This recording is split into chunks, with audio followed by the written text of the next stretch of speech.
All right, we're live. Sorry, guys, if you were waiting. I was losing my mind on tech. I'm here in. I'm not in my regular studio right now. Either of my regular studios right now.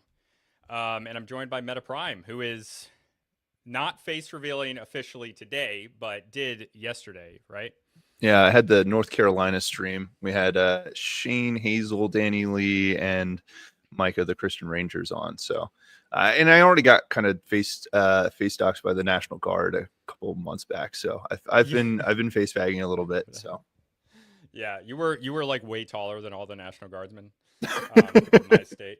it's hard to tell when it's just on screen, right? Yeah, seriously. You restarted your computer. No, it was my fault. It was bad on my end. I had everything plugged in the wrong place. I was trying to put everything up.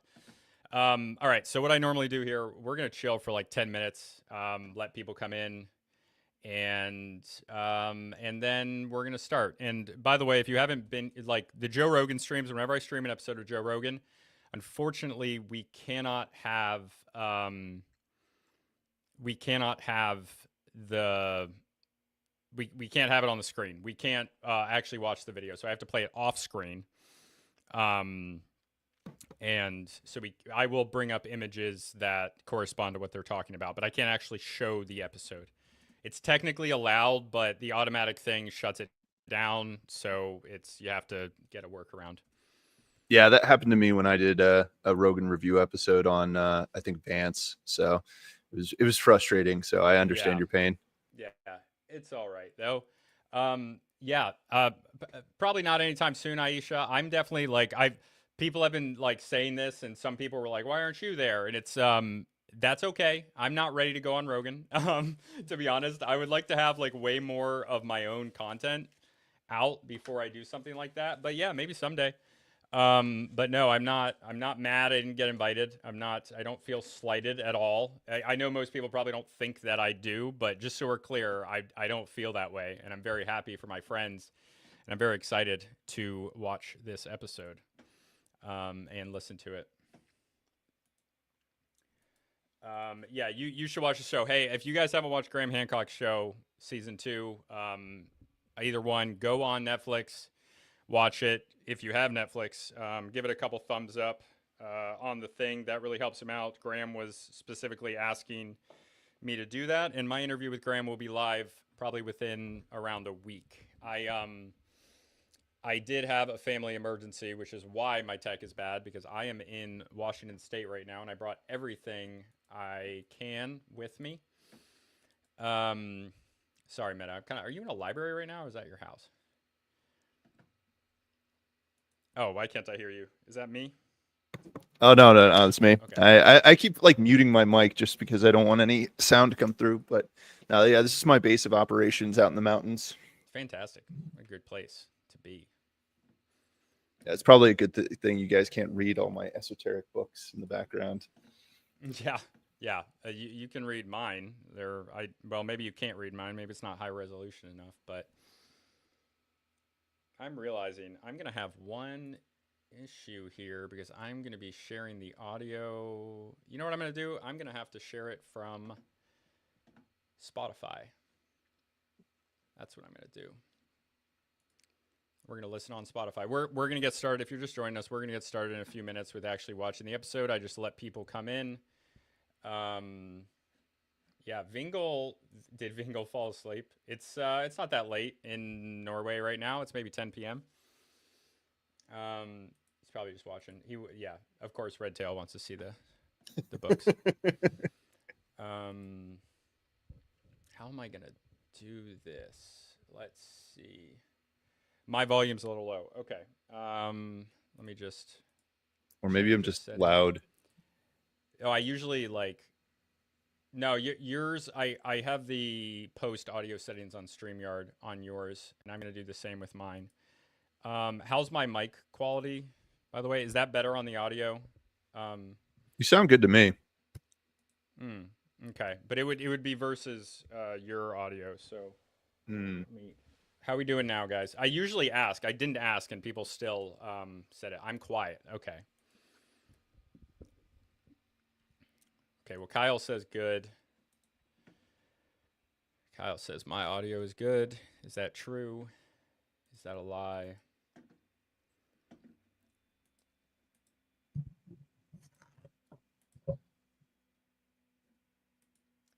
Okay, I'm getting goods. Oh no, Vingle's here. He sure is. Gosh.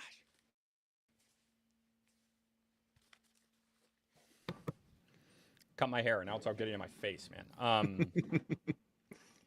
Usually it has the opposite effect. Yeah. Yeah, usually. Except I went from very long hair to relatively long hair for men. Mic proximity. Yeah, I got to be better about talking into it. How the hell am I going to do this? I had a few minutes. I sound 30% lower than my guest. That's not good. Okay, how about now? Am I any better now? And also, Meta, I need you to talk so that we can. Yeah, you definitely got louder. I share the system audio. Yeah, that would be good to check too. I'm seeing some betters. Better? Okay. I literally just put the knob all the way up. It's a bit better, but it's not fully better. I can change the audio settings in StreamYard. How about now? How are we doing now? Oh, I forgot to tell. If you're watching this not live, down below there'll be a little thing, a little marker. Is this audio good or is it just better? Like, are we good? Like, we'll be here for a few hours. So, all right, and then we're gonna have to level it with the actual video as well. Mm-hmm. Let's see.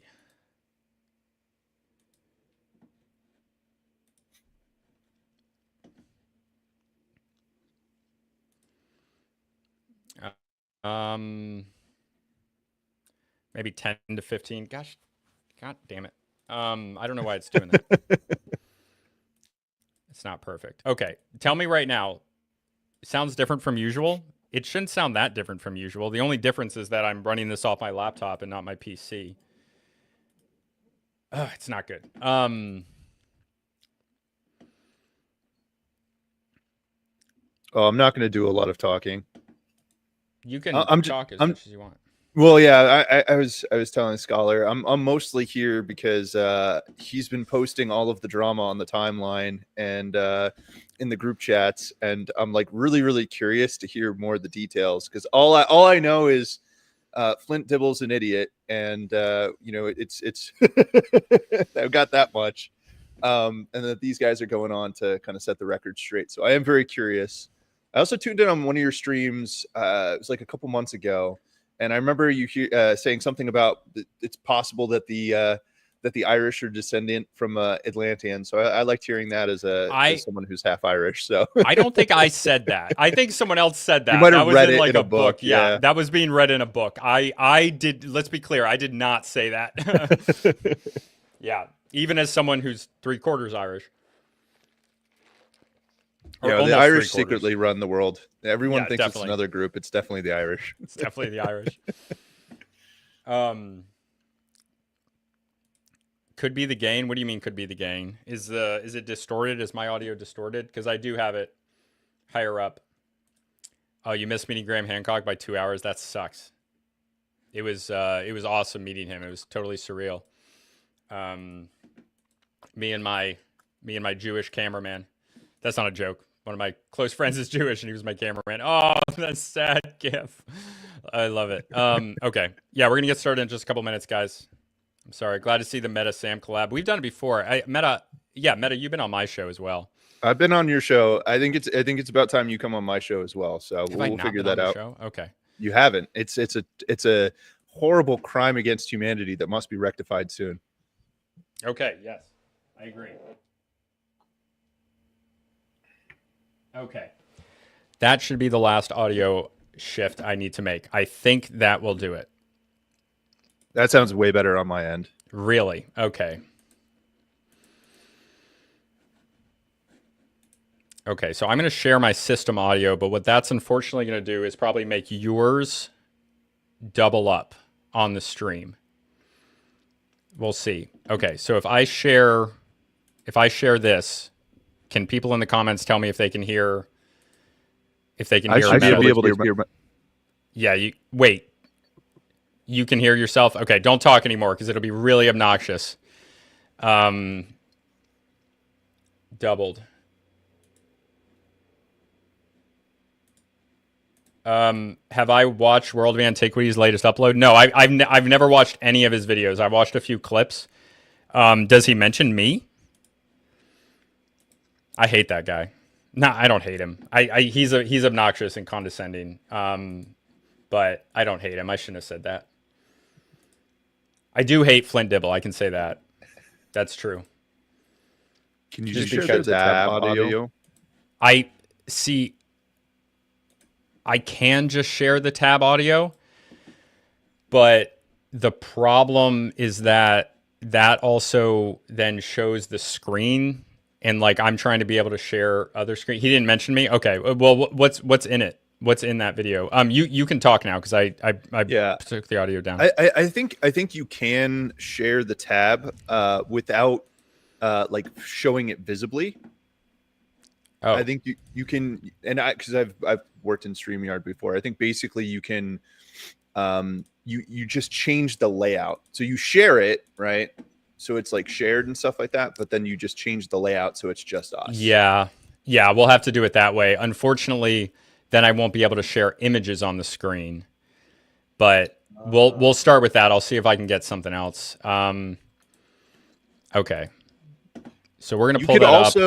Here's what you could also do is if you have a Chrome browser, you can right click on the tab at the top that says StreamYard, and you can mute that so that you only hear. Well, would that work? No. I'll just change the layout. So we'll do it like this for now, and if I want to share images, I can do that. I think. Oh, I know. No, that's not going to work because I don't have. I didn't bring my HDMI thing. Crap. It's okay. Yep. We'll go back and forth if I need to share images. All right, sounds good. We got to go. Okay. All right. We're going to get started in just a second here. I'm just going to actually, let me just test the audio while I set this up. Can you hear this? Yes. And for everyone listening, how is the audio leveling of us versus the video?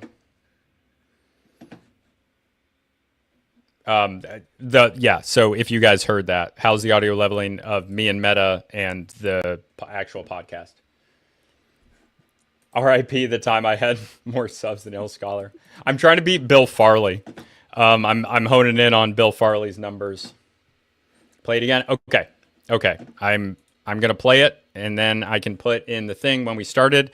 And this is when the video is going to start. Let's go. Finally, let me know if you have any questions. And just so everyone knows, I am not mad. I did not get invited to Joe Rogan. I know the majority of you probably know that because you know me, but absolutely, I'm not upset at all. I'm very happy for my friends.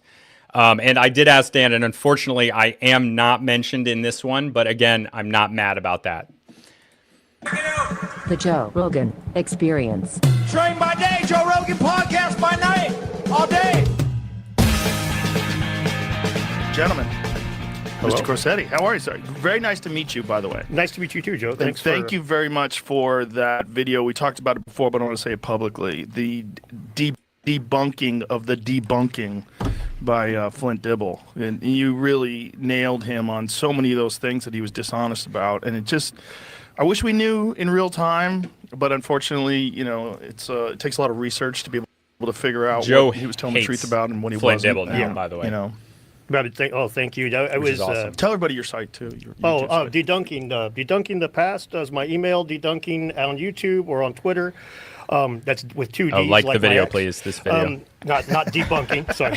Keep this No, do not be mad on my behalf. Okay. I'm sorry. Dedunking, not debunking. Yes, Dan Richards. Dedunking. Dan Richards. Thank you. The thing with Flint, it was actually funny. The the moment that I knew that he was lying about the science was when you asked him about the fertilization of plants. That's where they roll back into being no longer domesticated. And he was like, "Oh, it'll just take thousands of years." It's like, no. I've researched this and I know better. And he was just knee jerking straight answer. Oh, just thousands of years. And when you pressed him, he's like, "Well, I don't know for sure."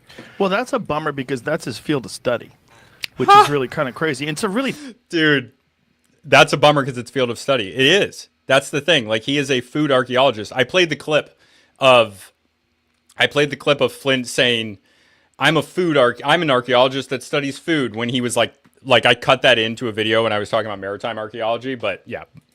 Whatever. Fascinating thing that seeds do adapt to agriculture. They adapt to the fact that it's better for the survival of the plant if when you develop agriculture, if they're more robust and they stay on the plant. It's better for the wild if they break off easy and they can scatter better and they can proliferate. Yeah, it's really basic if you think about it. I mean, if it stays on the plant after it's ripe, it's just sitting there waiting for the first thing to come along and eat it. But that whole natural selection. The other thing about this is that fertilization is not well studied, and that's because, like, a lot of the studies of domestication, they're funded by agricultural companies because they want to understand they want to understand the domestication process better so that they can better make domesticated crops, right? So, like, a lot of the research that we have that exists, like, there's a selection bias at play with there being money from either special interests or public money going to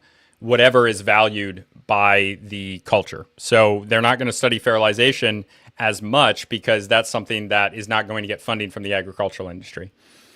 Thing when it comes to plants. Yeah, so Corsetti's a but alternative history so YouTube simple. guy. I've been on his channel as well. If you stopped having agriculture and these plants just grew wild, would they go back to the same character? Jimmy Corsetti has like 1.5 million subscribers. So the fact that you only know of him because of me is pretty crazy, but that's good. Characteristics of wild plants, and he was like, no, there's no evidence of that. Yes, great insight. But then I saw your video, and then I looked at some other stuff, and there's quite a bit of evidence of it, particularly with wild rice, right? Yes, particularly with wild rice. Yes, there's that one. It looks like, out of any of them, if there's a possibility that one was domesticated Yes. and this then is went what the back science to the says. wild and then was domesticated again, it would be rice. That shows multiple types. There's different ways the seeds can break off, right? They can break in different points of the plant, or they can just fall straight out. And rice shows numerous paths. It's called seed shattering. Wheat I only think has is one what genetic I'm pathway talking to that seed shatter, where the seed falls off. Seed shattering. So it gets pretty complicated, but rice does have a lot of genetic possibilities for that. Now, I'm not a geneticist, so I'm sure that somebody's going to come and say that this is pseudo crap. But ultimately, at the end of the day, Flint was treating it as a debate, whereas you and Graham were both trying to sift to the truth. And that's why he was not going to give Graham one little corner, one little shred of possibility of being right anywhere, when in reality, it's just like everything else in life, it's a lot of gray.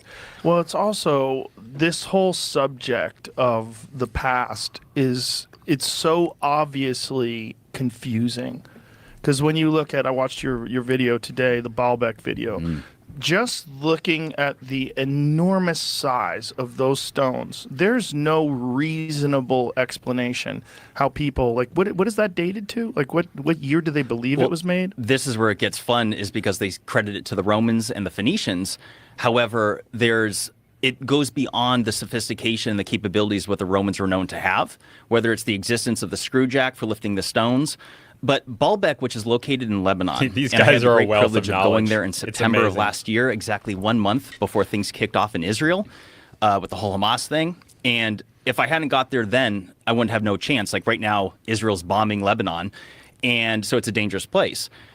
But Baalbek, if there was one example, one ancient site on Bright Earth Insight's been that on is there before, evidence of a but lost Dan ancient hasn't. I'm advanced very, very happy civilization. for Dan. And by advanced, I'm not talking about space lasers here. I'm talking about more sophisticated than what we were. And here's context for that. I know most of you probably know, but like Graham Hancock talked a lot about advanced civilizations during season 1, like a lost advanced civilization during season 1. And Flint Dibble took this and he decided that this meant that Graham was talking about industrialization. He's talked about this in threads. I did my video on part 1. Part 1 of Dibble's thread where he did this. He also did this during the debate where he tried to imply and make arguments. He was strawmanning Graham Hancock, claiming that Graham Hancock is talking about industrialization, skyscrapers, things like that. He literally showed skyscrapers and cities in the thread that he was talking about. But Graham Hancock specifically says in season 1 what he meant by advanced, and it has nothing to do with industrialization or skyscrapers or anything like that. It has to do with a different trajectory. He says specifically, off my memory, it's in the video in the thread that I did, the auditing Flint Dibble thread video. He's talking about geometry, which these are true because it's implicit in the design of a lot of these megalithic structures. The advanced knowledge of geometry, of the stars, of astronomy, and a few other things. So he says what he's talking about. Sometimes he says generally advanced, but whenever he says specifics, he does it like 4 or 5 times, he's talking about these very specific things, and it's complete BS from Flint. It's dishonesty. We're taught in school for the known capabilities. And Baalbek has the largest stones that were ever quarried in human history, the largest stones that were lifted, stacked, and transported in human history, and the largest stone columns in all of classical history. And we're talking, so the trilithon stones, 3 stones, 900 tons apiece, or 800 metric tons, and they were moved a half a mile from the quarry. They were lifted and stacked approximately 30 feet off the ground. And when I say stacked, they were perfectly lined up. And Jamie, it's in my folder of Baalbek if you want to show some of these. And they're absolutely massive. So let me tell you right here, and I, of course, have the gentleman there who I'll tell you about later highlighted just to kind of show you for perspective. Like that's someone right there. It's 5'11". Those stones that are highlighted in red are the trilithon stones. But these pictures do not do it justice because it's taken through an ultra-wide camera lens. From the top to bottom of the red highlighted stones is 14 feet. And they're 62 feet long, or 62 feet, excuse me. Like there's me. And that's so crazy. It's hard to tell because of the perspective, and people need to kind of understand how a wide angle lens sort of distorts things by showing you this enormous field of view. But when you're looking at something that's 14 feet long and 62 feet long and 14 feet high, like, what is the weight of that? What's the overall weight? 900 imperial tons or 800 metric tons. And to anyone listening, a metric ton is 2,200 pounds, 1,000 kilograms, and an imperial ton is 2,000 pounds. So that's 1.7 million pounds, each of them, and there's 3 of them. And if you were to go to the quarry, there's ones that are 1,200 tons and even 1,500 tons that are 20 feet tall. This is mind-boggling. Like, Jamie, if you want to just scroll through some of the other photos to kind of give Joe the perspective and the audience the perspective. And these are clearly cut stones that were moved into place and moved 23 feet above the ground. Right. And technically 30 feet because there's stones that are actually below the ground there that you can't Dibble, see. I've shown on Twitter so technically it was 30 keyword feet, stats. They're all 9 out of 10 of them today. relate right to there, this Joe Rogan, Graham not only Hancock, is that 14 feet from top to bottom, which you would never realize when you're looking at this. And these are confirmed measurements, by the way. This is straight out of encyclopedias. But notice how they're completely flush, nice and even with each other. And this exceeds the known capabilities of what the Romans had. And it's worth mentioning that this site is some 2,400 miles from Rome, the capital. And if they're going to say that this was created by the Romans, one, people need to understand that the Romans were renowned for documenting everything, yet this site is not credited to anybody. They don't know exactly who did it or when, but the academics conclude that it had to have been the Romans or the Phoenicians because, of course, there was no one before them. And with this photo right here, let me say something else. There is evidence of at least 2, but arguably 3 different architectures that were done at this site. And I would conclude that this is evidence that this site existed in prehistoric times. There's also, I could show you encyclopedias that talk about Baalbek being prehistoric in nature, dating back 11,000 years of human history. And what I argue is that it was built up, it was found by the Romans and the Phoenicians and built upon later. And right here is evidence for all that have eyes to see. Look how they obviously use broken stones and constructed on top of it. Why would you go from making the most advanced stones in history that far exceed anything you see in Rome? For example, if you were to go to the Colosseum. And there's precedent for a lot of this stuff, right? There's like, hey, let me know if my audio goes out. I don't have the best internet here. If my audio is clipping or anything. There's precedent in a lot of places, especially places of religious or cultural significance, where they will build on top of older structures. It happens everywhere. Even in Constantinople, the Temple Mount in the Holy Land. The Spanish conquistadors did this on mounds. I was literally just reading last night about De Soto putting up a. De Soto was a conquistador who went into the Mississippi River Valley, putting up a cross at the top of one of these massive Mississippian cultural mounds. It happens everywhere. This is what people do. I mean, it's across the world, and I think that's not something that like is a cultural thing that's passed by some lost civilization. I think there's something just in humans where certain humans put importance on a place, others will build on top of it in the future, or those same people will build on top of it in the future. But both have many examples for them. As magnificent as that is, it is architecture of mathematics and just brilliance. We still do it but today when we renovate. This right here, I mean, why would they use why would they, for all the feats of Roman history, why would they have the most impressive feats over 2,000 miles away from the capital? In fact, let me just say this. When I'm talking about 900-ton stones, the largest stone in all of Rome is 53 tons. It's the Trajan's capital block that make up the Trajan's column. 53 tons. This is 15 times heavier. There's a number of things, too. Now, I'm not a huge believer in ancient technology. Oh, sorry. I know you've heard me talk about AG1. It's an awesome way to improve your whole body health and just feel better in general. But today I have a new... Oops. What just happened? Ad break. Yeah, no, I know. I clicked on, for some reason, there's a climate change thing. Multiple. I did see that. I thought it was pretty funny. AG1.com/Joe Rogan.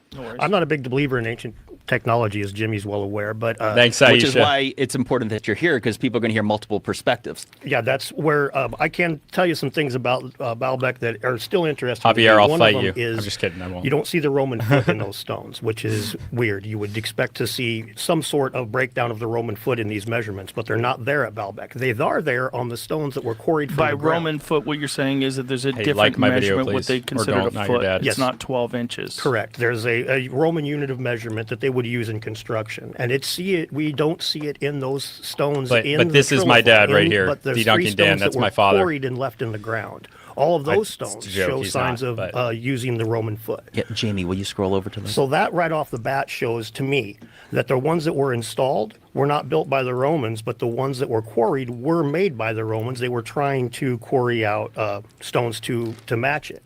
Right here. Another thing is That's crazy. Roman architecture always uses the most impressive things right in the front. You walk in the front of the thing, and that's where you're going to see the biggest stones, the most impressive, for obvious reasons. These are in the back, completely on the opposite end of the entrance. So you have to, like, from what you told me, you kind of have to look for them if you don't know where they're at, right? Like, you can't just show up on the site and they say, here's the trilithon. Well, let me tell you a quick story Beard's real old quick. wisdom. So I had the pleasure Love of that. going there with some people, and I'll tell you about it later. I won't do the name drop just yet. But Dory, who lives in Lebanon, he toured us around, and he had been to the site 3 times before. When we went, it was his 4th time. He did not know of the existence of the trilithon stones. They're around back. You got to walk probably a third of a mile to get there. They don't even bring the tours around to the trilithon stones. He had no idea what I was talking about the night before at dinner. I'm trying to explain to him, like, the trilithon stones, the 900-ton stones. And I had to show him a picture. He had never seen them before. How do they not show the tourists this? That's an excellent question. That is an excellent Yeah, question. you do have to walk. To be honest, it's like a 12, 15-minute walk to go around to get there. I mean, it's part of the platform, but you have to go all the way around. And some people just don't feel like making the walk. And when we were there, we were totally alone for a half hour with these stones. Not a single person. There was hundreds of people at the site. Not a single one of them came around back. Now, That's just to clarify crazy, what the man. audience is seeing right now, this is at the quarry, which is a half mile away. This is where all the stones originate from. still the same And this picture one that I right showed. here is what's called the Stone of the Pregnant Woman. It is 1,200 tons. somebody just As you can said see, it's something about that in 14 the feet comments. tall, which is the same height. So when those trilithon stones I was showing you a moment ago, the only difference is that this one's 68 feet long. It's virtually the same size, except for just a few feet shorter, but it's the same height. So that gentleman right there, Pierre, who's a wonderful man, is 6 foot tall. And look at him just dwarfed by this stone. 1,200 tons. Insane. Right. And it's not from there. Well, no, it is. This was so this is at the quarry. So so this one's at the quarry, but the ones that were placed, where are they from? This quarry, which is a half mile away.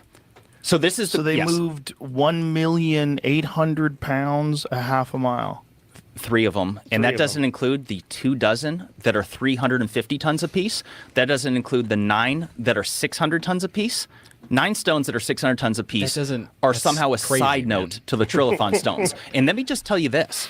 This is something, Jamie, if you scroll over This is what a few happens. to Like, they articles involving... they 'cause this is ignore what the certain audience needs things, to understand. and A then lot of they're people just hear not these made numbers important and because they the don't wrap experts their head ignore them. around exactly how And important then this is. they just don't which get is talked that about. But these are there. Go Like, to the these- article involving There are the active Los questions. Angeles We don't County know how Museum they of place Art. these. Okay. It's in the same I don't even folder know of if they Baalbek. put forth ideas. And There's sites the like this largest everywhere. stone moved in modern times is 340 tons. And we're going to come back to all these photos too because it's extremely important. There's some details in here. That's the one at that goofy museum in LA, Yes. which is, by the way, a very goofy museum. Yeah, I haven't been there. It's so dumb. It's so dumb. There's an acrylic box that's on the ground. Yeah. That you're supposed to interpret as art. It's just a box that's just sitting there. It's one of those places where you go there and you go, "What is my tax dollars going to?" Jamie, you go motherfuckers. go to the other folder. I'm sure that's Flint moving Dibble thinks that stones. it's amazing. So let me just, while he's looking for that, let me explain to you. So, I saw the video on that, and so what this is there was a suspended stone. Yeah. That's an enormous stone that they placed there as part of their art piece. Yeah. And this thing was not that one. Not that, Jamie. This Go, is just fails. That's a, yeah, we'll play that video in a little bit. It's pretty funny. They had to move this stone. It was 4 miles an hour is the fastest they can move it. They had to build a structure around the stone to move it. Yes. And So this fucking insanely huge truck. let me tell you. So the details, it is a 200. So they had to custom build a trailer truck around the stone itself. Tell Jamie what. Jamie, folder look to under go to. the moving stones folder. There's not a folder, it's just a video. Go to, let's see here. Scroll down a little bit. Go to Ramesseum statue. Man, these silly. You're using a Mac. It doesn't show you the preview of the pictures. Silly Max. Keep looking until you find a big red truck. But I'll tell the audience while you're looking for it exactly what we're talking about here.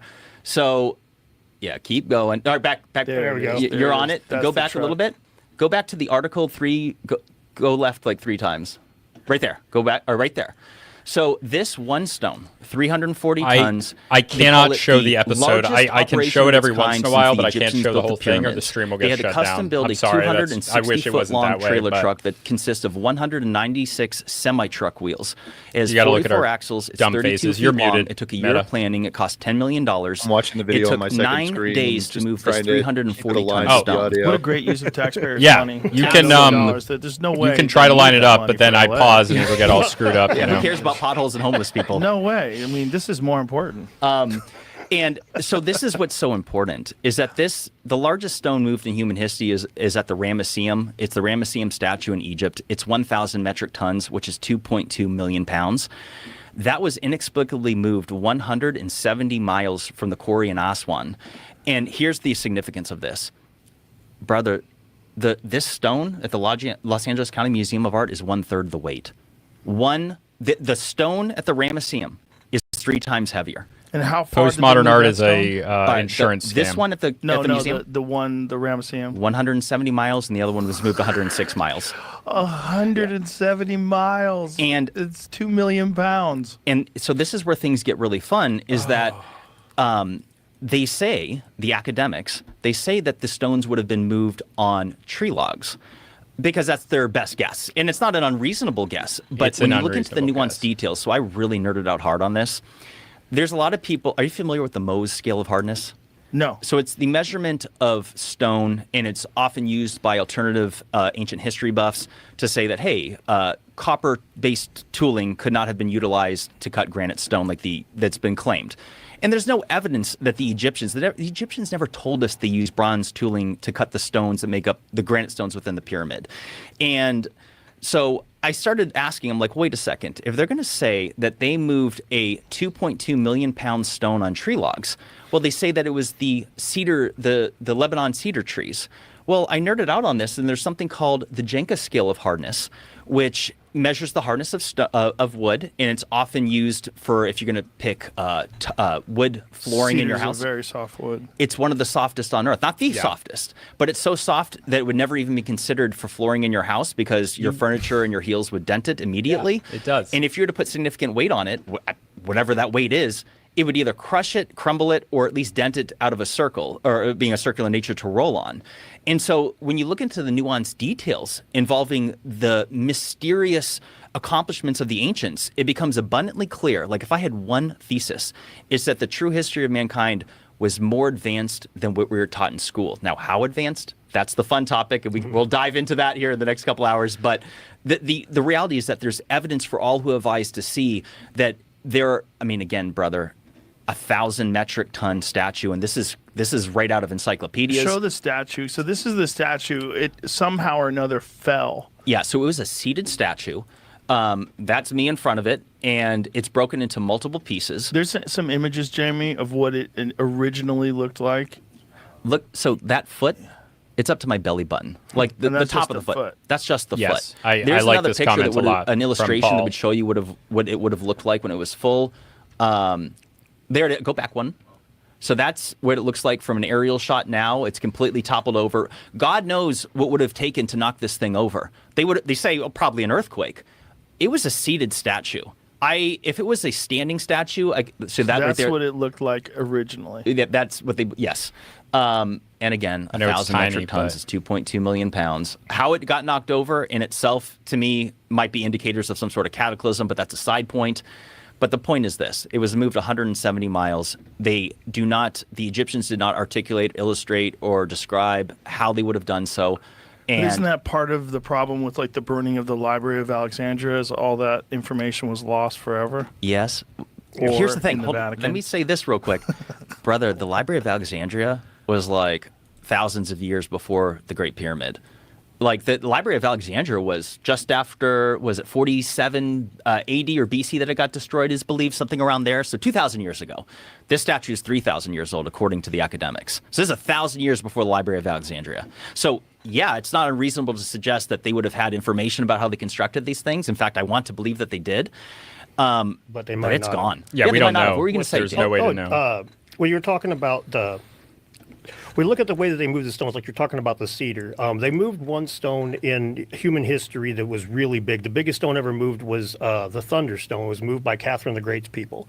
Late At 1700s. Late 1700s. They Catherine the Great of used Russia. a big team of people, and they moved this thing not very far, like 10 miles, 8 miles, something like that. 9 miles, half and it of took was not, over ocean. and it took 9 months. And when they were pulling this thing on the ground, they had to consistently try metallurgy, different types of ball bearings for it to roll on, because the ones they were moving would keep being crushed. And then they had to use screw jacks that are just like you jack up a house floor with, like a subfloor. They would use these screw jacks to lift Did the ancient statue Romans back have up screw and put it jacks? on bearings. Well, the Romans didn't have a screw jack. We had metallurgy, with trying different kinds of ball bearings and shit. That's something way outside. I mean, the 1700s.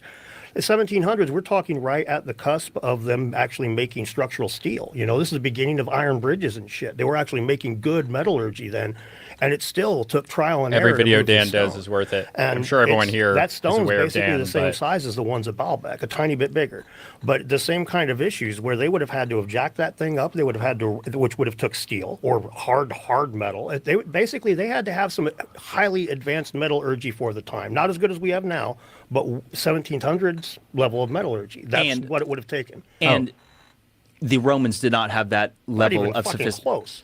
So that's the thing. So there's something that you informed me of, Dan, and this is, let me just give you a shout out. Hey, everybody, go subscribe to Dedunking on YouTube. Your channel is a gold mine that is you are bridging together the facts that the alternative theorists are presenting, as well as the academics, and you're differentiating the truth, and your channel is so valuable. And what you taught me is that the invention of the screw jack was utilized in order to lift that thunderstone, the bronze horseman, on top of those metal rails. So with the Romans didn't have that. That wasn't invented until thousands of years later. So without that screw jack, they would have never been able to lift it in the first place.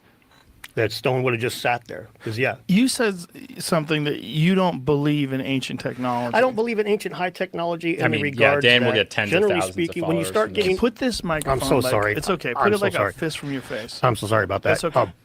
I'm not a believer in Dan. ancient high technology in the regards that I don't believe, like, even ancient steam engines would be like pushing it. When you start talking like really advanced stuff, Look, we talk about tech a lot on my channel, on this channel.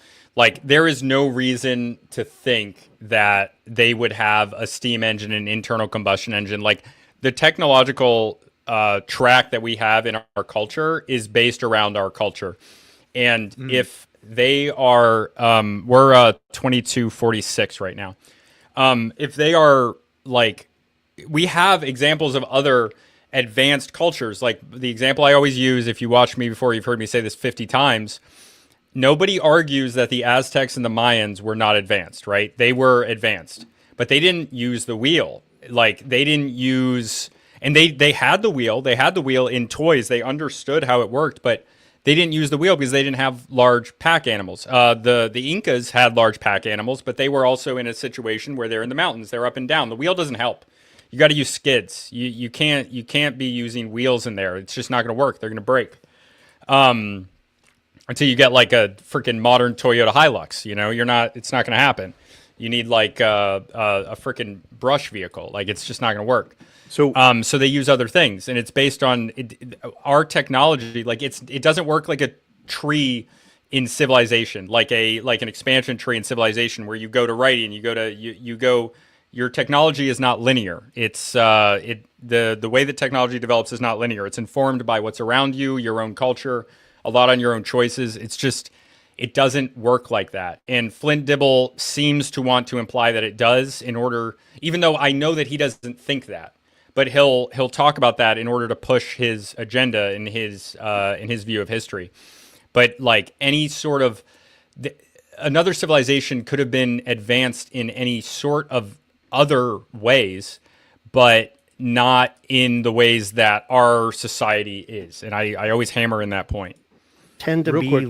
Yeah, I have a quick question. So one of the theories that I've heard, and again, I'm very outside your realm of expertise here, is some sort of like harmonics, right? Like resonance and frequency and kind of like Tesla-esque kind of approach to this stuff. Like, do you think that's something that they're going to get into, or is that like not something that's on the table? So I don't know if they're going to get into it at all, but like when I think about this idea of like some sort of frequency technology, it's like the way I think about it is that we have like these, we know that at the right frequency, at the right at the right loudness, the sound of someone singing can break a glass, right? So there's something going on with that power. And the idea that a society, not we, but a society that concentrated on understanding that technology and got it to a certain level, maybe they could do something like that. I don't know if they did, but I do know that that's not something that we seem to fully understand. And I'm not willing to say that is definitely not true. That doesn't make sense to me. To completely, just because we don't understand it doesn't mean that it's not something that could possibly happen. And also it's, that's it. Maybe it's just maybe. It's just we don't understand that, but that doesn't mean it's not true. It doesn't mean it's not a thing. Makes sense. Right. Yeah. I tend to look for other explanations. I tend to look for, stone was the premier building material for hominids for like millions of years, literally millions of years. So father passed to his son how to do this sort of thing. And eventually you get to a point where we start working with metal and that kind of just dies off. We quit doing that for a while. And then 1,000 years goes by and we look at what our ancestors I haven't used to looked do, into and we're this like, that holy much. shit. But I honestly think a lot of the stuff that if we just saw how they did it, we would just be like, well, fuck, why didn't I think of that? But wait a minute. When you're talking about moving things that are 1,000 tons and you're moving them through the mountains, how? Why wouldn't you believe in some sort of ancient technology? Well, let's put it this way. I'm not opposed to the idea, but we need to get there first. Like if we're going, like we're talking about the Thunderstone or the Baalbek stones, going from, I feel like we need to exhaust every other possibility before we can start hanging our hat on something bigger. Okay, than that. what other possibilities could you? Oh, we're buffering. Why are we buffering? Don't buffer, you mother. Conceive of. There we go. That's I told it not to, and it didn't. But it is. I mogged my technology, right? Chrome It tab. has to be it would a be form of very sophisticated technology if you're going to move something that heavy. It would be definitely something better than we know. I or haven't different seen than that. we know. But I give an example that I've used it with Jim before was, when World War II ended. America ended all their sniper schools overseas to tighten the budget. And Vietnam started. We didn't have any sniper schools. And the NCOs on the ground say, hey, we need trained snipers. They had to actually recruit snipers, sharpshooters from the American Olympic team because we didn't have Why are you buffering? trained snipers anymore. In 20 years, we had better tools, but worse results because of the lack of skills. Oh, I see. So I'm of the opinion that there's some Right, but the That was a sniper great is something example. that we're all very well aware of. It's conceivable. It's obvious how you would do it. You could explain it to the layperson. Yeah, you can. But it was But that's something only that 20 years. still If there you was a stopped skill doing set it that for was 300 lost in years, just it would 20 be years. different. That's all. I think that like a lot of things, you see a lot of the ideas for moving the big rocks. Some guys will use like they think that like water pressure vacuums were used to pull rocks up tubes and you see all kinds of interesting hypotheses that use lower tech means that I tend to think most of them I think that don't work, but I tend to think that those would be the direction we should be looking before we go to ancient high technology. And again, the reason that I think that is because if we do get to ancient high technology, we really need to have eliminated everything else by we get there in order to be taken seriously. I guess that's kind of how I look at it. I'm a more skeptical person. Real I guess. quick. Yeah. So But let's this let's back argument up to this. Let's see if is we agree on this. unfortunately it's Would you agree that this argument is based more on like how the so-called experts, how the PhDs feel about ancient technology. It's not based on like it possibly being the most likely scenario, unfortunately. what we were taught in school that the ancients were more sophisticated than the described narrative? yeah, See, then there you absolutely, go. So we're on the same page because it's like, what's technology? Like, do they have space lasers and hydraulics? I'm not Bow suggesting and that. arrow is technology. Right, a horse Exactly. saddle Thank technology, you, Joe. right? So And they look, had and just so we're clear, while Flint Dibble argues about it and claims that it's not, the idea of like the bow and arrow being technology, like even something like banking or credit cards or political technology like the Republic, these are all types of technology. And this is a normal idea in anthropology. Flint Dibble tends to like kind of pretend that it's not, but it is 100% true that those are technologies in anthropology. They fit the normal definition. And Flint Dibble relies on people not being aware of these definitions in anthropology, and other anthropologists, most of them playing like teams that they won't support anything that Graham says. They'll just support Flint Dibble. I actually got a message from a PhD archaeologist literally yesterday who was told in the workplace, and this is somebody who's this person isn't even necessarily supportive of Graham Hancock. They just don't hate Graham Hancock and they don't like Flint Dibble. And this person told me that, and look, you can believe me or not, but I was told this by an archaeologist that I know, because I do talk to archaeologists, that he was told to stop talking about Flint Dibble on the internet, to stop talking about Flint Dibble and Graham Hancock. And that's the kind of pressure that people are under by his boss, by the way, by his boss, not by someone else in the office who is mad, by the person who is in charge of them. So yeah, ridiculous, absolutely ridiculous. This is the type of thing. Like there are archaeologists who are afraid to speak out because of the damage it can do to their career, and that is a real thing. You can believe me or not, but it's true. something else. No, yeah, they definitely. When I guess Yeah. like when I get to what I think when most people think high technology, like you say, space lasers and stuff, powered things, like something where they were no longer using human power or water power, something they were harnessing energy or doing sophisticated chemistry, things like that's where I start to be like, well, I need more evidence to go that far with it. However, the moving of the big rocks is something that I'm quick to say, but in order to do it, we would need. If we were to do it, we would need technology well outside of what they had available to them at the time. And in my opinion, if you look at those, like at Baalbek, to go back to that, you've got the three big stones that were put in a wall that don't have the Roman unit of measurement used. And we got three big rocks in the ground that do have the Roman unit of measurement. I think that they gave up. They realized they weren't able to do it. They had one group carving them, and the guys tasked to move them looked at them, what the fuck are you guys on about? Ain't no way we're moving these things. You're on crack. And the fact that it's undocumented, like the foundation of Baalbek is completely undocumented. go ahead. You were saying something about dating it to 11,000 years. Jamie, if you go to the Baalbek folder, you'll find an encyclopedia article that describes the evidence of human habitation at Baalbek dating back 9,000 BC, which is 11,000 years ago. And I'm not suggesting these stones were created back then. I'm open to it. What is the evidence? Like what kind of evidence? Pottery? Sure. I'd have to go read through the scientific article, but humans were there 11,000 years ago. Yes. Right. Okay. And the fact that they don't document when the Romans were, see right Here there, it is. and there's Baalbek another has history that dates back at least 11,000 years, encompassing significant periods such as prehistoric, Canaanite, Hellenistic, and Roman eras. After Alexander the Great conquered the city in 334 BCE, he renamed it Heliopolis. Heliopolis. City of the sun. Greek for sun city. The city flourished under Roman rule. I said it before Joe did. I Let me knew say it. this real quick, Jamie. Will you go to the picture of the mountains in this folder? So this is something that's unbelievable. All right, so just scroll through all these photos of the mountains because I'm here. here's something that people need to understand that is unbelievably significant, which is that at Baalbek, there are approximately 200 rose granite columns that were transported from the Aswan Quarry in Egypt, which is 700 miles as the bird flies.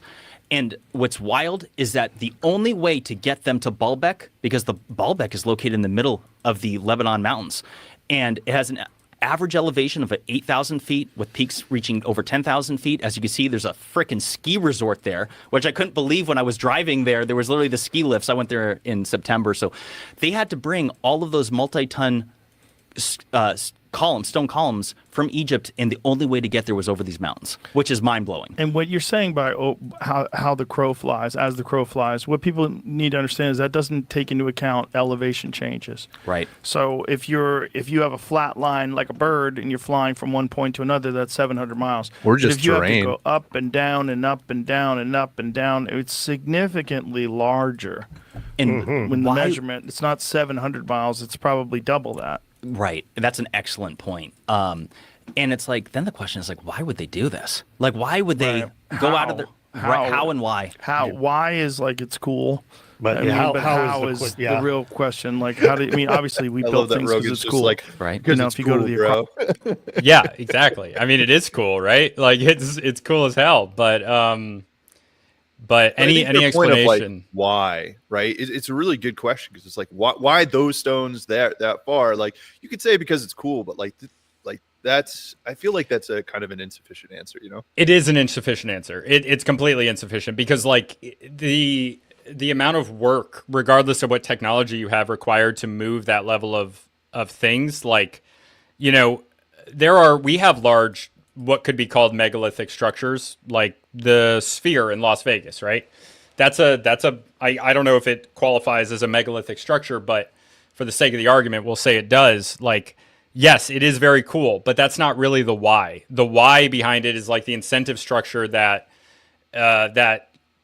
allows for this giant structure as a entertainment venue to attract people to come and spend money. Like, there's a clear incentive structure behind it.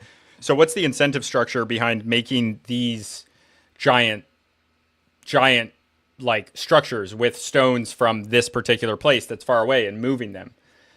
You know, what's going on there? That's an excellent question. I love the gifts. All right. Go. Acropolis and the Parthenon. You go, why'd they do that? Well, it was fucking cool, you know? Oh. But like, Oh, and by the way, MetaPrime, I'll put your link down below as well. MetaPrime, what's your YouTube and Twitter? It's just MetaPrime 001. Yeah, I thought it was. And I also have a website, Substack, all that good stuff. X is the best way to find me. Right. And then everything else is on your X, but MetaPrime 001 on Twitter. And that's your little symbol. Cool. Like to leave cool shit behind. Right. But you look at Baalbek, so there's a lot of interesting things about it. Like, it has the largest temple of Jupiter out of to you. anywhere on the Roman Empire. Up to Generally you. speaking, it's got some of the biggest temples I hope, in of the course, Roman you'll Empire, join me period. here, but but- it's a far-flung corner of their empire, and it's not an important city, really. I mean, it's semi-important in the region, but it's certainly no Cairo or anything. Right. But it has all these huge temples. My thinking is that they showed up and there was this massive stonework there. And these are the Romans. These can't have the locals thinking their ancestors were better than the Romans. So they fucking hijack it. We just build Many big such shit on cases. top of it. This is now ours. We plant our stamp on it. This is a Roman building. This is all Roman now. This was never your What's up, man? ancestors. This was Welcome. always ours. What part of And then the Mexico? locals don't ever, you can't look to their forefathers or whatever legends they had in a couple of generations. Just the power of Rome. Well, even the Parthenon, it's built on the Acropolis, and the Acropolis is older than the You're Parthenon. actually in Greenland? And it's Are you serious? who made that? Everybody just shrugs their shoulders. Other folks, whatever. away Look from at the what mysteries. We did. The building we put up here. What's interesting about Baalbek as well is that it's in the Bible. The Lebanon Mountains are mentioned 103 times in the Bible. I am not a Bible thumper. I am a believer in a divine creation. I'm proud to say it because I've seen the proof in my own life. However, Stupid to not be, what's interesting in is my about opinion. Baalbek is that they said that it was created by Baal, which is like this demon entity in the Bible, and they declare it as the world's first civilization after the flood. And it was created by giants as punishment for what their iniquities of the flood. Oh, wow. And I have an interesting. article about it, Jamie. If you scroll through, you'll find it. Nephilim Now we're shit, into bro. Anunnaki territory. There you go. Right. Exactly. Are we Right. gonna talk about Under the bullshit chat. later? Hold on, go back to those cranes. Let me Dude, tell you that this. stuff really so what scares you're me, looking the at bullshit here stuff. is the Romans' most Scares the crap out sophisticated of me. crane in their history. It had a max lifting capacity of that true, that Israel is bombing 6.6 Baalbek? tons. In other words, to lift just one of those trilithon stones, you would need 133 of these, which is obviously For completely Torion, not feasible Coahuila, whatsoever. You, Coahuila. you wouldn't have the space to do it, Sweet. and it's just ridiculous. To All the time I suggest spent you in would coordinate Mexico has been in 133 cranes Quintana around it. So Roo this is what I'm and, trying to say is that Yucatan, it's 'cause I further love suggestive the evidence Mayans. that the Romans didn't build it because they didn't have the capability to lift stones of that mass. Yeah, It's still pretty fascinating. The Romans were able to build a crane that could lift 6 tons. That's amazing. Did I pronounce but that right, not by the way? enough I got to work on my even lift the Spanish. stones that were inside the king's chamber. Right. For going So back. let me put this into perspective. So the largest stones inside the king's chamber of the Great Pyramid are approximately 80 tons imperial. So actually 78 tons imperial or 70 tons metric. Were moved some 500 miles from the Aswan quarry and lifted and stacked hundreds of feet above the ground. But here's what's wild is that those stones, the largest stones in the Great Pyramid, compared to the Trilithon stones are 15 times heavier. Gosh. Yeah, Not twice as heavy, Those not stones 3 are- times as heavy, not 10 times as heavy. As a guy who's skeptical of that of ancient high technology, there's a couple of things that make it where it's like I straight up can't explain. Baalbek is one of them. You can I don't think anyone use can those really cranes explain and that. lay them on their side and drag that stone across the ground. What, That's what they'll try to do is they'll come up with a theory. This magic. This happens a lot. Is that like, and not just with stuff like this, but there will be an explanation that is given for the creation of a site or why somebody did something, and this is written by a PhD as an argument, and that argument in a paper might be widely accepted. But often it's like it's then translated into textbooks as a fact. It's not written with historiography in mind where they're talking about the argument behind it. And this is very unfortunate to me because a lot of these things that people take as fact, if they learn about it in school, they're really not facts. And oftentimes, even the people studying them themselves would not argue that these are facts. They're just the arguments that they made. And they can be very good arguments, but that doesn't mean that they're 100% confirmed. Things rarely are. Yeah, I think that's a really good point. Like a lot of times too, when you're reading like philosophy books or great fiction and stuff like that, right? The context, a lot of smart writers will kind of have this implicit context. They won't say things directly, right? And so a lot of people, they just kind of try to interpret things just one-on-one, literally turn, theory into fact, right? And like, this is why it's so important to have guys like you who are taking the time to like go through this and really like pick it apart and talk about the nuance, because too many people are just interpreting things on a surface level. Yes, exactly. And that's that. I mean, that's the nature of it. Unfortunately, it's very hard, especially for like younger kids, to wrap their mind around like the arguments. You really won't get into these historiography arguments until you're either during your undergrad, and then it's usually only if you're in that specific field of study, or possibly if you have a really good teacher in a good school, if you're in honors or AP classes for history or social studies, and that's only in certain cases. It's really unfortunate the way that it's taught. exactly what they did with the Thunderstone, Catherine the Great's time. But then you are tasked with Yes. lifting that son of a I bitch, and all of a agree. sudden you're right back to where you started. You can drag it across however you want, but when you get to picking it up 14 Right. feet off the Well, ground, and they Yeah. dragged it on those rails though. Yeah, That's and those sophisticated metal. rails and More, all- yeah, more yeah. than 23 feet off the ground. oh yeah, right? it was 30 feet, right? Yeah, it was 30 feet. Is documented. You can't explain I that. have 23 feet illustrated because it's where the ground is now. Right. But it's the foundation of it goes subsurface. So it's like, with these details, like there's a reason why there is a growing interest in the mysteries of lost ancient civilizations, because People like Dibble, smart they people literally of all kinds blame of walks Graham of life Hancock and are Jimmy looking into the Corsetti, which nuanced is details bullshit. and realizing like, oh, wait a It's second. absolute bullshit. Like It when has to be. Graham Hancock says, Because like Graham Hancock and Jimmy Corsetti, they didn't grow an audience and then start saying all this crazy stuff, right? They put out this information and there was already a market for it. They grew their audiences by saying these things. So it's very obvious that they did not do this. Oh, what's up, Axios? Yay! What's up, Axios? Yeah, right below, I have not plugged anything right now, including my Patreon. My Patreon is $2 a month. Right now, the episode with Graham Hancock is on there. It'll be out for everybody pretty soon here. It's a little hard for me to edit because I'm on my laptop, but I'm going to get that out soon. And then the other thing, Axios Fitness, the sponsor, well, I only have the one sponsor, and that's Axios Fitness with Full Sturker. And that is fitness training, personal coaching. Very important for me. I have some chronic injuries from the Marine Corps, not combat related. I'll make that very clear, but I do have some significant chronic injuries, and Axios has helped me out quite a lot. And I think that is a very, very good thing that everybody should get on. So you can click one of those two links below, Patreon Axios, to find out more about that. Lowest, $25 a month Axios? Correct me if I'm wrong. But I think that's the cheapest one, and it's very worthwhile to me. Physical health is very important, and let's keep going.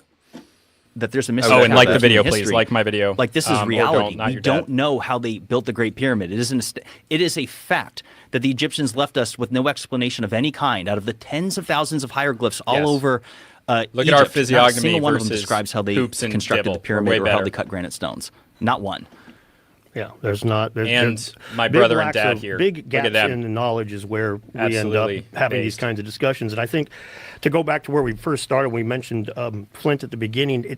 That we have a problem, in my opinion, that most people that see things kind of like I do, as opposed to like Jimmy or yourself does, where they're looking, where it's I kind of need to take my steps to get to that ancient high technology. right. They end up going that just straight debunker route. I And then they gotta get make a note of skeptical. that, Paul. That's Paul, can skeptical, you get DM cynical. that They to me turn on into Twitter if assholes. you They turn find it? They're looking for ways Appeal to to authority. shoot this down. Yeah. I just fuck your idea, right? Just your idea is wrong. So I know what the implications are. Instead of saying, well, maybe there's other implications, let's have a discussion about it. They just go straight to, no, this is impossible. This is stupid. Make fun of the person. Compare it to flat eartherism. Compare it to aliens. Yes. Oh, and they did. Flint not Dibble only is did that it in the Worse, thread. yeah. Flint's case, he's One of my even most worse. recent videos. I'm gonna be somehow doing another part 2 connects it to soon. white supremacy. It's not just Flint. It's that fucking John Hoops, man. He's the one that started that shit. He's that guy. Wikipedia. And we can talk about that for a quick second. John Hoops is a professor for Kansas University, and he is been one of the earliest editors of Wikipedia consistently. Graham Hancock's page, Younger Dryas Impact Hypothesis page, all kinds of pseudo-archaeology and all pyramids in Atlantis, all that shit. He's got locked. It's not just that he edits it. Him and his We're buddies. doing all right. edit it, We and got you can't go 45 in live there. viewers on There's YouTube. That's scientist about my from normal. the Comet Research Group that tried to edit the Younger Dryas Impact Hypothesis. Hey, no worries page if you and can't was told find it, he Paul. can't because it's a conflict of interest. A fucking scientist that works on this shit's a conflict of interest, but a scientist from outside the field isn't. By the way, John Hoops studied at Harvard and Yale. He got his undergrad, I believe, from Harvard and his PhD from Yale, or vice versa. This is significant because he's controlling the information. And he hides this stuff too. If he'll tell you that he'll tell. I watched him tell Forbes, "Hey, you guys need to cite Wikipedia instead of just," because they said the Younger Dryas Impact Hypothesis, and they just made a real quick article about it with no skepticism. He says you need to cite Wikipedia as well. He edits the Wikipedia page and doesn't mention that he edits it when he tells people to go look at the fucking thing. What's John his Hoops motivation is for slimy. debunking this He is stuff? slimy. He doesn't like. Yeah. John Hoops, by the way, he he blocked me on Twitter when I had never interacted with him, barely knew who the guy was. He blocked me on Twitter, and then he was commenting below a lot of my posts, and I didn't even know. I know, isn't that insane? I've never had anyone ever do that. I didn't even know you could do that. He preemptively blocked me and then was commenting below my posts, and I only noticed because I clicked like the show more thing, and I was like, it was some post I made about like comparing the IQs of different fields of different degree programs in college, and I was showing that education degree is one of the lowest in IQ. And he commented below, like I'm paraphrasing, like something like that I was racist because I was talking about IQ. Even though, by the way, teaching is not only one of the lowest IQ professions or education degrees, it's in like the bottom 5 or 10%. It's also one of the most overwhelmingly white ones. So like I was calling a excessively white education field low IQ, just sharing statistics, not my own, like just showing you this is what this is. And then he's like, and apparently John Hoops is so racist that he can't see the words low IQ and not think about black people, so he called me racist. Yeah, he is a slimy, pathetic, like worm. He has like Flint Dibble. John Hoops has shown me that Flint Dibble has redeeming qualities because John Hoops is not even a man. He is a pathetic, worthless, invertebrate, jellyfish, coward. He is pathetic, absolutely worthless. All right, continue. Graham Hancock, same kind of thing. He thinks pseudo-archaeology is all. I can confirm that IS isn't racist enough. Yeah, sorry guys, I'm not racist. I know some of you want me to be racist. I'm just not. Just being honest here. For a minute, but I definitely want to talk about it. But what you're seeing is impossible. It's essentially impossible with today's technology. When you're talking about those stones that were moved 700 miles through the mountains, if you tried to bring some engineers together in the United States in 2024, the best and the brightest, and said, "Here's your project," they would say, "Fuck you." You need Elon Musk levels. And for people that watch me a lot, you know that me saying something that negative about somebody is I can't very rare or maybe even like unprecedented. I don't talk like that about people in general. Is that that's crazy. They did was not just complicated for the time. It was so beyond. I can't think of anyone else more worthy of contempt than of what was John possible Hoops. At the time. That it's beyond our imagination of what's possible today.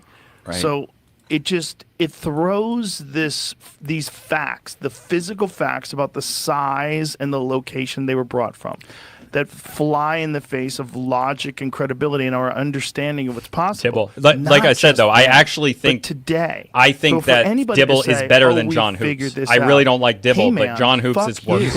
You definitely have it, and the problem is that you have these. John Hoops could have went on Rogan. He didn't want to. He was scared. And Yale, and you've decided because there's a group of people that have been studying this stuff, and they fucking wrote some shit down, and you studied what they wrote down, and you did your own studying. You got a degree. You're the guy. And you're the only one.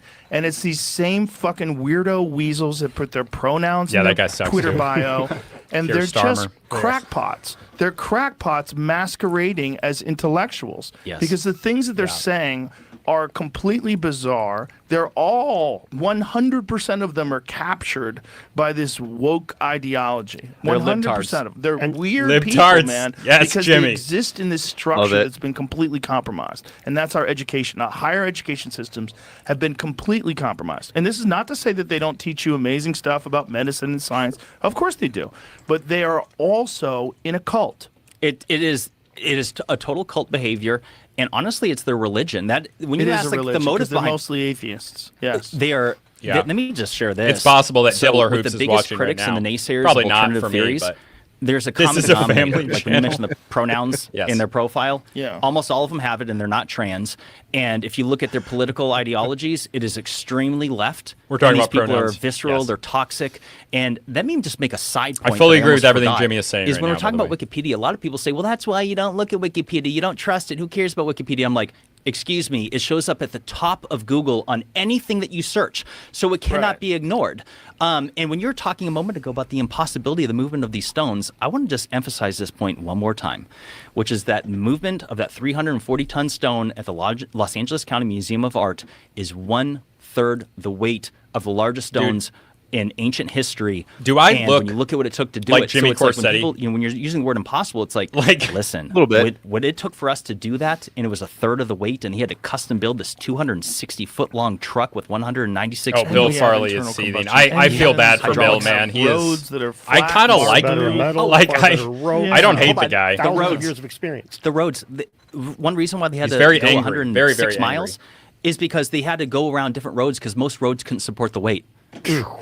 like That's this one so people that Modern look roads into this couldn't like don't support the listen weight. to Jimmy the YouTuber. Like look Do into your the research. details on Jawline yourself and you physiognomy, realize like this is absolutely. completely inexplicable, and it's so important Don't buffer. Don't you buffer on me. now because we're living at a time where people are starting to realize that not Don't you do it. everything we were taught was true. In fact, a lot of things you see in the mainstream media nowadays have been utterly debunked. It's all propaganda. A lot of it is, and he's right. I probably don't have to sell you guys on that, but And right about history, Yep. about Yeah. recent history that's easily proven, and the mainstream media will tell false narratives. Oh, Right. absolutely. And so we know that people lie. So we know that people lie. We No, I know that don't people care. love to be in a It's fine. position of authority, to be the only people that are bad with allowed names, to too. distribute the truth. We Do you- know that. do you want to get provocative real quick? pseudo archaeology So founder. That's a fun idea. nowadays, there's a lot of conjecture about the historical accuracy of different things involving World War II. And Jamie, if you were to go to the Baalbek folder, or in fact, go to the folder called swastika. So this Oh, is God, something he's that's gonna got go there. tremendous Getting heat spicy. for. Yes. Okay. So Jimmy's done this before, and he's been accused of things. I think this is a very, very worthwhile thing to talk about because the mid-century Germans are not the only ones. They were building on thousands of years of they were building on thousands of years of use of the swastika. You can find this symbol everywhere. You can find it in native North America. You can find it in Eurasia. I'm not sure about Africa besides like North Africa. I'm just not sure. It's possible. But I know of examples in across Europe, Asia, and the Americas. I think both continents, but definitely I can remember one from North America. And like there is something there. And just because the mid-century Germans chose it doesn't mean that that symbol, which seems to be a inherently human symbol, which I believe is probably based on the it looks to me like it's based on the constellation of the Big Dipper, and it moving around one of the stars in the sky. Yes, it's a constellation. Someone else says that. It goes back, and oh yes, Ethiopia. Thank you. So absolutely Africa, Ethiopia. Ethiopia is very important in world history. And they just want to not talk about it and accuse anyone who even brings this up, even though it's completely unrelated. Like, I want the symbol detached from those mid-century Germans because it doesn't belong to them. They appropriated it, right? I don't want it to be associated with them. The Big Dipper, I think. Yeah, I think it's associated with the Big Dipper. But yeah, let's see what he says. Whereas that when I went to Baalbek, I noticed that there were swastikas all over the place. And I'm like, well, that's interesting. That's an ancient symbol, though. The what a lot of people are not aware of is that the swastika is prehistoric. It's found on 5 continents around the world and dates back approximately 10,000 years. It is found in Europe, Africa, Asia, North and South America, all before transoceanic sea travel was thought to be possible. If you scroll through the Yes. imeges, Jamie, you'll kind of give the And this is audience one of an the best understanding. Now, arguments let me preface this whole For an ancient conversation with this. civilization, but you cannot discuss Fuck it. Hitler. He right? Like Right, he, right, of course. Fuck Yeah. Nazis. God, I fuck don't. all that. Right? He stole the symbol, which was a Right. symbol of He peace. stole the symbol. And Yes. he bastardized it. So this right here, I took this photo. You'd almost think it's Appropriated the photoshopped in. symbol, This which is is very normal. this is a photo. This is real. And I'm For like, well, cultures this is to do. fascinating. I put this up on Twitter and I said, did Hitler know something about ancient history that we don't? And the reason why, and this was a sincere question, everyone started calling me a Nazi. I was spreading Not dangerous everyone, just Nazism for it. losers. I was supporting No. him during this argument. This is a grown-up conversation. Hitler was a very he was evil, but he was intelligent, and the Nazis were arguably the most technologically advanced country at that time in World War II. The jet engine, rockets, and for some reason, for reasons that I cannot find a definitive answer on, is why was Hitler so into archaeology. They call it Nazi archaeology, and the mainstream people will say, "Oh, well, Yes, he regeneration, weaponized. He was trying to get similar this to Aryan this- thing going to unite people and just This create an koru that I enemy." wear Pick up every to day, Himmler a lot. which They'll is a say that Himmler Polynesian was the symbol one that was that really is into very that similar shit. to that. And so that's, Meaning by is the way, very that's similar. Peru, like 800 years ago. You'll find the Native Americans, the Pima Indians, the Navajo, the Apache, the There's Yavapai. actually a Hindu temple in Los Angeles that was near my old house. Yeah. And we went to visit it. You could actually have weddings there. And they had to have a sign up explaining why there were so many swastikas in the building. I went the to- swastikas all over it. I went to Japan, and it's the same thing there. They have swastikas on different shrines. Okinawan karate, when I was a kid, Okinawan karate, one of their patches was a swastika. Yeah. And this was when I was a kid. So this is in the 80s when I was studying when I first started studying martial arts. You could get these Okinawan karate patches that had a swastika on it. Had nothing to Spinny do wheel with is Hitler. It calling had to do with me, Japan. and not Right. because Well, of the so- mustache go man. ahead. The All right, mustache so real quick, man. while Jamie's on this I love slide, that. this is from the Hopewell Mound people, which is in modern-day Ohio, and that dates back 2,200 years ago. Jesus Christ, this is from modern day Ohio 2,000 years ago? 2,200 years ago. And so here's the point that I'm making about the swastika. Ohio. Is that look, people Pre-Mississippian debate on whether it culture. was the Milky Way galaxy, the Big Dipper, whatever Big you want to Dipper. say its origins were. Big Dipper. I do not think that it's a coincidence that a symbol is so specific as it is found on 5 continents around the world before transoceanic sea travel was said to be possible. Because just to Right. remind the audience, it changed my wasn't until battery. 1492 when Christopher Columbus sailed the ocean blue. End of.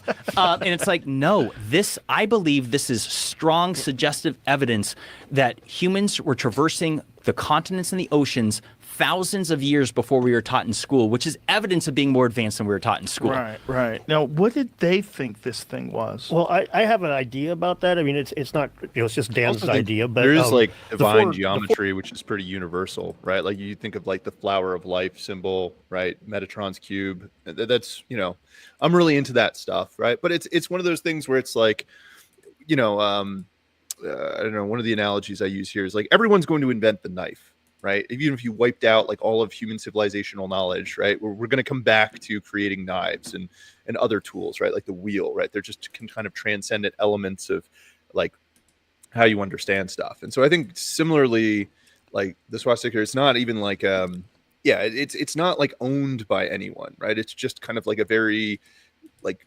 universal geometric shape, right? That has appeal, and it's not necessarily that like somebody came up with it and then it like seeded it to all these places. And I believe that that's a possibility as well, because it is Yeah. quite simple. It's a simple enough of a design. So yes, thank you for bringing that up. That is another possibility, especially because like it's stylized in many different ways, right?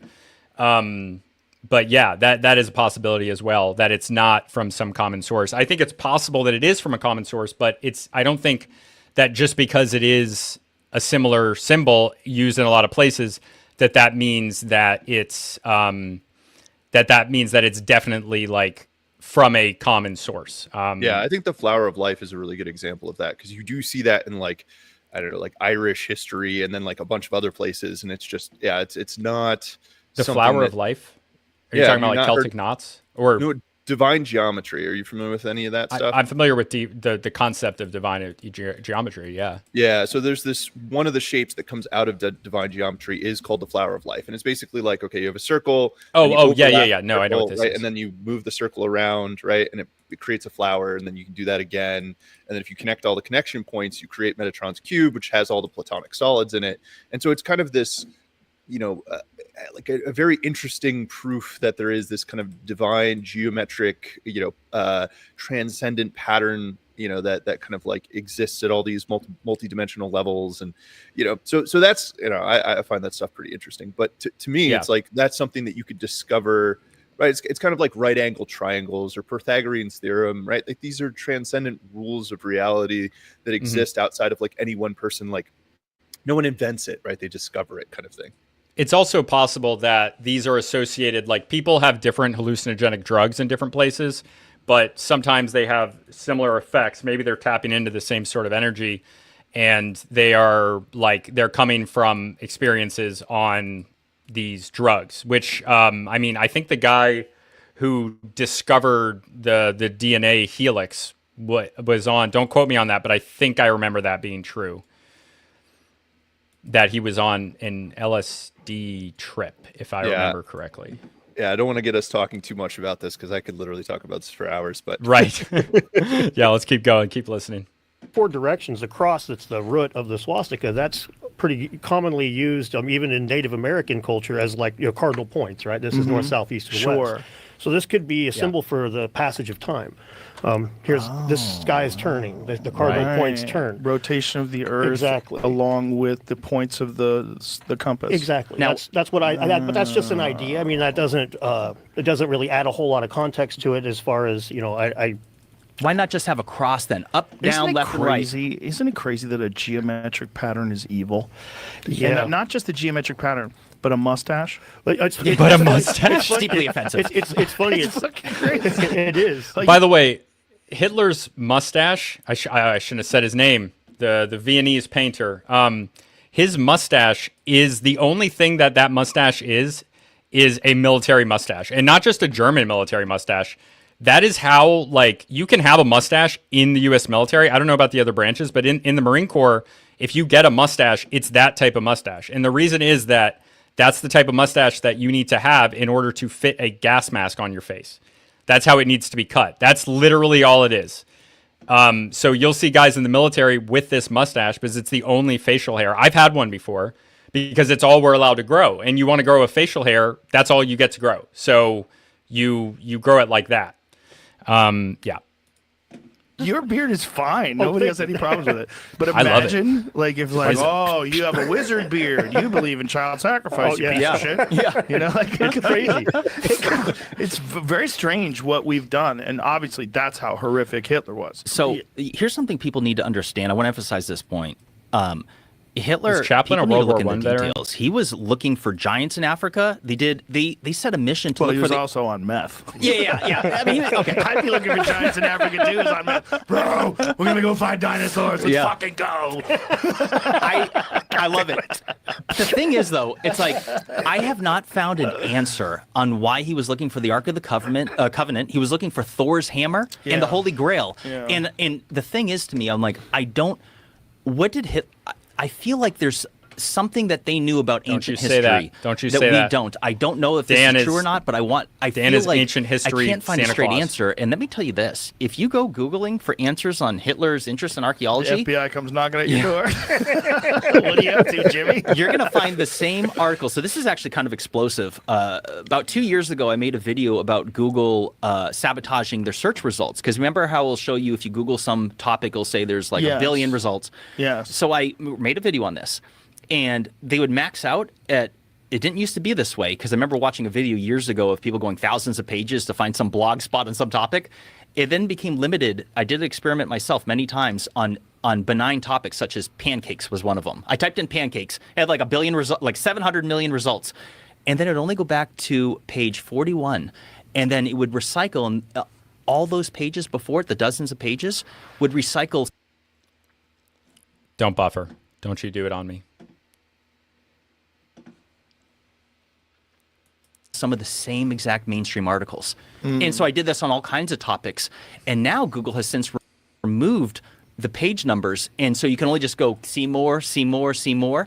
And so if you Google any type of topic, Right. and if you're looking for answers look, on this, guys, like you can, someone's like, whether like however you feel about mid-century Germans, whatever, like it doesn't even matter. It's like their information can still be correct. I don't have any books from them, but I do have some Soviet archaeology books, and I'm not pro-Soviet. Like that doesn't, I don't have to be pro-Soviet in order to have these books. I want to know like how they were thinking, how their methods were different. I don't understand this argument of like not wanting to even look into what they were looking into. They had, just like other cultures today, like Chinese stuff, they have a different way of looking at the world. So they're going to have a different manifestation of science. They're going to have their own version of it. And they're going to look at different things in a different way. And I think that that's fine. You can look at cultures, like looking at at mid-century German archaeology, it doesn't make you one. That doesn't make any sense to me. I truly do not understand the concept. But whatever, that's the Louis Theroux in me. Let's keep going. they're going to keep sending you the same regurgitated mainstream articles. So I can't find a reliable answer on why Hitler was so invested in ancient history. And again, I don't give a shit about his Aryan stuff. Like, Right. Why was he into the occult? Why was he? right. Yeah. I want to know why he was looking for the Ark of the Covenant. Well, obviously, I mean, meth is a good their explanation. engineering was insane.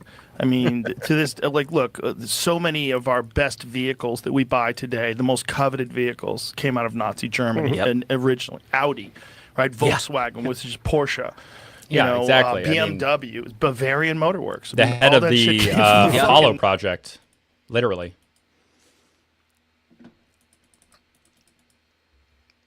Am I frozen? Can you hear me?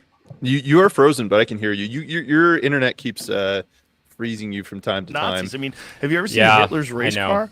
No. Hitler had an Audi race car. And- Really? Yeah, man. It's worth like a shit ton of money. See if you can find Hitler's race car. But this was, I mean, their I wouldn't want that engineering car, was man. superior. This is the reason why we had Operation Paperclip.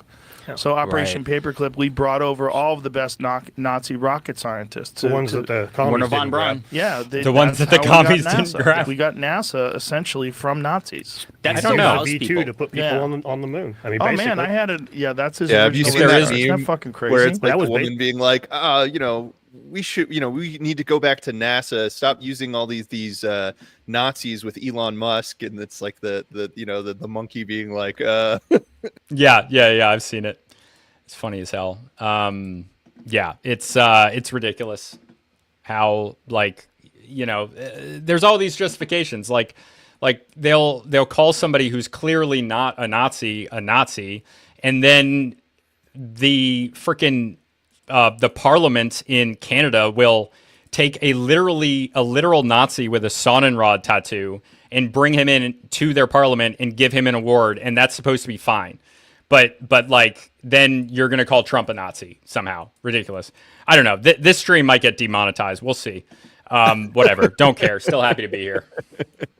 basically a V2 Because that's rocket. an Audi, right? Isn't that what was the? Oh, it was a Mercedes Benz. Did he have more than one?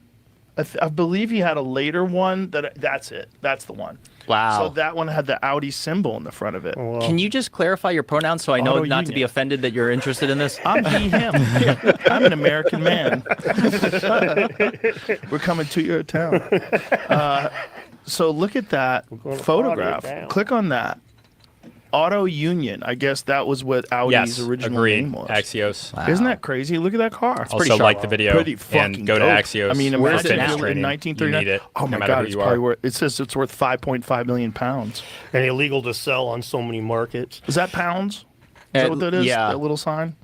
So many things they would be like, oh, that's Hitler's card. No, sorry, we Yeah. can't have you listing that here, buddy. Sorry. Well, Tom Segura bought Burt Kreischer a cup that apparently was one of Hitler's cups. I would. one I that don't he want it. handled? Cup. I don't Yeah. want it. Really? Allegedly, but how the fuck do you Let's know? get him in the Yeah, studio and that's- see this thing. Yeah, but if you have that, you're a monster. But if you had Genghis Khan's sword, you're fucking cool. Yeah, that's actually an interesting. That's a Real good interesting. comparison. I mean, he yeah. killed a lot more people. He Yeah. killed 10% of the population of Earth. but he right. did it long enough ago that you don't hear anybody Yeah. talking about it anymore. He raped so many people that his DNA is in a giant percentage of people Yeah, today. It's like Like- 20%. yeah, in- some- If you read the Something chronicles, insane. by the way, We've done it's it before. I forget what translated the numbers are, but as they're really nutty. But the point made is, her there's his something wife. particularly That's what- disgusting to us. That's what it means. About that Or that's one what- that's how genocide, they said it. and it's really interesting. And you When he was, wonder going like guerrilla how mode. long it's We'll going say to that. take. I mean, Dan Carlin has talked about this in depth because Genghis didn't he piss talks off financial about the capital. Mongols, and that it's so, So true. far in the past. We're talking about like 1200 AD.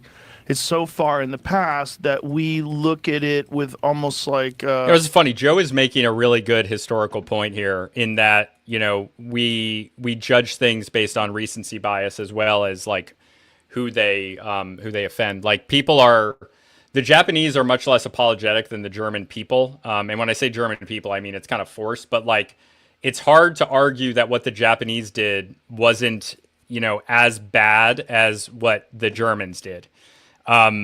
Like I guess they didn't have camps, but they still had 1 million sex slaves, and they still like murdered over 10 million people like indiscriminately. I mean, they had a freaking contest where they were throwing babies. Like officers had a contest of killing people, and they were throwing babies on bayonets. Like these are not It's crazy. Okay, like it's a completely. It's maybe they don't care because they were killing Asians, but whatever. Gosh, this stream is getting demonetized. No way about it. We'll see. Yeah, you can donate down below. You don't have to though. By the way, that's just a joke. Obviously, I appreciate it, but not necessary. An objective perspective instead of a moral perspective. So we say, one thing that Genghis Khan did that was great, he opened up trade to the east, and he was a believer of all religions. You could practice anything. He didn't impose anything on people. Yeah, but he fucking killed everybody. Like, if you were alive back then, he's way worse than Hitler. He killed 10% of the population of Earth. Yes, but I'm a Russian the plant. Nazis were so recent. We have grandfathers that are alive today that fought in World War II, and they can tell you, like, hey, man, I fucking remember this shit. And then we have Jews like Ari Shafir's dad, who was in the concentration camps. Ari Shafir's dad has a tattoo on his arm. That's wild. Yeah, his dad's in his 80s, I believe. Well, wow. That recent memory is a big part. Like I see the Hunter S. Thompson stuff on your wall. You read his book of Hell's Angels, right? Yeah. You remember him talking about that aspect of it. Mm-hmm. That the bikers, the Hell's Angels rocked Nazi memorabilia. He asked the guy why don't you? And he's like, because my dad fought the Nazis and he fucking hates this, so I wear this Jesus because Christ. I wear that's this to interesting. piss off my dad. A lot of that is contrarians. But but my point is that he wouldn't a Genghis Khan symbol wouldn't be doing any good, right? Right. This has an emotional attachment. A Genghis Khan's mustache would be fine on me, right? People might laugh at me a little bit, but I don't even know what it looked like. Yeah, let's see it. I We gotta see don't a know. picture. We They don't know what he looks like. Yeah, we don't know. yeah, it's But pretty wild. it's the Nazi thing, the fact that it's so horrific. It just One of my like, favorite puts bands is a Mongolian band. anyone who has plays anything metal. to say that's coloring outside the lines. And you they get have songs labeled about the Genghis Holocaust Khan. denier and anti-Semite. The Who. the worst The H labels U. that they can put on you. And a Means good something in example of Mongolian, I that forget is what. that podcast. Oh God, I forget his name. But it was the Tucker Carlson controversy where he had this guy on his That podcast sounds like and the he was Japanese. talking about what William Churchill's role in the Holocaust was, because they had put these embargoes on Germany and basically starving everybody to death. And they just started calling him a Holocaust denier. And that's like not what he was talking about at all. That's not what he was saying at all. He was just saying, no, there's a multifaceted explanation for why they decided to exterminate all these Jews, and part of it was because of an embargo where they were starving Well, people they didn't have out. enough What food is for their own his- people. That makes perfect Daryl sense. Cooper. And what is his podcast called? It's excellent. I listen to it all the time, but my brain's not working right now. I just got out of the gym. I'm on meathead mode. It's something. I know what you're talking about. I can't. Oh, come on. I'm sorry about my internet, guys. Thanks for bearing with me here. I hope to my blank on it audio as is well. working okay. Martyrmade, that's right. Martyrmade? Yeah, you Martyrmade come through just on fine. Twitter and Instagram. Okay, And, the audio is most you know, important. to call that guy an anti-Semite or a Holocaust denier is so stupid. He's a brilliant guy, and his podcast is excellent, and he's really sensitive I mean, I'm- and well-balanced, and he Apparently we're gives both a very Irish here. comprehensive view of things. It's like, not in any way fuck Churchill. Like, I don't prejudiced. care. It's a great I hate him. podcast. But you're not allowed to color outside the lines. Well, yeah, that's all he was just saying that Churchill was one of the villains. yeah, and that's that's realistic. Like the multiple. Churchill was a villain to the Irish. Different reasons for that. You tighten up their belt, they're gonna. That's not gonna.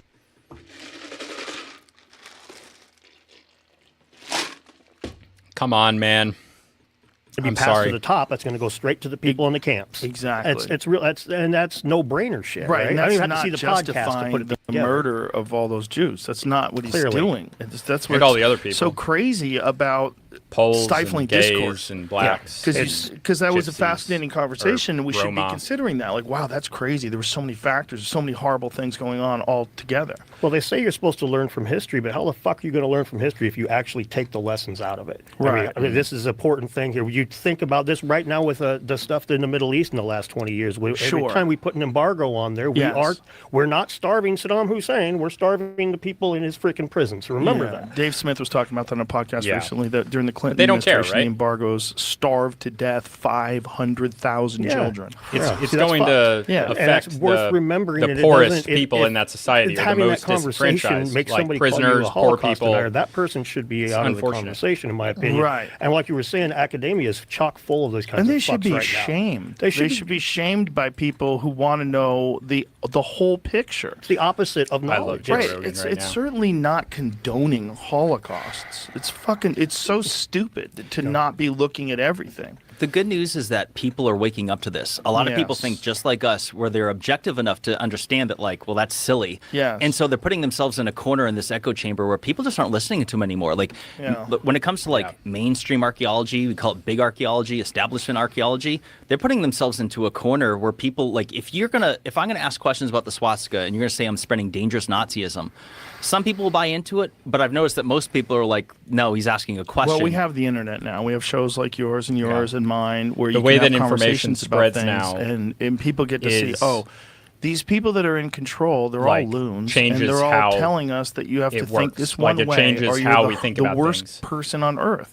And I don't buy it. No. it's a dumb way to look at the world. It's un-American. Sorry to beat the really flag for a is. second, but yeah, It really is. Proud to It be. is I live in a un-American. country where I can have somebody with their pronouns in their fucking bio and somebody who not with their pronoun. We can both yell at each other and not have us end up in jail over it. And It's also this position that people have when they're teachers, when they're educators, and they have this position, and I can speak to it a little bit from martial arts. Yeah, Because so firebombing Dresden, man. I mean, like, a lot of people look at this as they'll say that this is a dog whistle towards the mid-century Germans, but like, I remember reading about that when I was like 9 years old. I used to read these books called Horrible Histories when I was very young, which is from a British author.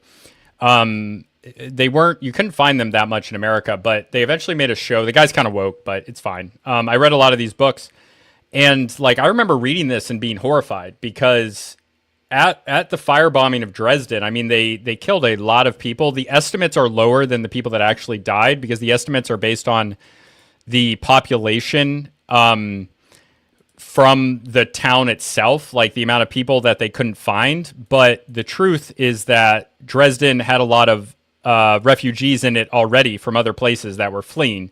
So the amount of people that actually died there is much higher than the estimates. But they, like, American fighters and American fighters and bombers and British fighters and bombers, they attacked this place. And there was an American plane that strafed with machine guns a children's choir during this. And like, look, man, that's horrible. And it's a war crime. And that doesn't mean that I support what the mid-century Germans did. Like, that doesn't mean that at all. Like, two things can be true. Like, and I hate this idea that, talking about what was done to innocent people is viewed as like some dog whistle to some regime. It's not at all. And I see this today with when I talk about Ukraine and what was being done to Russian nationals in eastern Ukraine. And like, just because, like, I hate Russia. I've always hated Russia. I'm 3/4 Irish and I'm a quarter Hungarian. And what the Russians have done to Hungary over years is horrible. They invaded in 1956. The last of my family, as far as I know, like, I've been to Hungary. I've been to where my grandfather was from. And the last of my family, I don't know if this was related, but the final grave I could find with my last name, Urban, on it is from 1956. So I don't know. I don't know if that's a coincidence or whether it was related to the Russian invasion in 1956. But I do know that they forced communism on Hungary as a satellite state, not actually part of the Soviet Union, but part of it. I've always hated Russia my entire life. So I'm not, but that doesn't mean that I hate Russian civilians living in eastern Ukraine, and it's wrong. Yeah, it's and I'm not going to. I won't listen to that argument. Dresden was wrong. Dresden was wrong. A lot of other things done to the German civilians were wrong. And just like other things done by the Japanese and by the Germans during World War II were wrong. Two things can be true at the same time. Don't be stupid. Yeah, I think this goes back to what we were saying earlier about people like to have this very low resolution understanding of things. They make it very black and white, good guy, bad guy, right? Like, you know, and it's a lot more nuanced. And I think this is an important time in our history where we're starting to get past a lot of these kind of like limiting, you know, superficial understandings, and we're starting to actually dig into things, right? And have a little bit more of a nuanced conversation and realizing it's not like, oh, you're like an evil person because you're talking about like evil people. It's like, no. We're trying to understand what's true so we can learn from it, right? And try to be practical about how we go forward. And I think that's kind of an important thing that people are starting to get, is that you can be like well-intentioned and study like both sides of an argument. Right. Exactly. It's I have no patience for arguments outside of that. It doesn't make any sense to me. I'm just not going to do it. I'm not going to be bullied into it anymore. And that requires, like, you have to adopt. You have to adopt the perspective of people that you maybe don't want to, people from positions of power, in order to exist in a lot of these places. And I'm not okay with that. I don't care. I'm not going to adopt your ideology. I think differently than you, and my views are just as valid as yours. But yeah, let's continue. In martial arts, when I first started doing martial arts, it was in the 1980s. In the 1980s, every discipline believed they had the very best discipline. All the judo people thought judo was the only martial art you needed to know. All the karate people thought karate was it. Taekwondo people, where I came from, they all believed in Taekwondo. And it took the UFC to slam everything together and go, oh, Jesus, half of this stuff is fucking useless. Yep. And, you know, and some of it's not useless. I've watched right? the first UFC. UFC from, like, 1. John Jones. It's incredible. Won It's like the sumo UFC wrestlers fighting like weekend judo with a Taekwondo guys. It's kick. crazy. It was amazing. Yeah. That was unbelievable. And I was so happy because that was my thing. So me watching him do that was like, yes, why aren't more people doing this? Like, you guys should have been doing this from the beginning. It's the most powerful kick in the sport. But you were in trouble if you trained in other disciplines. Okay, I'm going to go to the bathroom. I'm going to let this run. Can you just stay here, Meta? He's probably one of the most important figures in martial arts, not just Tell me what happens when I get back. Introduce people to it, like myself, who became martial artists because I was a Bruce Lee fan. He also combined all kinds of different martial arts, and that was Jeet Kune Do. He developed a style that was essentially, he took Western boxing, he took some judo that he learned, and karate, and all these different techniques, and just tried to find what is the absolute best thing for just fighting. And that was, he was a heretic. Like, his life was threatened for that. Yeah. And it's because the educators want to be the only people that can distribute information, and they don't want to be challenged. When I was in high school, I had a teacher. His name was Mr. Holman. He was a very nice guy, but he was a smart guy that wanted to be the only smart guy. And he was great talking to me because I was a stupid kid. But unfortunately, one day I had watched a documentary, and I've always had a very good ability to recall things.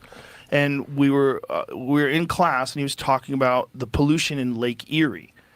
And I had just watched a documentary about the extensive work that they had done to clean up Lake Erie, and that they'd made these huge strides in removing pollution and crap and all these different things from Lake Erie. And he was talking about stuff that he had learned in school 20 years prior. And so when I said, well, you know, there's a PBS documentary, and I brought this up in class, where there's been this extensive work, and they talked about the amazing accomplishments of cleaning up Lake Erie. And he got so mad at me. I'm like, you're not mad at me, man. You're mad at PBS. Like, I don't fucking do any research. I watched a documentary. But back then, you could say you don't know what you're talking about, and I couldn't pull my phone out and go, but what? Look at that. Right. Fucking, you can watch it, dude. Like, these people have done an amazing work cleaning up Lake Erie. Yep. But he didn't want anyone else to have any information other. What he should have said is, that's fascinating. I haven't seen that documentary. Can you recall the name of it? And let's see if we can get it, maybe show it to the class. Right. I'm going to try to do that because that's great. That's a good sign. What I'm talking about is what Lake Erie had become because of industrial engineering and because of pollution and waste that was coming from all these plants. So he was true. He was correct. But time had changed, and he did not like that I knew that, and he didn't know that. And I remember being in that class going, Not "This much. is so crazy. This is my fucking Sweet. science teacher." Oh, is Joe My been science talking the whole teacher time? doesn't He want does that. details. He doesn't want facts. Yeah. This Yeah, he's happened to talking me. about So I was like in the Erie. military years ago, and it wasn't long after I got home from Iraq, and I was going to Warrior Leadership course, which is to become an E5 a Annex, sergeant. the illegitimate scholar And back channel. then, they were teaching ABC, which is airway bleeding. Hey, like the what was video, other one? please. Circulation, whatever, and for emergency medical response if someone's dying. And they had since updated where bleeding is the most important thing to focus on because soldiers were bleeding out. And during this warrior leadership course, they're teaching the class 30 people wrong information that is since outdated. And I try to interject to say, "Oh, this is what they're teaching now." It was the same exact thing that happened. He didn't stop. No. This is what's written down right here. I'm like, no, but that's not even what they're teaching in theater right now. Like, I'm trying to. This is medical emergency stuff that could save someone's life. And he didn't want to hear it one bit. I couldn't believe it. I was astonished. He So same should thing. have said, "That's interesting. I did not know that. We need to update what we're showing you. These 3 factors are the same, but now we know." Thank you, Jimmy. Now we know that bleeding is Life more over primary. limb. That should be that's the response of a real leader. So like life over limb is the doctrine that that Jimmy is talking about. Jimmy he was an officer. He was a veteran. But we this happened after the invasion of Iraq, or maybe before that, they implemented this idea, life over limb, which means that they more often use tourniquets to stop bleeding, which could potentially make people lose their limbs but keep their life by not bleeding out. So we have a lot more as a proportion of casualties. There are a lot more people who lost limbs, but usually those people would have lost them anyway, and their life is protected more. Every Marine, Jimmy was Army, but he was like I was a Pogue. I was a utilities guy, but they were. I think Jimmy was a combat officer. I think he was an infantry officer. Don't quote me on that, but I think he was. And that is that's a different thing. But every Marine, even a Pogue like me, they say like every Marine, a rifleman, like you're given basic infantry training, and if you're not a grunt, if you're not infantry, you're given basic infantry training, and we learn a lot how to use tourniquets and things like that. No, if you just randomly hopped on the channel, I'm a guy I'm friends. Well, I'm saying friends. I'm more acquainted with Jimmy. I've been on his channel before, Jimmy Corsetti's, but I'm definitely friends with Dan, the other guy on there. And I've done some of the work against Flint Dibble and fact checking him and showing that he's wrong. But we're here watching them going on there, and I would say you no, got it's not retweeted BS. by Rogan, right? I did get retweeted by Rogan. Yeah, one of the threads that I did was retweeted by Rogan after Graham Hancock mentioned me on that episode of Joe Rogan. And unfortunately, I already asked Dan. Dan said that he was intending on messaging me. He told me this afterwards when I asked. But I wasn't mentioned on this one. It just didn't get brought up in conversation. And Dan actually said sorry for that. I mean, it's fine. I'm not upset with him or anything. It would have been cool to get mentioned again, but some of the stuff that they talk about, I'll let you know if it goes into my research at all. I assume that they won't go into my research. It won't come up, just because if my research did come up, one of them would have mentioned me. But most of mine, you guys, if you watch the channel, know that most of it is maritime archaeology, which is, this channel is really cultural anthropology and adjacent fields, but I know some archaeology. Also, just going to plug it again. Please like the video down below. There's Axios Fitness for fitness training. Very helpful every month. It's online. Lowest tier is $25 a month. Very worthwhile. And the other one, Patreon, is $2 a month. You get early, less edited episodes of the podcast, as well as some other perks. I'm adding more. It's only $2 a month for now. I'm going to up it to $5 eventually, and you'll get grandfathered in. So Patreon's $2 a month. Right now, I have the Graham Hancock interview up there, and it will be up for everybody within a week or two.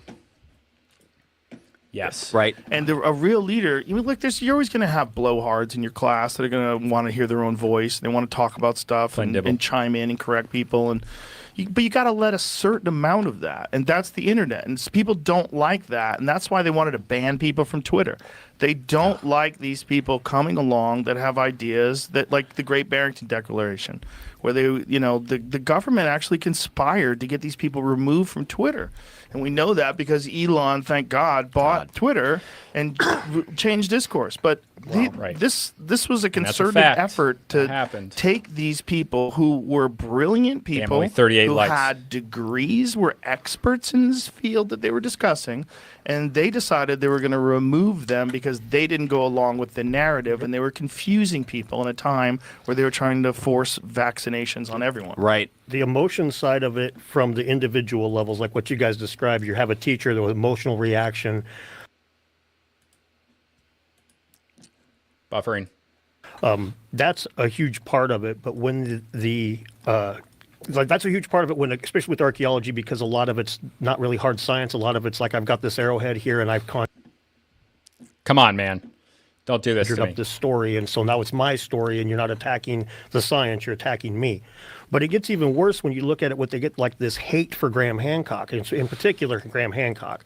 That makes it where it's like you can't trust a damn word that comes out of their mouth when they're discussing. Like if we were talking back to the martial arts, one of the things that came out I will never was do this Aikido to was you. just ass. It's no good at all. If Flint for, Dibble like, is man-to-man right, combat. It's, I will tell you, like and I've done it samurais have been before. knocked off a horse or some He's shit. right Well, about it's plenty of designed stuff, but I will tell you when he's wrong. But I will not lie to the you. energy of your attacker. Okay. So if someone's coming at you with a sword, if you don't have a sword and a guy swings a sword and you're fast enough to get away from the path of the sword and grab the guy's arm or body and manipulate him to the ground to remove his sword, it's essentially a disarming. Okay, so it's not the best thing It just in the doesn't world. work against a wrestler. Okay, at so all. now and that Wrestling makes- is way better. And now- Wrestling is if you want to find out the best way to take a person to the ground and control them, we 100% know it's wrestling. Yeah, you just grab The them most and go. ancient sport in the world that dates back to Yes. the Sumerians. And by the way, in wrestling, I include judo. I include different forms of jujitsu that were ancient because these allowed people to manipulate limbs and to control joints, which allowed them also to take people down and submit them. But the point is, you had a bunch of people believing that this one goofy ass martial art was the end all be all because of a good Steven Seagal movie. Exactly. And what my point was there is, it's like you're considered pretty much an expert in martial arts. You're not like you're a professional announcer for UFC shit. Yeah. You know your shit. So if I watched you say Steven Seagal, his martial arts, it's fucking Aikido, man. I don't know what to tell you. Yeah, but I would not do that. Well, I would tell you Steven Seagal was really good. Yeah. Really good at Aikido. But if you hated Steven Seagal, if you were one of his many haters, you could just attack Aikido without ever saying his name. And just be digging him a ditch, right? You could just be burying him without ever mentioning Steven Seagal's name. You could just attack Aikido.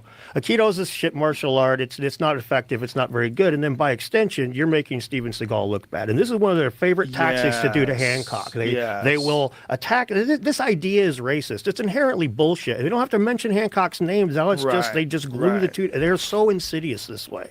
Yeah, and the connecting Hancock to white supremacy and aliens is the dumbest one. Because first of all, he never said nothing. Follow about MetaPrime on not only Twitter. That, not only does he not He was think just doing of disaster it as relief in white North Carolina people for a built this while. stuff. He thinks it's the Very people important that stuff. live there. Thank you for doing but that. they lived there a long ass time ago. It's the same fucking people. It's I'm gonna put Africans. his link Whoever built for Twitter the in the pyramids, description. they were Africans. Like I'm an American. Yeah. Let me just remind the that's audience. where they lived. Egypt is in Africa. Yeah. In case you're wondering.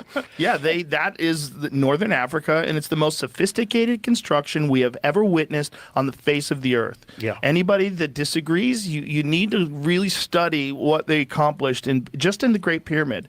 It's mind-boggling precision. It's not just the incredible feat of moving massive stones hundreds of miles through the mountains. It's the mind-boggling precision of the construction of these buildings that it's so crazy. It's almost like they made it so nutty that even if everything dissolved and expired, it would give us at least some clue that maybe something happened. Maybe people had achieved a level of sophistication. And my thought is, and this is just a guess, is that as we move towards metal and we move towards using different kinds of combustion engines and electronics, we moved in a very specific area of technology. Yes. And we were A specific allowed to do trajectory this for because technology. things have been relatively peaceful for a couple hundred years. Okay. Right. Relatively peaceful. Yes. And Monopoly of also, violence, there's controlled war in other places, so it by the allowed state. us to spend our time here devising ways to fuck up people over there. That's the Manhattan Project, right? Right. But if you have a completely different avenue that thinking goes in and innovation goes in, and instead of combustion engines and electronics, you have something that we haven't even considered. And that, to me, seems like what Egypt is. It seems to me that they had this incredibly fertile area. So if people look at Egypt now, you're looking at all the sand and all this shit.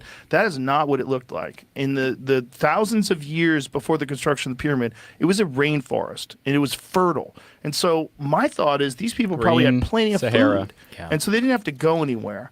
And so they weren't attacked that often. The Nubians conquered them, and that's when the statues started changing, looking more Southern African. But you have these people that live in this incredibly resource-rich place, and they were able to spend thousands. Thank you very of much years there. to And thank you to Rat Splatigan for joining the Patreon. Appreciate that, brother. For joining in, Rat Splatigan. I assume that you're watching this right now. Appreciate that. Yeah, $2 a month on Patreon. Back to Joe Rogan. I think It's in a those great thousands of mouse years, detective they reference, divide. I think. Sorry, what was that? I think it's a great mouse detective reference. It's Great old, mouse detective. Disney- Yeah, I don't know what Yeah. that is. What is that? Oh man, it's a classic Disney movie. Oh, But, yeah, Okay. No, I haven't seen it. yeah. Interesting. Well, put it on the list. All right. I love Disney movies. I watch them all the time The on old airplanes. ones. Yeah, Right, the old ones. I mean, I like animated movies in general. I just on the airplane out here, I was watching. Methods. I was watching Despicable Me 4. I have a video coming out about the Minions and how the Minions are like a metaphor for power. I've written the script already. It's not near the top of my list. Oh, there he is. Thank you, Rat. Appreciate that, brother. And thank you, Meta, for explaining that. My Yeah. favorite Disney movie, probably it's Polynesian bias. I'm going to go Lilo and Stitch or Moana. But there's a lot that I really like. I really like Brave. That's one of the less common ones. Brave is really good. Lion King, obviously. Yeah, it's probably one of those. Probably Lilo and Stitch, man. I mean, I love Lilo and Stitch. I'll be watching Moana too. I don't watch them in theaters anymore. They like I'm so bored watching them in theaters. I like to have them on like kind of in the background. But yeah, I'm very excited for Moana 2. That'll be cool. But yeah, Lilo and Stitch. I'm gonna go with Lilo and Stitch. Oh, and Atlantis. That was yeah. Pixar before it was owned by Disney, maybe. But That's a literally you character. right, Like, right. You are literally the guy from Atlantis. I know, right? Like this freaking nerd. Like, yeah, Milo. His name's Milo. I want to get a Milo costume. I was gonna do it for this Halloween, but like I don't really have any reason to dress up. I don't go to parties or anything. So yeah. First Toy Story is great as well. Toy Story 1 and 2 were really good. Yeah. But if we're going outside of animated, Pirates of the Caribbean is actually one of my favorite franchises of all time. And I don't know if you guys know this, but this tattoo is the tattoo that Jack Sparrow has, but in color. I had my artist colorize it. But okay, back to Joe Rogan. Done talking about Disney movies. What's our timestamp on Rogan? Oh, El Dorado is incredible as well. I do love El Dorado. 106.51 is where we're at. Okay. That we still Dorado does haven't go even hard. considered because we went in a different path, and we Yeah, can't. Joe Rogan is consider making a any very, other very paths. good anthropology We point. consider our Smarter than path, anything and we say, Flint well, we're the Dibble's ever furthest. said. We live today. Okay, so those fuckers in the past, they're basically cave people. Yeah, the right? soundtrack That's on how El we look Dorado at it. is That's awesome. yeah, they look at them like dumb people playing with Yeah, stones. Oh, they were right. silly. Yeah, they used stones because they weren't smart enough to use metal. It's like when you look at the details of stone, it's like you could say it's more impressive. Well, we wanted to talk about Göbekli Tepe, and Yeah. Göbekli Tepe is not just fascinating in its construction, but also in the timeline. Because the timeline, fucked everything up. Oh, I yes. remember when Graham Hancock and Zawi Hawass were having that big debate with that other guy who's an archaeologist. The American guy's very smug. But he's like, what evidence do you have of a civilization that lived 10,000 years ago? Well, you have one now. Yeah. So you have to shut the fuck up because you were wrong. Yeah, so in Flint the Dibble. 1990s, a sheep herder finds this stone. He starts kicking it and moving it around. And he realizes, wow, this is a big-ass stone.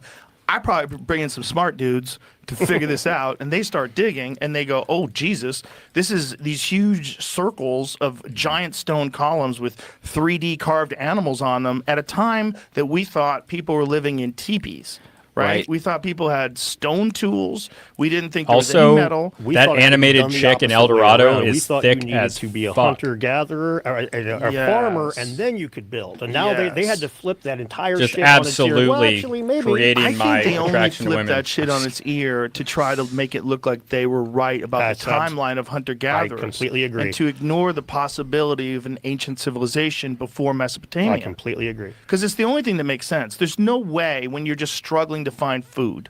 Okay, and if you ever go on a fishing trip or a hunting trip, it's fucking hard to get food.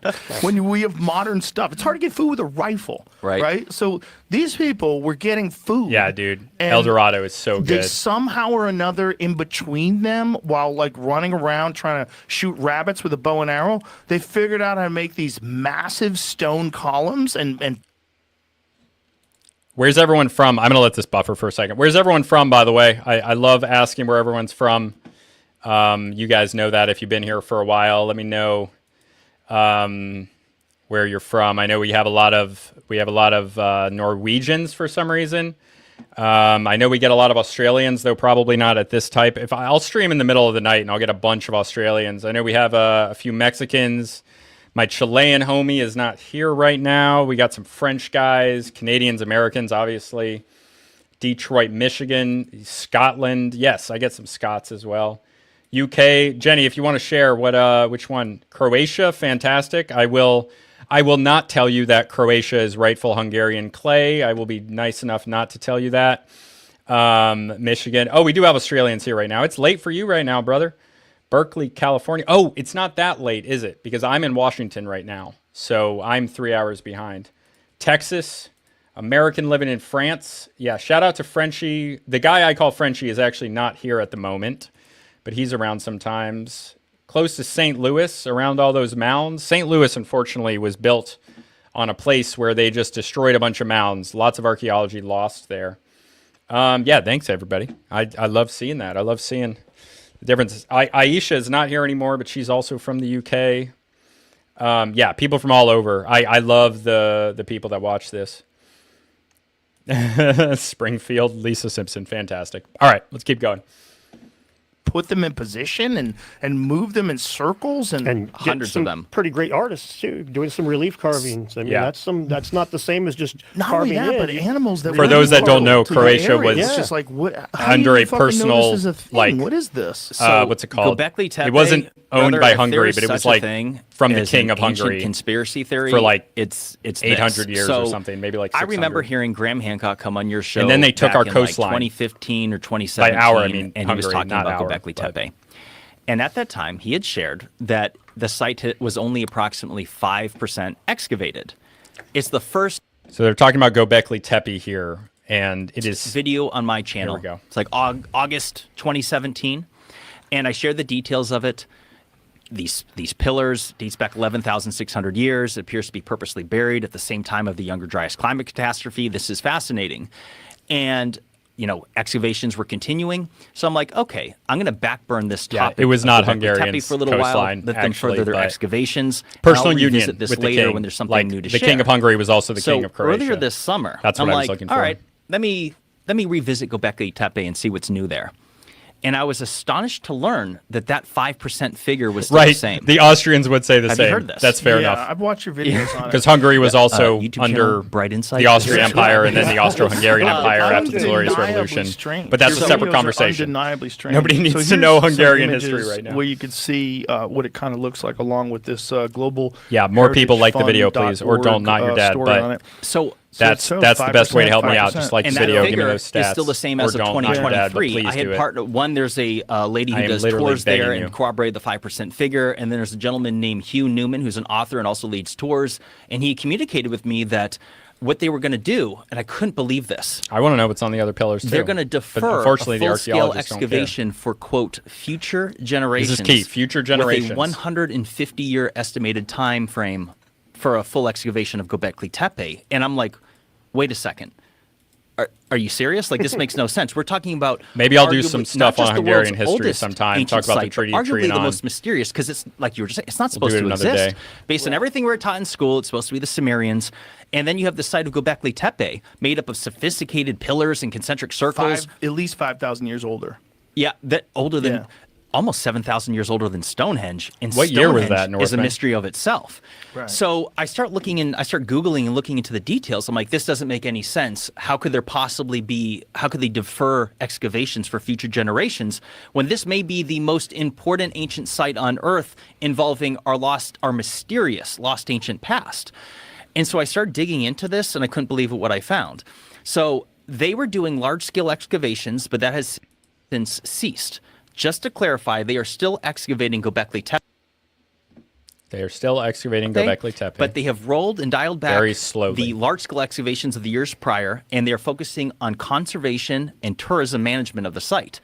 And like I said, with a 150-year time 2011 frame, or I'm like, wait a 2012, they second. didn't know about I Göbekli can't- and I Tepe? have That's kinda all crazy. the screenshots in that folder. Because of funding? Absolutely not. It was a prominent so site. Not only have they never claimed that it's related to funding, but this is where things get bizarre, is that there's a Turkish conglomerate called what the do you mean Doges going Group, south? which consists of 250 companies within Turkey. It's a billion-dollar industry, and they're the ones that took over management and funding of the site back in 2017. Talk about the globalists. And they announced this at all places, the World Economic Forum meeting in Davos. In 2016 is when they announced this partnership. Initial funding of $15 million. At that time, they set up the infrastructure for tourism. Roads, sidewalks, walkways, roofing platforms. And since then is when they dialed back the excavations. And I'm like, this makes absolutely no sense. So it has, let me just be crystal clear here.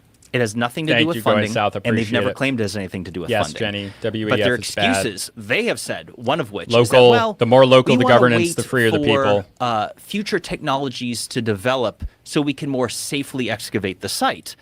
And I'm like, wait a second. Oh, that's good, Northman. Hold on a I second. had a lot of great archaeology We're professors. talking about pillars. Just so everyone's clear, I don't hate archaeology. I love archaeology. I love regular archaeologists. Not all of them are like these, like the people like John Hoops, and a lot of them are scared and silenced for their careers. You know, they rely on this for their income, and they can if they stray too far from the narrative, they will have their careers harmed. It's not like a might; it's a will thing.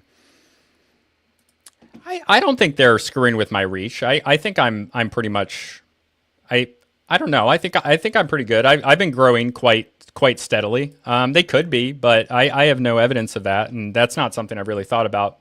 They don't really screw with my videos that much. I know I talk to some controversial people, but my own stuff isn't really all that is it really all that controversial. Pillars buried in dirt. It's 2024. Do Later, not Blue. tell me Thanks that for all we your do not support. have the Thanks for being on the technological Patreon at the capability LOL to tier dig that I rocks thought out. no What one would would ever be an sign up for. I alternative appreciate that. explanation? So, okay, this is where things get fun. Oh boy. So, Rabbit hole. Here we go. Fun. Let I me- love a good rabbit hole. let me say a couple things before I get into it. One of which is that them saying that they're waiting for a future technology to develop to safely excavate the site. I'm like, what type of magical Yeah, they're shovel not- or pressure water hose There's are we no talking about technology. here? Like there's no Right. foreseen technology. And They don't go into since specifics. they're saying that they're continuing to Ridiculous. excavate the site today, since they're saying they continue to excavate the site today, I'm like, well, which is it? Are you saying that you're doing so in unsafe Yes. methods? And I already know This that's is not the true. answer because there's been no issue with destructing the site. It's a From digging it up. monetary It's not like they broke a pillar incentive. and like, oh dang, wait a second, we need to walk this back. We're not doing things Right, safely. right. That's not the case here. So there are a few explanations here. Okay, that's what I want to hear. So And one that's a of good which point. You need that is balance. the most logical explanation. This is the less conspiratorial one.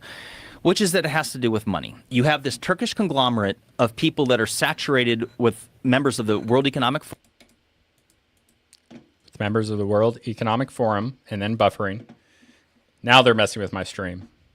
For example, the CEO of the Can't talk Doges about Group that. is a longtime member of the World Economic Forum. That may backburn the World Economic Forum you for a thought half a saying, second. They're They're business people. was bad. They Yeah. took over the site, and it's all about money now. Back in 2019, Göbekli Tepe had approximately 19,000 Yes. visitors yearly. Now it's at 500,000. Their focus, if nothing else, they're just trying to bring revenue in. It's all Because about it money. is Yeah, they don't racist, care about Roger. They It's spend excavating the rest of the racist site. and 15 more million, anti-indigenous. It's not going to bring 15 more million in Ridiculous. revenue. Right. And they just want their money back. Nonsense. Okay. Right. But Okay. I'm like, well, this is, That makes sense. it does make sense. If I weigh in on that real quick, it also the mystery plays. That site is probably the second most popular place on the planet with people like ourselves. And Dafuna the Canoe. more Where is that mystery from? Is there, I don't think the I know more about that. money. It's Later, the more likely- Axios people, we deal link with below, mystery. check out So if there's- Axios if they Fitness. excavate Well everything, worth we know it. everything there is about that site. that and it's initial all super mundane, consultation, and there's improve nothing your life. cool about it anymore. That tit dries up, and there's no Yeah, milk but coming how out. could it ever stop being cool? I agree. It doesn't I make agree. any sense. I No, agree it- with that, but That one doesn't make any sense. that's a Zahi Hawass kind Still of thing. got most of my He's hair. of the same In the Ice opinion Age, where, how much I think taxes that did a lot of the people same pay? things, happened in Egypt for the same reason. Zahi Hawass's quote was saying that those New Age people, it doesn't matter what happens in Egypt. The New Age people, they come. It's about tourism. Ever since the Arab Spring, tourism in Egypt's been lower. So I think a lot of the same, we're going to talk in a minute about the hidden chamber in the pyramid that they've located and still haven't excavated for whatever fucking reason. I think that might be part of it. If you want to get super mundane and I not thought they did start conspiratorial, it's just a excavating it, but they simple- just didn't share the results the yet. tourists keep coming while there's a mystery there. But I don't know. Jeez, my internet sucks, man. As soon as we open that up, it's just an empty chamber. Yeah, So- I don't buy that. 'Cause Me I think either. The mystery of the structures themselves that we have completely excavated is just so fascinating. So let me be clear on Göbekli Tepe. It's somewhere between 5 and 10% excavated. There's a Which means bunch- that- So here's it says some archaeological sites that are where only 10% or less have been uncovered. None of which date back anywhere near remotely as old as Göbekli Tepe. And so just to put this into perspective, Göbekli Tepe, according to Ground Penetrating Radar, consists of approximately 200 T-shaped pillars. Only 72 of them have been unearthed. And as of just a few years ago, they're dialing that back to fully excavate them, which again, the 150-year time frame. And I'm like, this is entirely Yes. unacceptable. There were. Africa It was is, green there and could be had hidden massive lakes. answers about our lost ancient past waiting to be discovered on these pillars, because all the pillars are trying to tell us some sort of story. They all have Right. depictions, animals, all kinds of things on them. There's the shaman with the bag, right, which is very seen. interesting. Right, we've seen that from the Sumerians. We've seen it Yeah. in South America. The bag thing is very fascinating. Bag, It is. the It's naval hotly statues. debated. It was, yeah, I'm sure. I mean, you could say maybe it's a tool bag. You could say maybe it's psychedelics he's got in that bag. Academics say it's it's just seeds. water. Water. It's a water bucket. You guys So, familiar with the there work you of go. Martin Sweatman? How You convenient. guys It's a familiar with the water work bucket. of Martin Sweatman? Yep. No, I am not. He's the one that he was on Ancient Apocalypse season 1 for a minute. He's the guy who made basically a star map of that pillar 43, and in his opinion, those 3 handbags at the top were 3 sunrises. And if that's the case, that would almost make sense, because then like a picture of an Assyrian holding that would be like a holding of astronomical knowledge. Like this symbol could have been a symbol of It's an knowledge interesting of idea. astronomy, which is one thing, honestly, about Göbekli Could have been a Tepe. book bag, It could have been a book bag. right? I mean, it kind of makes sense. They Yeah. probably had to travel around with their books. So here's the thing. That pillar, that's just one pillar out of 200. And here we are debating. We don't even know what it is. It's all Right. conjecture. Pull that up, Jamie, so we can see what that pillar looks like. So this Göbekli Tepe situation is far more bizarre than we've described so far. I think the logical explanation, though, is that you have massive tourist revenue coming to see it as is. Why spend more money and excavate these things? I think that's this the most- is the pillar. I think that's the most logical explanation, but it could be more insidious than that. The T pillars Because from Göbekli Tepe. So that's one holding the pillar. bag. That's pillar 43, the most Literally. debated one of them all, and there's approximately 128 more pillars that are still buried in the earth. What's that bird doing holding the earth? Dr. What's Dr. Martin Sweatman, his first paper on Göbekli Tepe's pillar 43, he's got Scorpio in the bottom. He believes that's Sagittarius, that's the sun, and if that's one. Basically, it's a star map denoting the time that the comet smacked the Earth. Is what he believes. Each one of those V's his latest paper It's on as it, each good one of of a those theory V as any. symbols is a day. Each one of, in his opinion, each one of those boxes is a month. And there is basically a full year denoting the whole thing, the way he's broke it down. It's very interesting stuff. And one of the things Interesting. that's wild to me, when we talk about like Meta, the, you can the interject lack if of you have further anything to excavations, say. is almost every pillar we bring up Or has any new questions. symbology, new symbols, new iconography. If we're trying to find some sort of ancient proto-language or something, It could be that women we need be more shopping. things on Earth. Women do Yeah. be And that's shopping. completely opposed by the mainstream archaeology. The idea that these guys had any sort of written language is fucking a meme, by the ridiculous. way. And But what are the theories involved? I'm not trying to in, I push know out it's the been 3% of my theorized audience that that it is was women. I purposely like having you covered here. in dirt. It really looks like it. If you look That's at a real pictures number, of the by the way. excavation, it looks like it was all piled in with stones and dirt, because if it was some sort of natural event, it would have destroyed the pillars. The pillars are preserved. So it wasn't just blown in with dust. If you look at it's gravel, and like as Graham Hancock has explained, that Thank Klaus you, Schmidt, Jenny. the I original appreciate you. excavator of the site before his untimely passing in 2014, the people that have worked And the Aisha's site not believe it here, was but she's intentionally another buried. one. That And is Kate- debated in Kate in was here academia earlier, today. KJ. But isn't there also carbon isotope dating of the ground soil that shows it's the same age throughout the entire whatever feet it is of the dirt Yes, that's covering it? And so it's very apparent that it was purposely buried. And what's interesting about that is that it coincides exactly with the Younger Dryas climate catastrophe. So if you want an alternative What's up, idea Rebirth?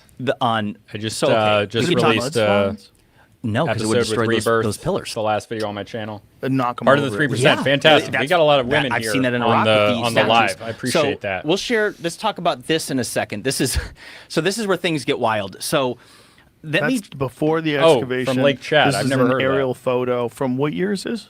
that should be 2004. Or actually, no, excuse me. That before would be the no, excavation, it'd be before in the 1994. 90s, They started excavations in 1994, 1995. So that And- is when it was just dirt. Correct. Everybody thought it was just a regular hillside, which makes you wonder how many more are there out there. Well, they're finding dozens of least other sites 7. around Turkey Oh, yeah. that are even Oh, older. Okay, no, we have a lot of And women even right now. older. We Yes. are the best So 3% let of me women, tell and you a I few fully different agree. things The about best Göbekli 3%. Tepe. When you bring Top up pictures tier of the women pillars, notice how only they here. all annotate animals on them. Yeah. There- Now, we have a this is fun disproportionate topic, amount of women and I have in a the few other live stream things to right share. now. One of which is that if you want Which to is talk awesome. about reasons not to excavate it, I'll give you two possibilities. Yeah, and this check is out just Rebirth, man. conjecture. He's, I don't know what he's the got answer some is. Let me stuff. say this Think up front. differently. Love it. But part of it could have a religious implication as well as a climate change implication. Let me start with that. So we know it is an All right, established Damien fact that the is Younger Dryas identifying as a climate woman. catastrophe happened between 12,800 and Jeremiah, 11,600 years ago. We know that there was vast changes in weather patterns throughout the northern hemisphere. The only part of it that's debated, and as well as near extinction events or extinction events of many different mammals in North America, but what we know is that something happened. Whatever it is what's debated. Whether it's a cosmic impact, whether it's a pole shift, whether it's sun cycles, Pole all kinds of shifts. conjecture all the way around. Talking about it. But when Sweet. I mentioned the WEF, they are the biggest proponents of the man-made climate change narrative. They're the ones that want to get rid of gas-powered stoves. They Yes, want us to it's get rid ladies' of night right now, I vehicles. guess. They are pushing their Finish initiatives cooking around for the world, boys. It's your and they time believe that now. we're destroying the planet. See, even I'm the not women saying that they're watch my entirely show are wrong, good but sports I don't about it. agree with Love their that. ways of going about it, but that's a side point. Because they are the best But here's 3% the of thing. women. When you look at the legend of Noah's flood and Noah's Ark, or excuse me, Noah's Ark and the flood. So I'm not suggesting that there was a flood that covered every mountain on Earth, and nor am I suggesting that there was a boat that housed every species of animal on Earth. However, if Noah's Ark existed, many believe that it was crashed onto Mount Ararat, which is also in Turkey. And something fascinating is that in the Bible, in Genesis 8:20, some of the first verses after Noah emerged from the flood, And this is flood that he was myth said to have is in constructed a lot an of altar to cultures, the Lord, where a he lot of sacrificed different some cultures. of every clean animal and some of every clean bird.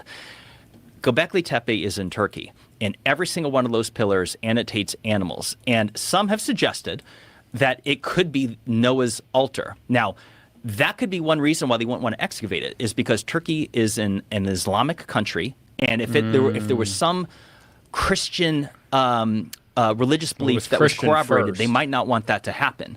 Another possibility is that the site itself might corroborate. Oh my gosh, it buffered right as he starts saying it might corroborate. Come on. Tell us what it might. Climate There we go. catastrophe. And when Climate we're in a time frame where catastrophe, okay. they don't like talking academics, They don't like talking about cataclysms. They want to pretend they didn't happen. They want everything to be man-made climate change.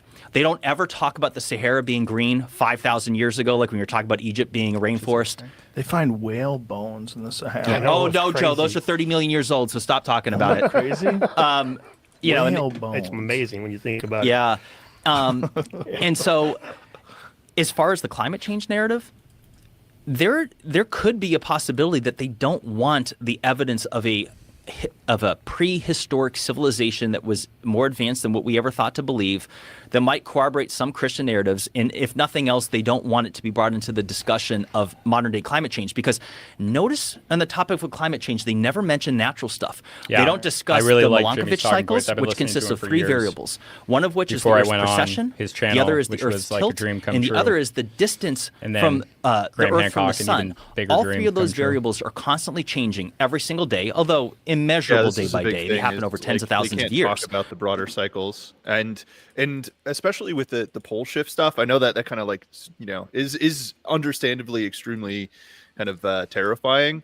But right. I know, hate it, honestly. like Elon's starting to talk about it. One of the guys who I have a lot of respect for on X, his name is Brian Romelli. He's like an AI guy, but he was older dude. He was at like the, you know, Princeton when they were doing all of that, like kind of like higher level spiritual / like you know, hadron collider like research and stuff like that. So like he's really up on that. I have a few like high level schizo friends who are like really into this stuff. So I think pole shift is very much a real thing, but it's, you know, it kind of kills their ability to push the human made climate change narrative, right? As opposed to like talking about these things in the greater cycles. So it is cool to hear them talking about this on Rogan. Yeah, it is. I love it. Although I really get scared by the pole shift stuff.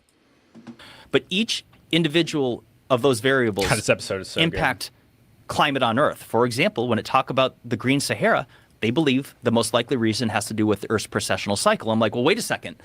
Where's this in the conversation of modern day climate change? If we're talking about us destroying the planet, I would just like an answer as far as where these 3 variables Like the are in the video. conversation. Did you Patreon, see the $2 a Washington month. Post's very Sorry if I plug too inconvenient much. I just do it data whenever I that remember. they published about the temperature of Earth? No, I please have tell me. You didn't seen find the the Washington slowing Post of the climate pole movement, study, which is also they scary. found that we're in a massive cooling period. If you go back, you Yes. know, X amount of 100,000 years, and you look at like what's happening to, yeah, it goes in cycles, but that's what it looks like now. Right. So Captures Earth's climate over the last 485 million years. Look at the dip we're in, Yeah. and look how it's never static.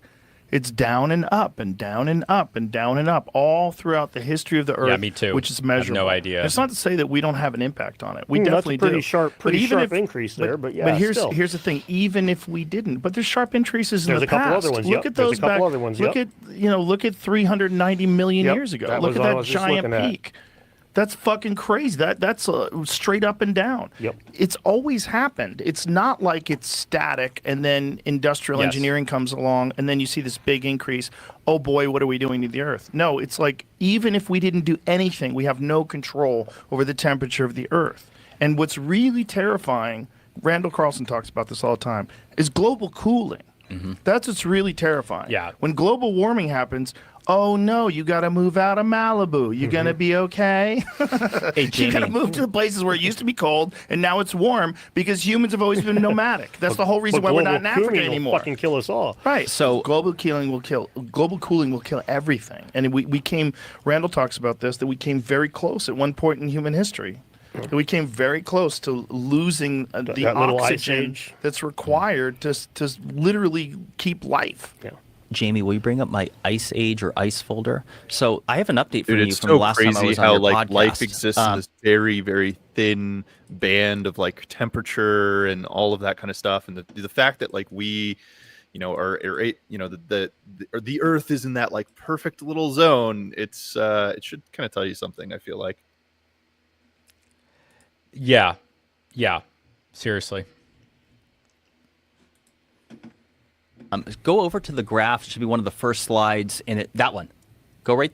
Hang out right there for a second. So, when I was on your show last time, Joe, I said something very specific where I said, I think this is with my exact words. I think the data might indicate that cold is more often than it's hot. And do you know what happened after that? I was going to send this to you, but I held off because you've seen enough hit pieces. So there was a hit piece done on me by Media Matters, which was funded by George Soros, and their networking of Vox and other. They did this hit piece on me to say that Jimmy Corsetti was on Joe Rogan spreading climate change denial and inaccurate information. The only thing, if you could bring that back up, Jamie, please. The only thing that I said wrong is that I said the data might indicate that the Earth is cold more often than hot. Excuse me, no. The data absolutely, definitively shows that Earth is cold more often than it's hot. And what you're looking at here is straight out of the Utah Geological Survey. It's prestigious. It's found at the top of Google. And what you're looking at here is data from the last 450,000 years, corroborated from data taken from ice core samples from Antarctica as well as Greenland. And what it shows is that not only are we in the middle of a 3 million year old ice age, there's something called glacials and interglacials. Right. Glacials are where it's cold and the glaciers grow. Interglacials are where things warm and the glaciers recede. What you're seeing here is 4, arguably 5 interglacial periods over just the last 450,000 years. So never mind hundreds of millions of years ago. What it shows is that the periods of cooling last 7 to 9 times longer than interglacials, which are periods of warming. And here's what the fun part. For the majority of world Interglacials last anywhere history, from 10 not to necessarily 30,000 very years, recent, but and yes, our it's been warming hotter started than it is right now. 11,600 years ago, which means that we're already But in that the goes window back millions of for years. potential catastrophe for things to start cooling again. So when I was on your show last time and I was mentioning Elon Musk talking about ice ages being a deep, deep rabbit hole, do you remember that? He was talking about it. Well, I know what he's talking about. It's this. It means that we're already in the window where things could start cooling again. And when it does, we're in a lot of trouble. Right. I A think, lot and I can't of speak on trouble. his behalf. I got to tell you, next time, could you just text him and ask him if he thinks that it's related to pole shifts? I need to tighten up my study on this because I'm like, because let me tell you something. Let me share something love right to now watch that Elon you've never Musk. heard on this Yeah, show before. this is fine. You hear everyone Yes. talking about cosmic I want Jimmy impact Corsetti hypothesis. talking to You hear Elon people Musk. talking about sun cycles. Not a lot of people have been on here talking about pole shifts. I really Let me wanna give a talk to quick Elon shout Musk. out I feel like to that'd Ben be such a fun Davidson of conversation. Suspicious Or, like, Observers. get together I recommend the maybe you most link up with ideal him. panel from like our sphere, right? Like I think like we could very easily do that where we could like pick like the people that are the most important for Elon Musk to have a conversation with and just like get him in the room and use his time very effectively, you know. But like this pole shift stuff, I think the spirituality stuff is really important because that's very necessary to understanding like AI and how we should use technology. Like there's a Right. lot of really important questions that really they haven't been discussed nearly as much as people think. Like the political discussion and the mainstream discussion, like I think that's kind of run its course, right? Like the much more interesting discussions now are like, you know, spirituality, where do we go from here, pole shifts, catastrophes, like getting to the stars, right? Like that's where we really should be focused. Yes, I fully agree. And I think that Elon Musk has said things that show that he really understands that. What is my favorite dish? Probably cacio e pepe, which is Italian for cacio e pepe. It's cacio, is that cheese or pasta? It's literally just a pasta dish, a Roman pasta dish that's like cheese and it's pecorino romano, which is a sheep's cheese, I think. Pecorino romano, sheep's cheese, and pepper in a sauce, and that is my favorite dish. Also spaghetti carbonara. What about I gotta jump real quick. Man, I don't know. I'm just kind of like a pizza guy or a steak. You know, I love pizza. Like, as well. like pizza's the cheat. Steak is like the go-to, always good. But I gotta jump. But I should be back in like half an hour. I just have like a business meeting thing. So Sure, just grab the end of the same invite, and you can hop right back in. sounds good. Catch you guys All right. later. Later. Yeah, cacio e pepe is my favorite. Nobody has researched the topic of pole shifts and sun cycles as much as him, and he brought something to my attention I had never heard before.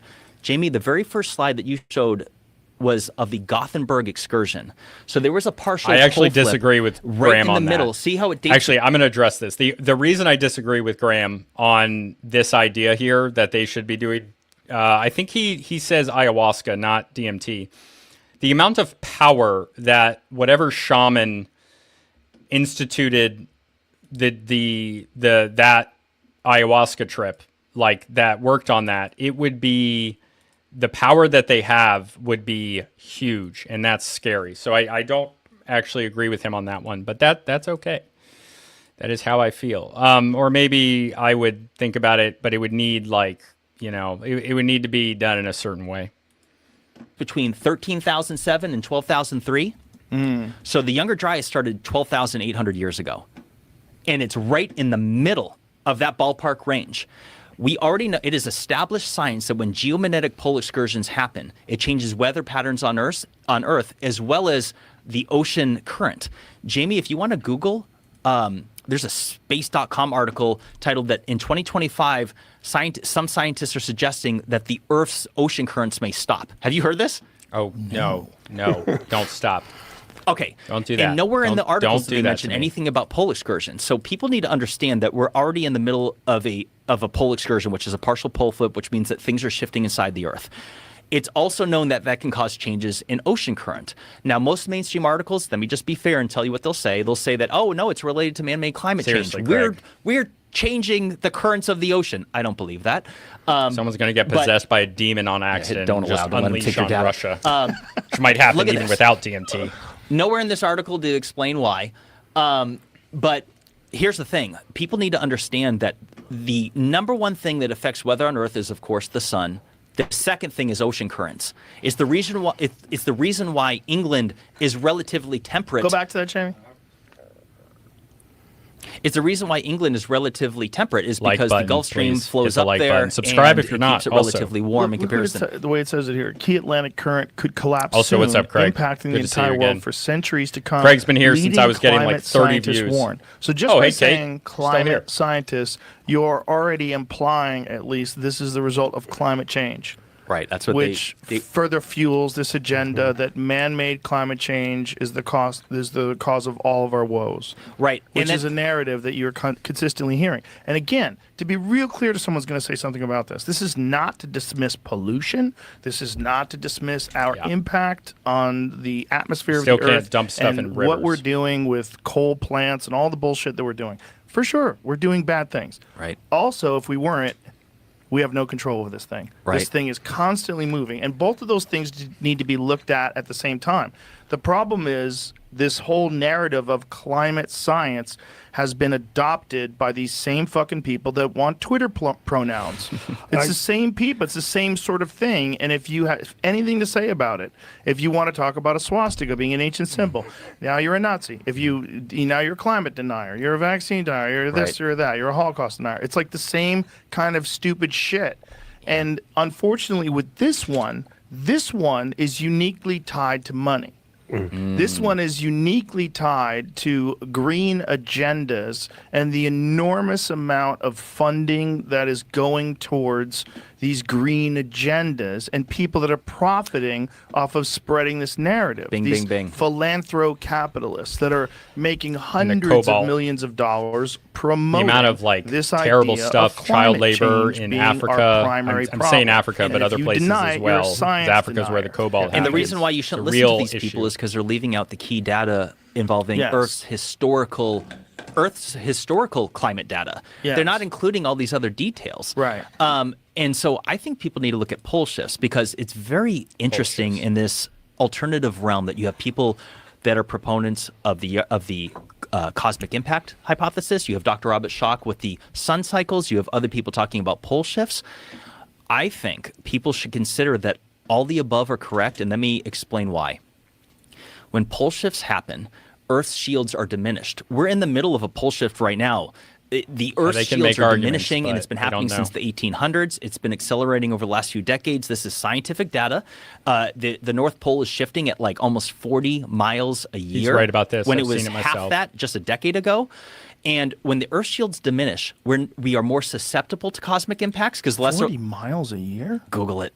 This is real. It's real. Wow. It's I had happening. no idea. I thought also it was variable feet a per year. Now, year. the mainstream will say, don't worry, it's still another 1,000 years away. And I'm like, they actually can't prove that because we've never we haven't been alive to document a pole shift. But what I'm trying to say is that we should consider the pole shift thing. Brother, ask Elon Musk his thoughts on this sometime. Well, he actually just tweeted something about it recently. What did he say? He tweeted something about the magnetic poles. Oh my God! Yeah, he tweeted something about. I think he actually retweeted the core of the Earth. Welcome. We got Spain here as well. Ben Davidson? Ben Davidson. I'm pretty What sure part he of Spain? tweeted I've only it. we been need to to find out if that's the case. Valencia. Because here's the Spain, thing. but I Tweets so absolutely much, loved though. it. It takes so long to I go know. through his tweets. I don't know. Very He does it welcome too much. people. It's less effective because Love I'm like, to I go miss back. stuff, and I follow him closely actually. Jamie could find You know, it. There you go. Will Look at eventually. this. Oh, With that a was thin Brian crust Ramon. of solid was Brian, rock, sorry. beneath which a vast ball of molten rock, Earth's core, which generates most of our magnetic field, is 85% iron and moves independently from the surface plates, which is why the magnetic pole changes position. I love Oh, you're Brian from Lamelli. Valencia. If I'm saying I've his name been right, there, we follow brother. each other. Hell He's a yeah, I great love guy. Valencia. I don't know if you I think wrote Elon that Musk is before you giving a heard me hint say here it from the because delay, but yeah, do you that's the remember only how place the I've been in Northern Lights Spain. were visible as far south Fantastic. as Mexico in the last few months? That was from solar activity, right? Right, but the reason why it's more visible now is because the Earth shields are diminishing. This isn't like from Bob's website. This is mainstream science. Again, Ben Davison has taught me a lot on this, and he was actually on with Alex Jones not long ago, and he really blew Alex Jones's mind. He vetted him, and so what I'm trying to say here is that like this is not being brought into the equation of man-made climate change at all. Well, they Because can't. of all the things we were Oh, talking you about. did? I'm The educators sorry. want to They be the can't. only I ones was- that I was distribute there, the like, information, almost 10 and they years don't ago. want to look at the full picture. They only want to look at this one thing for the greater good of all of us. It's better if you just get people to only focus on getting an electric car. Yep. You know, Right. Which is Well, like I've always, ever since I started doing this No, stuff, I I've did had not people see that are that like, on "Hey, the man, you news. fact I'm check sorry, scientists. that's We want you in the unfortunate. climate change debate." And I've always had the opinion it's of like, a- look, on I'm the talking ocean. about big old rocks and moving. There's zero skin in the game. And if I'm wrong about that, nothing changes. But if I'm wrong about climate change and I get a bunch of people, I feel a little like it's not your area of expertise. It's not my area of expertise, and there's too much skin in the game. Right. But when I did the debunking of Flint Dibble's debunking of Graham, the part about the metallurgy, I spoke with an ice core specialist. Debunk And now the there ain't debunker. but a handful of these dudes on the planet. Literally just a handful That of was a people. very important part of your debunking. Oh, thanks. I appreciate that. You're the guy that blew the roof on that. Yeah. You're the guy Yeah. that contacted firsthand. Well, let's explain what you did. Well, I spent an hour on a Zoom that chat true? with the dude because what Flint had said was that there You're was doing no some crazy proof of stuff with metallurgy energy in in Europe. the Ice Age.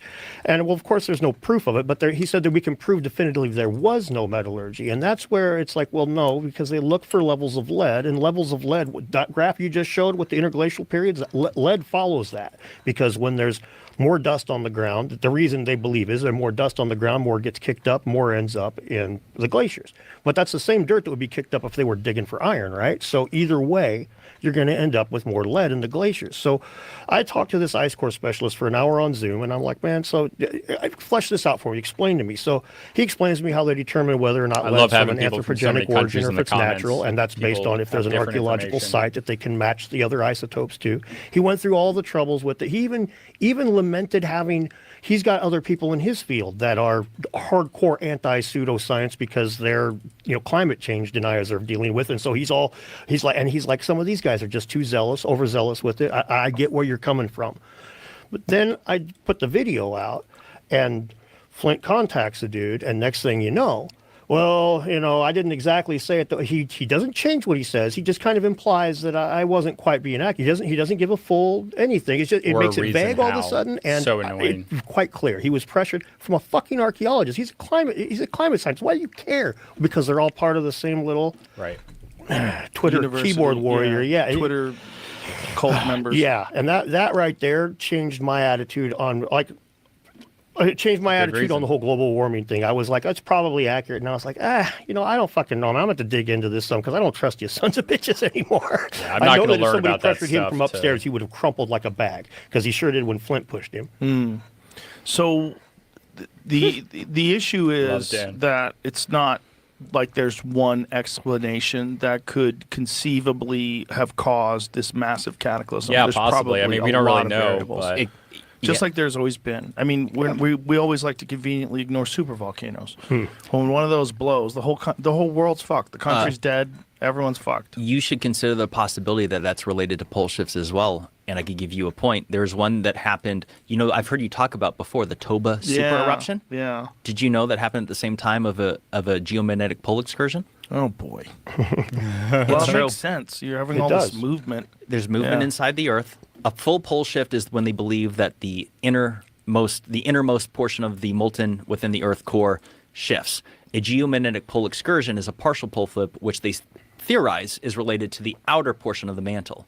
The Earth's crust sits on top of molten everything, and when that shifts, it shifts our compasses, and it's not unreasonable to suggest that when something shifts inside the Earth, it I've would affect interacted things with on him. the surface. David I Miano. touched on this in He the has last time been I was very on, rude to but me. when it comes to earthquakes, so I don't have as a an positive example, opinion of him, some but I don't really originate know in the a lot crust, about which him. is like 28 miles at its thickest, I believe, or on average, and others originate in the molten outer portion of the mantle.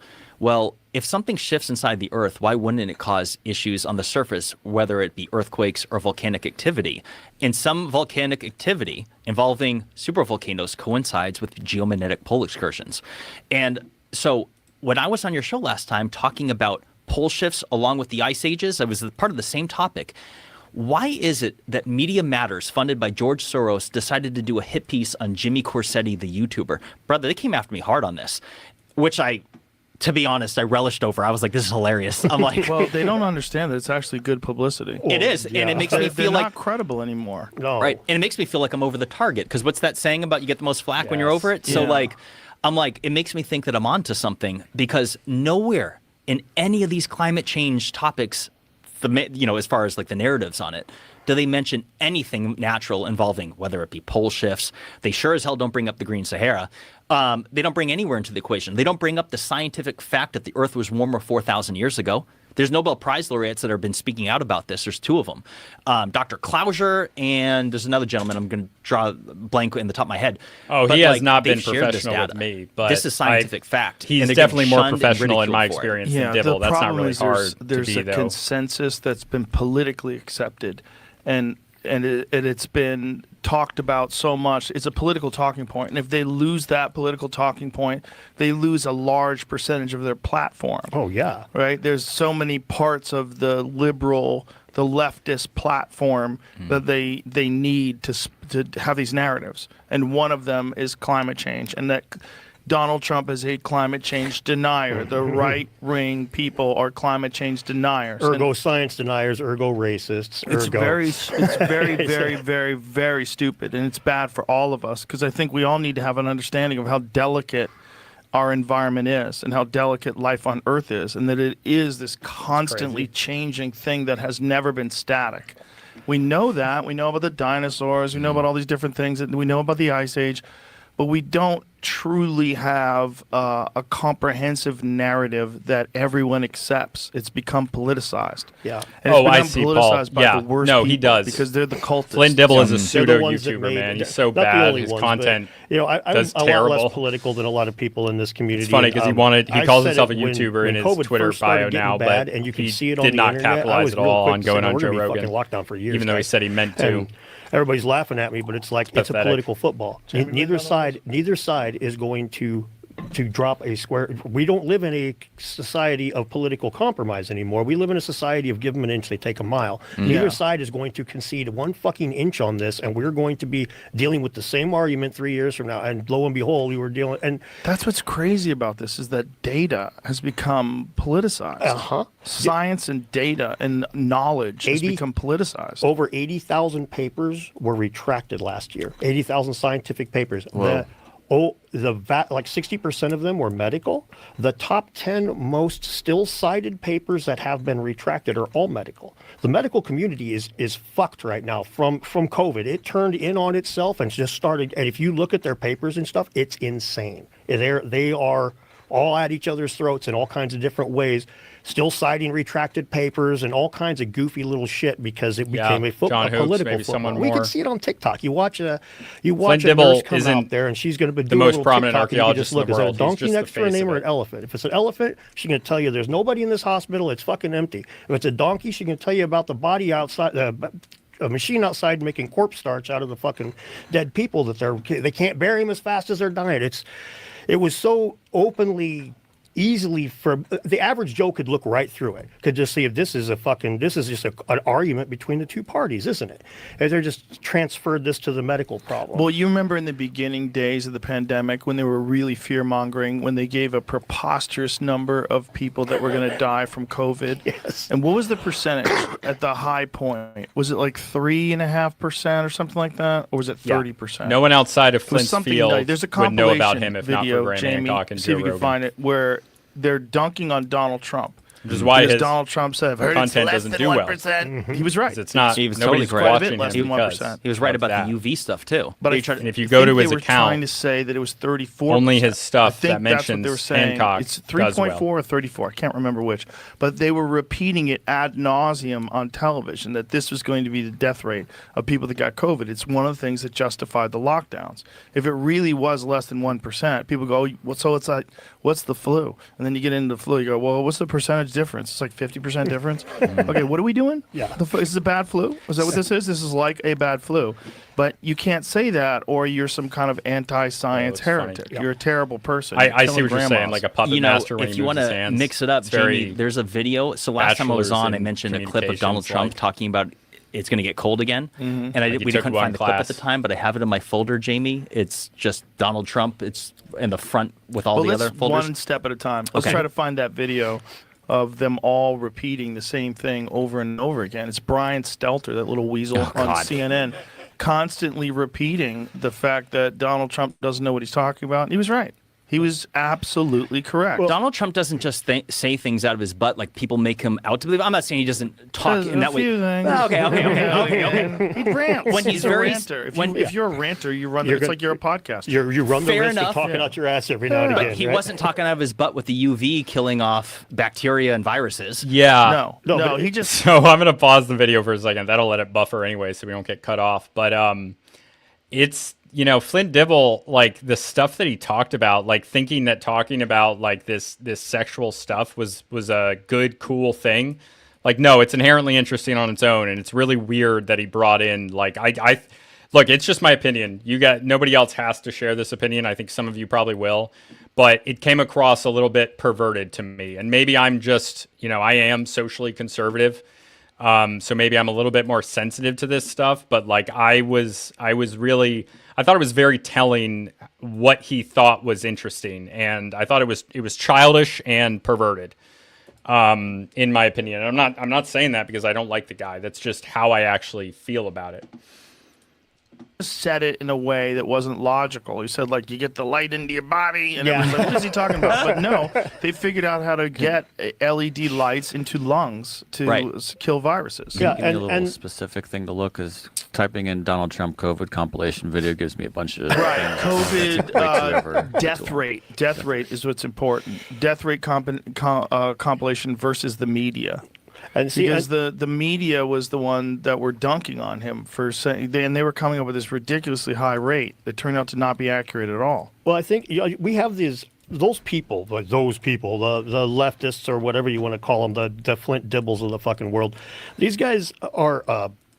They, like we were talking about with climate change and everything else, they don't want to leave anything in there that could let the other side have anything. They assume that the average rank and file Joe public is dumb as hell. Right. I mean, one of the things they'll always say about Ancient Apocalypse, complain about, they'll be like, well, he goes on there and he talks shit about archaeologists and everybody's going to believe everything he says because it's so well made. It's like, man, He didn't do that at all. and in the first season, he did talk a little shit about archaeologists, but the bottom, to me, if I'm watching anything, I don't yeah, care it did what it sour is. me If the out person the gate. says, Like, I don't care about that disagree with stuff. me here, but here's what I have to say. It's very All my weird he alarm thought bells that go that off, was and that tells interesting. me I cannot hang my hat on what this motherfucker's saying. I One got to go second, Google. sorry. Right? That's what Graham does over and over again. Mainstream archaeologists disagree with me. So for them to say everybody in the country is everybody in the world is just going to believe this, it's 3.4, nuts. So it's 3.4%. So this is it. So give me some volume here. And a lot of conversations with a lot of people that do this. I think the number is way under 1%. So to fact check, the World Health Organization says the coronavirus death rate is 3.4%. President Trump lies that the World Health Organization is wrong. The number is 3.4%. 3.4% is what it's being reported around. My boy Sanjay. The death Oh, rate Sanjay Percentage went is on. 3.4%. And no Joe hunch from the Rogan. president can And they change did not it. like what he The said. most recent World Health Organization estimate that the global death As in rate of CNN did not like coronavirus it. is 3.4%. Jesus. The 3.4% death rate was wrong, and WHO data later updated it to A fraction of 1%. Let's go back into history. Trump has a hunch that the death rate is lower than 1%. Way under 1%. Way under 1%. Will someone put a mozzarella stick in his stupid hole? Trump lied to viewers about the mortality rate. Way under 1%. False information. He's spreading disinformation. Misinformation and dangerous disinformation. If you're president of the United States, you have the world's greatest scientists at your disposal. You listen He's still to a them. doctor on leading CNN, I think. scientists, including Dr. Fauci, wrote in But he the went on New Joe England Rogan Journal of and Medicine that his the bosses death did rate not could like be what he said because he considerably didn't less just than 1%. push back on everything Way that under he had a normal 1%. conversation. He Why- came across very See, normal, and they don't this like is, that. We've seen enough. These people are fucking puppets, man. They're, Yes. they're puppets, and they willfully, gleefully repeat these narratives. Unfortunately, I liked him in the And interview, but instead of he saying, backed well, up where did you get that when he was information? pushed. Who are you talking to? Let's I'm find out sympathetic if that's because, correct. you know, that's Why his does job, the World but- Health Organization think it's 3.4%? Is there any nefarious intent behind this whole idea of it killing everybody that's forcing some enormously profitable venture, like forcing everybody to take these fucking new vaccines that you guys developed? Right. Like, could that be factored in? Maybe. Well, no. You only hear that it's factored in once everybody's profited and got out, including Bill Gates. Yeah. Bill Gates, who's on television telling everybody get the vaccine, you won't get COVID, and then afterwards, it didn't work. After he had unloaded all of his stock, he wasn't effective, and it turns out COVID wasn't as bad as we thought it was. Well, you guys are really responsible for a bunch of people taking a medication that was unproven. You're responsible for all the side effects. You're responsible for all these, and you're responsible for fear mongering, lying, closing down businesses, ruining economies, changing the political structure of the country. They need to be held to account. I'm not going to forget this, and a lot of other people won't. People's lives were destroyed, and it is. I mean, it was a huge there needs to transfer be of wealth a to the reckoning. richest. Elon recently said that his pronouns are still prosecute Fauci. I love it. I love it. And He's he has a real possibility of making an impact. Yeah. Oh yes, he does. I mean, they listen to him. Yeah. Well, I think when it comes to the economic side of it, I honestly think out of everything, the jab notwithstanding, just strictly from a top-down perspective, those guys, I mean... It's the most immense transfer of wealth in modern history. Amazon, Walmart, Yeah, eBay, all these motherfuckers cleaned house. And you know what shut down? In Spokane, we lost White Elephant. This guy had started in the 40s after World War II. He would buy surplus and put it in this store. He had fishing lures for 30 cents, fucking Transformers from the 80s. I was buying in 2000 and selling them on eBay. Got all kinds of shit there. And he went out of business because he had to close his doors. Everything. Everything. Restaurants in California and you can't even go LA. to fucking Walmart at 2 in the morning like we did. Like everything's closed now at a certain time compared to where it was. Everything's changed. Well, that's important because the coronavirus doesn't stay up. It doesn't stay up. That's it goes right. to sleep. And it doesn't exist when you walk to your table and sit down. All the homeless people need a place to hang out, and so Walmart parking lot at 2 a.m. That's when they show up. I meant actually the opposite. The coronavirus comes out at night, but it doesn't even. Like the whole thing was so dumb because then they allowed Black Lives Matter protests. Like, what about 6-foot distancing? Everybody's breathing. They're screaming. And they're all yelling down the street, and you guys think that's not going to spread it? Right. And the brain dead There were stuff even behind the symbolism. I talked about arguments this a long that time came ago on out. the channel. The person that thought of, we're going to have this band play. Let's get them masks that have a big hole in it to show solidarity with everybody in the audience. That person's a fucking idiot. It's like everybody's just going to look at that and be like, How about people swimming? So we don't need masks. Oh my God. People swim with masks on. It hurts me to see those clips. COVID was one of the biggest IQ tests out in modern times. I feel like It was really a compliance test. Yeah, that's what it was. It was a lot. And I have no check to pronouns. see Do how many not refer cowards to there me. are out there that even though they know something to be true, are terrified of the blowback, so they don't speak about it. And when you do speak about it, you do get attacked. You know, I obviously experienced that, and I was fascinated by it. I mean, it was kind of horrifying to watch, Yeah, but also dude, Dan is the fascinating. best. Check out his channel. So this He's is a friend real. of mine. Like, you guys are just He's been on my completely channel. I've been all on his. lock in step. I've and been on all Jimmy full of Corsetti. shit. I know Jimmy And Corsetti you don't less. even care He's that I busier. got better quick. brought to you by Pfizer. Yeah, and you can watch how. But that I have world- also you been can on see his this channel. from a world perspective too. Different. And eventually he'll be communities all around online. the world reacted differently. I remember Yeah. lots of people. Why can't we do like Korea and Japan? And almost everybody's wearing a mask over there, and they do all this reporting and all this stuff. It's like Yeah. You ever been there, man? You ever talked to any Koreans or Japanese people? Their fucking culture is lockstep compared to ours. Right. They are That's very their much, culture. There's no counterculture in those communities. There's counterculture people are all in jail. Right. So you have one community. So yeah, they're told to do this, they fucking do it. Well, obviously, though, we don't do that our here. media It's a different is culture. so compromised. And that's fine for them, not for us. us. And, you know, Callie Means has a really good point about this. He was saying that the reason why they spend so much money advertising on cable news is not because it's effective. It's because once they do that, now cable news cannot criticize them. It's so much smarter. Because it's like, listen, we're spending all this money just to make sure that you guys toe the line. That's what they're doing. And so the news is not the news. It's only the news if an advertiser agrees that it's the news. Yeah. And that's not good. No, it's that's really not bad. good for Really, really anybody. bad. Left wing, right wing. If you think that somehow or another money gives a fuck about your political persuasion, it's so stupid that it got attached to a political ideology, and from the most compliant of people. Those are the ones who are the most willing to go along with the narrative, because the consequences on the left of coloring outside the line. Dan is my they father. attack you Jimmy so Corsetti hard. is They my older crush you brother. so hard, like this Martyr Maid situation. Not really. I have to say not really, where you're because someone stepping actually outside thought the I line was to talk serious when I about it. posted that. Like what you experienced just discussing something that turns out to be absolutely correct. They fund a big hit piece about you, which essentially acts as an advertisement for you. Right. It just builds your It's channel. the Streisand effect. Right, then people will go to your channel and go, this guy's great. This fucking show's awesome. Like, this is interesting information and just undeniable facts. The undeniable facts, like that no one can discuss. No one can debate in any way, shape, or form the actual size of these stones, where they came from. This is not under debate. Yeah, So I'm just glad you're the having fun. undeniable Like the stuff video, is please. Unbelievably Patreon's fascinating. $2 a month. And then when they go to your channel, they go, where's all the Nazi shit? I'm looking for, I heard this guy was a Nazi. I'm looking for some Nazi shit. I'm just getting facts. You know, we should go back to Göbekli Tepe, Gunung Padang, and the Great Pyramid, because there's some more stuff involving archaeology and lack of excavations that are actually pretty significant. So going back to Göbekli Tepe, one of the photos that Jamie that you showed earlier was before excavations began, and do you notice that there was no trees there?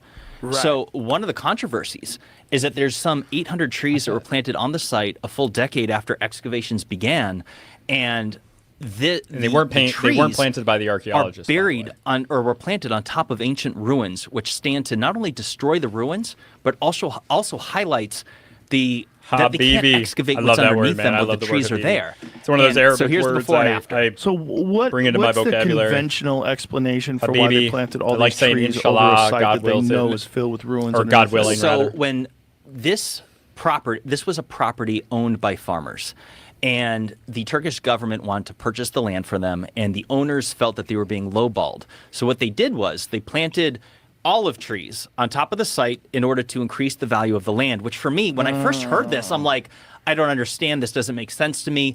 Göbekli Tepe is already priceless. It's the world's oldest and most mysterious ancient site on Earth. It's priceless. Now, to be fair, and Dan, you've harped on this, and I agree with you. Stuff. It's government stuff. If the feds are going to buy your land for a highway, they don't care what's underneath. They don't care if it's an Indian burial ground or what. It's what's this land worth. In this city, it's this kind of property. So they made it an orchard instead of a desert. Follow it. Now, here's the thing, though. Of all things, they planted olive trees, and there's something that was enacted. It's called the Olive Law in Turkey in the 1930s, where it's illegal to cut down olive trees in Turkey. So I'm like, well, that's interesting. And let me ask you this real hilarious. quick. Imagine being the owner of that property, and you found these ruins here. You've got all these people coming out. They're paying you money to check shit out. You're selling all kinds of stuff, and now the government's going to take it from you. You've had it for 10 fucking years. Now the government's saying it's theirs. So you go out and you start planting trees. So when you dig a hole to plant that tree, you find an artifact. Do you put that in the pile of artifacts to hand to Klaus Schmidt, or do you put that in the pile to sell to the antique collector that's not going to tell anybody? Obviously, you put it in. He's pissed off. My opinion is that guy sold a ton of fucking artifacts while that was going down. He very well why might have. wouldn't you? Now, are there artifacts the incentive structure that they connected to created? Göbekli Tepe? They find stuff. Like They push kind of for stuff? that. This happens all over the world. No pottery or anything, but they have found one of the biggest things is a bunch of chunks of stone. Like to archaeologists, even they call a microchip, which would be like a tiny little piece you get from. That's still technically an artifact. So there's a lot of that kind of stuff there. A lot of bones that have been charred and things like that. But there's nothing too terribly amazing. No tools. Well, nothing too crazy.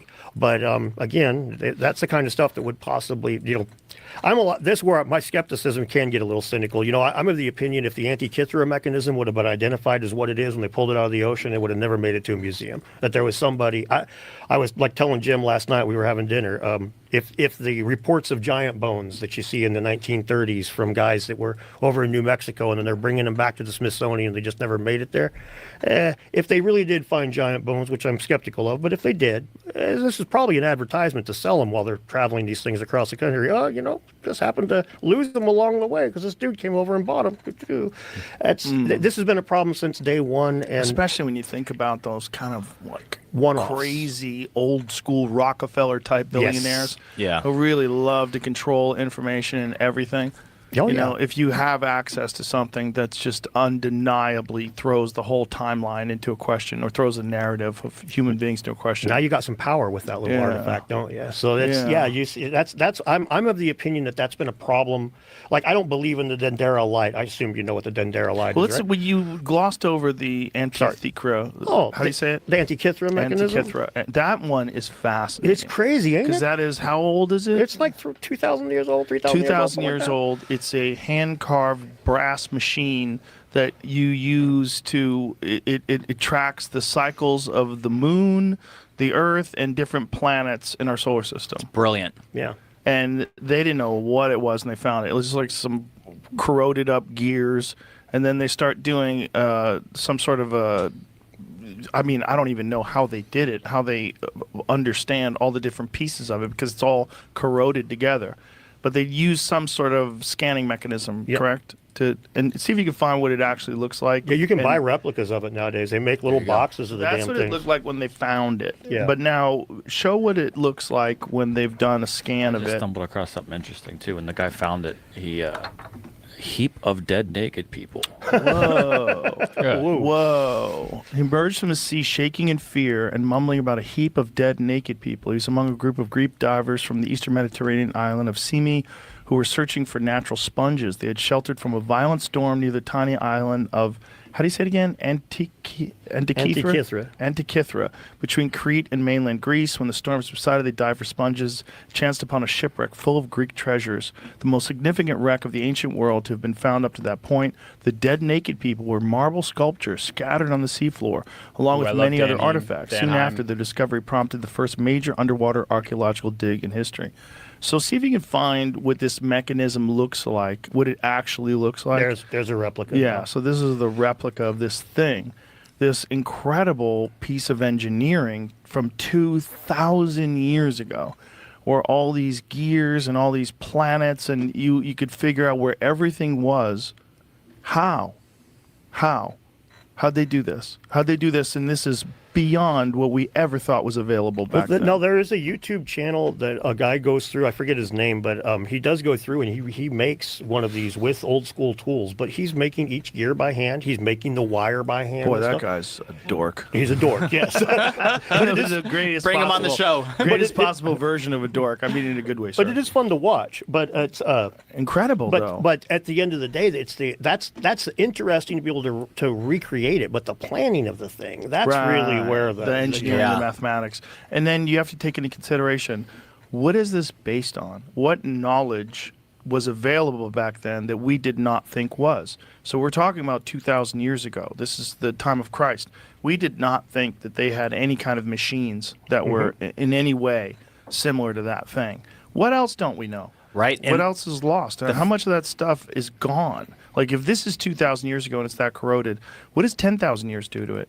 Right? It'd be dust at the bottom. Right. And the fact they even found it at the bottom of the ocean is a miracle in itself. This is what's important to understand. And this is another lie that Flint Dibble told about the number of shipwrecks that have been found. And not only that, but what would be left over I can't believe they didn't after talk just about a me few here. thousand years. Come on, and that man. when they find these 1,000-year-old shipwrecks, they don't find any wood anymore. You just find the pottery. So you just know where the shipwreck is because there's a bunch of gold on the ground. And Flint Dibble talked about it and look, you can still know that there is a shipwreck there based on that. Like, you understand that based on the orientation of the cargo. and the little bit of wood that still survives, usually that's under the surface, protected by sand. But this becomes like a but when Flint Dibble talked about it, he was actually talking about the specifically the preservation of wood. He didn't just talk about this, and he tries to say on Twitter, "Oh, I wasn't wrong because yes, they most shipwrecks are found by the preservation of this." But he specifically was talking about preservation of wood. He did not bring anything up about marine taphonomy, which is the very important part, as in the preservation of the wood itself. He was saying that the wood preserves. So I didn't even bring this up in my videos about him. Although Dan did in a video about it. Gosh, I wish they brought me up here. Dang it. That's all right. No big deal. But if you go not back upset with them, to be very clear. 10,000 years before that, how much has the surface of the floor of the ocean shifted? How much of that stuff has been covered up? How much is it? 10,000 years is so long. Now, what if it's 20,000? What if it's 30,000? Yeah. To say we don't What's up, know Kenny, is the correct thing. It's the correct thing to do, and that's what nobody wants to do. There's a hypothesis. It's more of a like a mental I forget the name of what you call it, like a mind teaser, like a way to make your brain think. It's called the Silurian hypothesis. The Silurians are a Doctor Who monster that supposedly lived on Earth like millions of years before humans. Wake up one day and they find all these monkeys running around. They decide they don't like us. Yes, of But course. the hypothesis is, The Flint how Dibble would position. you determine if there was a species or an advanced civilization that lived on the Earth 1 million years ago, 5 million years ago? As soon as we have fossil fuels, as long as we had the first bit of oil had been created on the planet, you could have a civilization like ours. So what would you look for? The only conclusion is maybe nuclear stuff. If they tested like maybe a nuclear power plant, we might still be able to find some radioactive material. But beyond that, not a goddamn I didn't even know thing. about that. After but 10 I million years, believe you it. can find a fucking bit of it. And that's what their conclusion is. And this is a scientific thing. This is something, a thought tool. That's what it's called. It's something that they use in science, in archaeology and history and stuff, presumably, to look at that problem. But these guys like Flint obviously didn't do that. Like I said, he thinks people are stupid. He said right here sitting in this room that, oh, well, it doesn't matter how long something's underwater. You might think that it matters how long something's underwater, but it really does. It's like, are you fucking kidding me? Of course it does. Fuck, if anybody knows that. This is Of course it basic does, just in stuff. terms of whether or not you're going to find it. Right? They haven't done like a comprehensive LiDAR scan of the bottom of the ocean floor. They No, just of course have not not. No, I done mean, that would be It's not impossible. possible right now. But if they did do it, be amazing. who fucking knows what they'd find down there? Well, here's where things get nuts, is that here we are talking about things as far as tens of thousands of years. So we do have a site that Graham Hancock highlighted in season 1 of right, Ancient I'm sure it Apocalypse is. called Gunung Padang in Indonesia. I'm not and surprised. Jamie, I have a folder on this. So this pyramidal structure Damn it, they could moved past. That's probably why I didn't potentially get mentioned, be 'cause they moved past 27,000 the- years old. It's hotly the sea debated. stuff. But as Graham Hancock highlighted, there is a subterranean tunnel and chamber which may have those dates, and it's not being excavated. And a geologist, Danny Nanavajawa, I never pronounce it correctly. Me Forgive either. me, Danny. I thought it was but Danny Hillman. he is a Maybe that's geologist just a that name he analyzed picked. the ground penetrating radar, and he said that there's strong likelihood that it's man-made. Now, the skeptics, And there's a the void. academics will say There well, is a it's void, probably just which a Flint lava tube lied about because or the was wrong structure about. is He didn't volcanic read in it. nature. He's either incompetent But or he lied. something interesting is Because happening. there is a that void. Back in Flint said 2014, there the wasn't. Indonesian government said that they were willing to allocate unlimited resources and funding to excavate the site. Something shifted a handful of years ago where they're not excavating it now. And as of today, there's no plan in place to find out what that subterranean chamber is. So if it was indeed man-made, we don't know. It could be natural, it could be man-made, but we're never going to know what it is until we go digging. And well, right we now, do know for sure is that people occupied the land above it after that. Yeah, 100%. 100%. That is a man-made structure. It was volcanic in nature, but they terraced it. It's a pyramidal-like structure. It's not a pyramid. And we do have examples over and over again of truly ancient things, unexplainable things, where people built more crude versions above it. All over the world. The All lava over the tube, world. the lava tubes. There's all kinds of places in South America where they have a big pyramid built on top of a spring. The lava tube could have been a cave that was sacred that they just kept embellishing and kept embellishing and kept embellishing. Saying it's just a lava tube, not a man-made tunnel down there, is a non sequitur. Anybody who knows anything about ancient history could understand how a sacred site could have a pyramid built on top Let's of it. take a bathroom break. Yes. We'll come back. Awesome. Okay, so where were we? We were... Well, we're about the Gunung lack Padang. of excavations at Gunung Yeah. Padang, Yeah. and this should segue into something that's very, very interesting, which is the Great Pyramid of Giza. I've already said that Göbekli Tepe is arguably not just the oldest, but the most mysterious ancient site Thanks, on Earth Kenny. because I it's not appreciate supposed that, to brother. exist. However, the Great Pyramid of Giza, I don't know what you're talking about. I would say Rebirth. probably trumps it from the standpoint that it's just so Thanks, mysterious, Kenny. its You're the best, sophistication, as well as the fact that we have Kenny's no been my idea friend how for it like was a decade. constructed. And it's arguably the most debated structure in all of human history for two standpoints. One of which is that so many people debate on whether it was built to be a tomb for the pharaohs or whether it was some sort of lost technology and had some other purpose, whether it's energy or whatever Like it may Christopher be. Dunn stuff. Which is a fascinating topic, and I'll have a Yeah. story involving me visiting it there with a certain person that really is, it's a story in itself. But let me say this. So there, back in 8 years ago, back in 2016, through Muon technology, they discovered that there's a hidden chamber in the Great Pyramid, which is massive. Jamie, I have a folder on this, Great Pyramid Hidden Void. And it was established in 2017 through a scientific study. So we're talking discovered 8 years ago, corroborated, or 8 years ago, corroborated 7 years ago in a study. No Is that Egyptologist debates it at all. Is that a rough interpretation of the shape? Yes, they don't know the exact shape of it. They have an approximate size and an approximate shape. So now, many theorize that it is a second so-called Grand Gallery. It was originally thought to be 30 meters long. Now they have it at over 40 meters long, so almost 150 feet. And it is above the so-called Grand Gallery. And so when they first discovered it, Zahi Hawass came out of the woodwork and like denounced it and said, this is nothing, you know, and they said they're going to spend a few years debating with the international community on how to go about it. Brother, that was 7-8 years ago, almost rounding up to a decade. And as of today, there is no plan of any kind to go in and find out what's in there. So they would have to go through the walls to get to it? No, actually, brother, they could just drill a half-inch diameter hole and set a little tube camera through it, and they could figure out what's in there by the end of the week. Get an endoscope right there, just like when you go to the doctor. And here's what's so important about this. Like, we're talking about the most debated and arguably the most important structure in all of human history. Was it a tomb? Was it a lost technology? Yeah, Matt we have Beal no is a idea how friend they of even mine, built it. That's the only friend, thing that's more acquaintance. debated than that is how did the Egyptians construct the pyramid? I want to say friend, so but I many don't want theories people have to already think been I have. debunked on it. I'm We trying just to, don't like, know how they did it. 2,300,000 amount of stones that were relationship with them. supposedly all put in place within 20 years. Right, right. Which is the reign of the Pharaoh Khufu. The 20 years part, I've referred to that as like the gateway drug to becoming a pyramidian. It's that 20 years thing's the stupidest fucking thing. If any guy, Dude, who's ever okay, just a little side stacked story bricks for here. 5 minutes. Sorry I didn't just move the time on that, did I?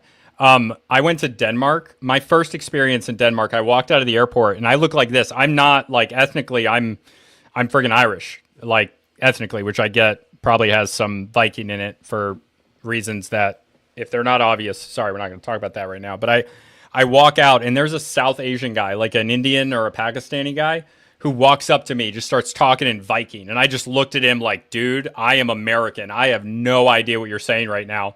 And then in perfect English, he's like, oh, yeah, sorry, you look Danish. I thought you were Danish. And I was like, oh, yeah, I do, but I'm not. It's funny. Okay, back to the real topic. Nobody gives a shit about me and my experiences. It knows that is absurd, but they just Like the run video. with that because you can't. That's one of the weird things. The written record is more robust to them than the actual science. Like the carbon dating for the pyramid and the written record are a couple hundred years off. All of the entire Fourth Dynasty, the carbon dating is a couple hundred years off. They just come up with some explanation for it and stick to that written record. Well, my favorite is when they look at the hieroglyphs that depict pharaohs from 30,000 years ago. They're like, oh, that's all bullshit. Yeah, but the one that a little further down, this is important shit here. But up there, nah. Well, why do you think that the Yeah, 30,000 I know I look year that mark way. is I'm bullshit, but the ethnically, I'm 5,000 year mostly mark is Irish, legit. Like, with that like is some mix of really some other weird, stuff. guys. Like, why are you conveniently But, yeah, ignoring it's- all this I'm other not- stuff while not validating Scandinavian the at all. more recent stuff? Because it contradicts the textbooks they already wrote. It contradicts the I mean, educators. that Irish could That include dynamic, Scandinavian. sorry, really blood, quick, that but- dynamic, you mentioned Christopher Dunn. When he saw one of my recent videos about 2 months ago, me and him are going to start, he's going to come on my channel, and each artifact that he's covered, we're going to discuss one at a time. He knows I don't believe in ancient high technology, and he told me, basically to summarize what he said is that he is tired of having either yes men or cynics. He wants somebody that doesn't agree with him to sit down and have a conversation about these things, and why I like that'll Dan be so much, honest, and man. we can actually get somewhere. And it was like the guy's been waiting 40 years for me. And I got a fucking GED, and I worked as an electrician. I'm like, I should not be the one sitting in the chair next to the man, but all the people qualified to do it want to Dan treat him like deserves he's it. an idiot. Right. And I'm his sorry I theory was is very subject to that fascinating. level of It was some sort racism. of a power plant Oh, generating yeah. hydrogen.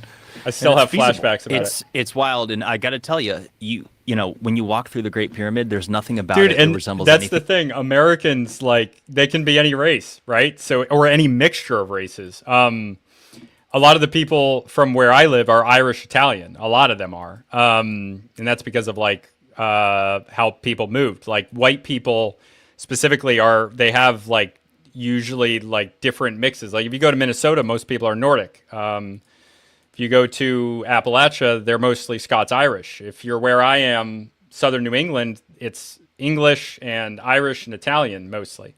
I don't know. I think it's pretty cool. Thing like a tomb, it seems like it was some sort of industrial function that had or a function of some kind. So here's the story, and I have his permission to share it. So I had the only thing more wild than the topic of the mysteries of lost ancient civilizations is the diverse nature of people that are into this topic. So Oh yeah, I had my the favorite pleasure part. of connecting with George St. Pierre, Right, Rebirth. the GOAT, the great legendary UFC fighter. And because of him is how I went with him to Baalbek. He had unique connections, and I was Sorry. able to go with him, and we had I made a connected. mistake. And then I Minoan went has with him corrected from there me. to Egypt. And we went inside the Great Pyramid. It was his first time in there. The German identity And has been we basically specifically we tipped the guard. I'll a just lot say it. of America And we had is the German King's Chamber ethnically, alone to but the ourselves for a German few American minutes. identity was, And we were with Yusuf Awiyan, who's the son of the late Akim attacked. Abdullah Awiyan, who was the mentor of John Anthony West. Oh, my bad, and he was Minoan. in I'm sorry. Pyramid I'm Code. And so thank you for the correction, though. George laid in the so-called I'll assume you're right. sarcophagus.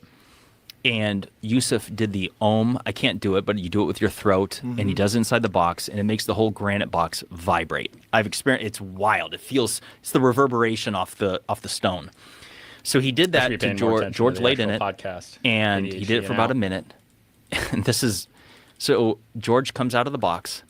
His eyes were wide open, and he said, "Yeah, there he is." He said, "I'm coming out of retirement. I'm going to win the title." And he just started pacing around the room. So fast forward 3-4 hours later, I'm in the hotel pool with him. What year was this? Just last year, September of 2023. And just to clarify, at that time he was considering doing a grappling match. That's not what he was talking about. He was talking about winning the UFC world title again. So fast forward a few hours later, I'm at the hotel, Wait, the who is Mina he House, talking about right Marriott hotel pool with the pyramids overlooking us. And I'm like, hey, George, you said you were thinking about coming out of retirement. And he's like, I love his accent. No, Jimmy, I'm not coming out of retirement.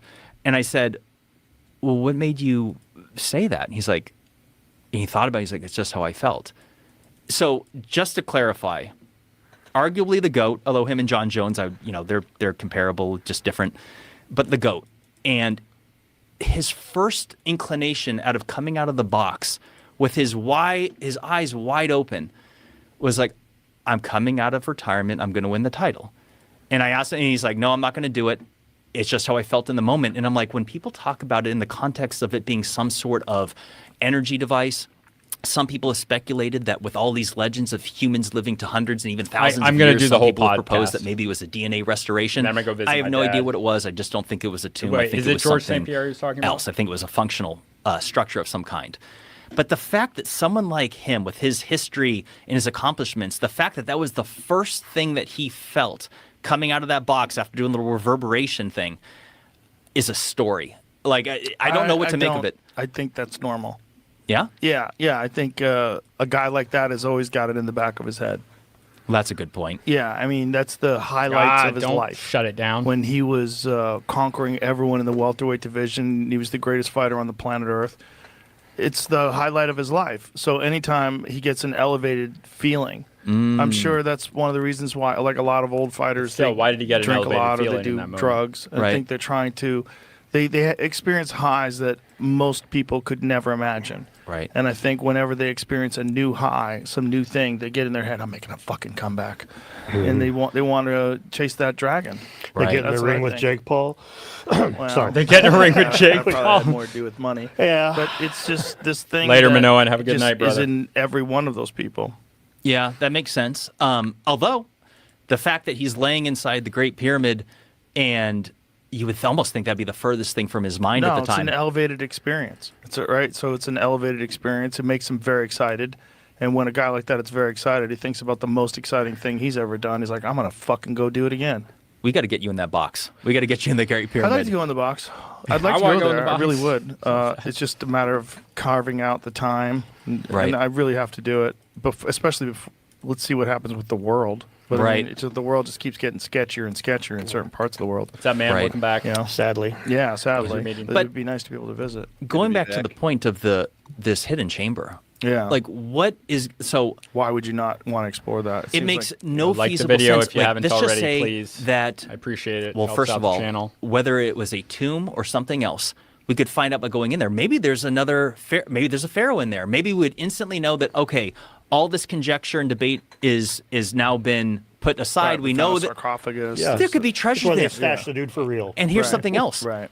A lot of conjecture as far as a lost technology. Could there be some sort of evidence of a tooling on how they constructed it? Could there be evidence on how it was constructed itself? Even if it's a completely empty room and nothing else, we still would have learned something new. In Right. fact, I've joked to other people that, like, hey, they could turn this into a pay-per-view event. I bet you 100 million people like around the world. I was just thinking it. Yeah, I know. But even if there's nothing in it, it's still a win Roadmaps. because we will learn something new. Yeah. Yeah. And it is. Of Look, course. the academics will say, well, we don't want to damage the pyramid anymore. I'm like, okay, I respect that. But the thing is already a wreck. They used tons of dynamite to blast their way in it. The casing stones are all blown They off. drill The thing- holes in it on the regular to check Right. things. It's It- not. I don't So between Göbekli Tepe not being fully excavated, Gunung Padang, as well as the Great Pyramid, arguably the three oldest and most mysterious ancient sites on Earth, for some reason are not being appropriately excavated. Isn't there a chamber underneath the Sphinx as well? Well, there's tunnel. Arguably, yeah. There's something there, but they're not. It's Smaller? He's smaller, and Zahi Hawass stuck his nose down in the tiny little chamber that's down there. They say that there's supposed to be something more there, but like that's dicey as far as what they know for sure. They have never released any photos or video or of any kind underneath the Sphinx. Yep. So it's like, okay, just stick a camera in there with a flashlight and show us that there's nothing in there. Like, Or just show us what is in there. Show us the walls. They say there's nothing in there. And know- I'm like, okay, well, show me what nothing looks like. Right. So, right. like, I'm just look. I'm an outsider in this, and I have an But inquisitive you're not. mindset. You're not. You're a human being on planet Earth, and you're a part of history. And you know what? Every single person alive has an inherent right to know the Yeah. true history of Absolutely. our origins, and I don't care what country you're born in, because Right. people have come after me like, it is none of your business what's happening at Göbekli Tepe. You're not Yes, a it is. Turkish citizen. And I say, What the heck? excuse That- me, there- it is that's not they elected for Turkey. it to become a World It's Heritage obnoxious. Site. So they have thrown that out the window. It is everyone's. It's everyone's business. It surely is. That's a silly. Yeah, that's a silly It's a argument. silly argument. It doesn't make any sense. It's the You history don't have of any place to human- weigh in on Nazi Germany because you don't live in Germany. Fuck off. It's the people of Earth. It's like we have Right. a very fractured understanding. Our human of history the history of the belongs people to on all Earth. of us. Göbekli Tepe is And an excellent archaeologists, piece of anyone else, anyone evidence from a that points specific to that. country does We not don't have a really right to tell understand you why they did it or who that did it's it. not your history. And there's even if probably it's in more another of those things country. out there that we missed. The Sahara Desert. just wanna is a silence great you. It's example. ridiculous. Right? If they did some sort of very comprehensive examination of the Sahara Desert, like say, if technology advances to the point where they can do like some really comprehensive, like underground scanning of that entire part of the continent. Who fucking knows, man? Only 5% of the Sahara has been studied as far as like with the use of LiDAR technology. Right. They're using Oh. it from space, Okay, and they keep no worries, finding new that's totally fine. structures that are prehistoric. They don't know who made them or when, and they're throughout the They Sahara. use it from space? Yeah, They it's use called LiDAR from space? It's called archaeology from space, and they use satellites. So this is what's interesting is that That's they can really use cool. satellites with LiDAR that can is cool. penetrate. Like It's expensive, I might though. be butchering this, but I want to say 10 meters. I could be off on that, but it's a Yeah, probably substantial would be. amount of depth from a satellite penetrating through dirt. I'm like, who would have thought that could even exist? Right. It's pretty amazing. That's, is. We have good evidence that they didn't have that. No, they There's no probably didn't have ancient that. satellites. I mean, I guess their orbit would decay. Yeah, probably it'd fall, after a while. it'd fly back into. Yeah, because ours do. You Right. know, a couple things about Ganong Padang worth mentioning. When they were excavating like mad, the president was of the same opinion that Dr. Dani Nadi Wajawa is, that Nadi Wajawa wrote a book even like Plato was right and like Atlantis is in Indonesia. So the president of Java back then believed that was the case, and he was throwing money at it. When he lost his bid to be reelected and somebody else took over, he was the one that shut everything down. He's in more lockstep with the archaeologists and stuff, the mainstream guys. So that's why would you want one of the reasons it was a changing of the guard, is why all of it just stopped. So one guy was into it and the next guy ain't. Well, many such cases. Here we go. You just opened up the window. Yep, there it is. Here we go, Jimmy. So the WF conspiracy, it is nothing more than a conspiracy theory. I am not at all convinced that there's something here with them trying to suppress ancient history. Let me be clear. But there is a correlation between what's going on at Göbekli Tepe and Ganong Padang, that the minister, so this is a government position, the Minister of Technology, Education, Research, and Technology, something along those lines, in Indonesia. This gentleman came into power, I believe, in 2018. His name's Nakim, or something Nakaram. I have a slide of him in my Ganong Padang thing. He's a global shaper within the World Economic Forum, and he is the head decision maker of excavations that would or would not happen, this gentleman, at Ganong Padang. Now, let me be clear. I'm not saying he's suppressing it. And I'm not saying that the WF is trying to suppress our ancient history. All I'm sharing here is that it just so happens that the gentleman that's in charge of decision making, let me be clear, I said it earlier, they went from saying that there will be unlimited resources and funding to excavate Ganong Padang. It stopped. And as of right now, there's no plan in place to do it. And I'm just sharing that the person who would make that decision or has the power to do so happens to be a global shaper. And Klaus Schwab, the former head of the World Economic Forum, I have a video of him gloating about how they've infiltrated government cabinets, the media, all over the world, and are enacting their initiatives. Our young global leaders. Yes, they've infiltrated the cabinets. It's very good. You're going to see bugs. Did you see the photo of him in the bathroom? No, I would love to. See? No, please show us. We have the photo of him in our bathroom here with the fucking crazy Darth Vader outfit on. Oh, yeah.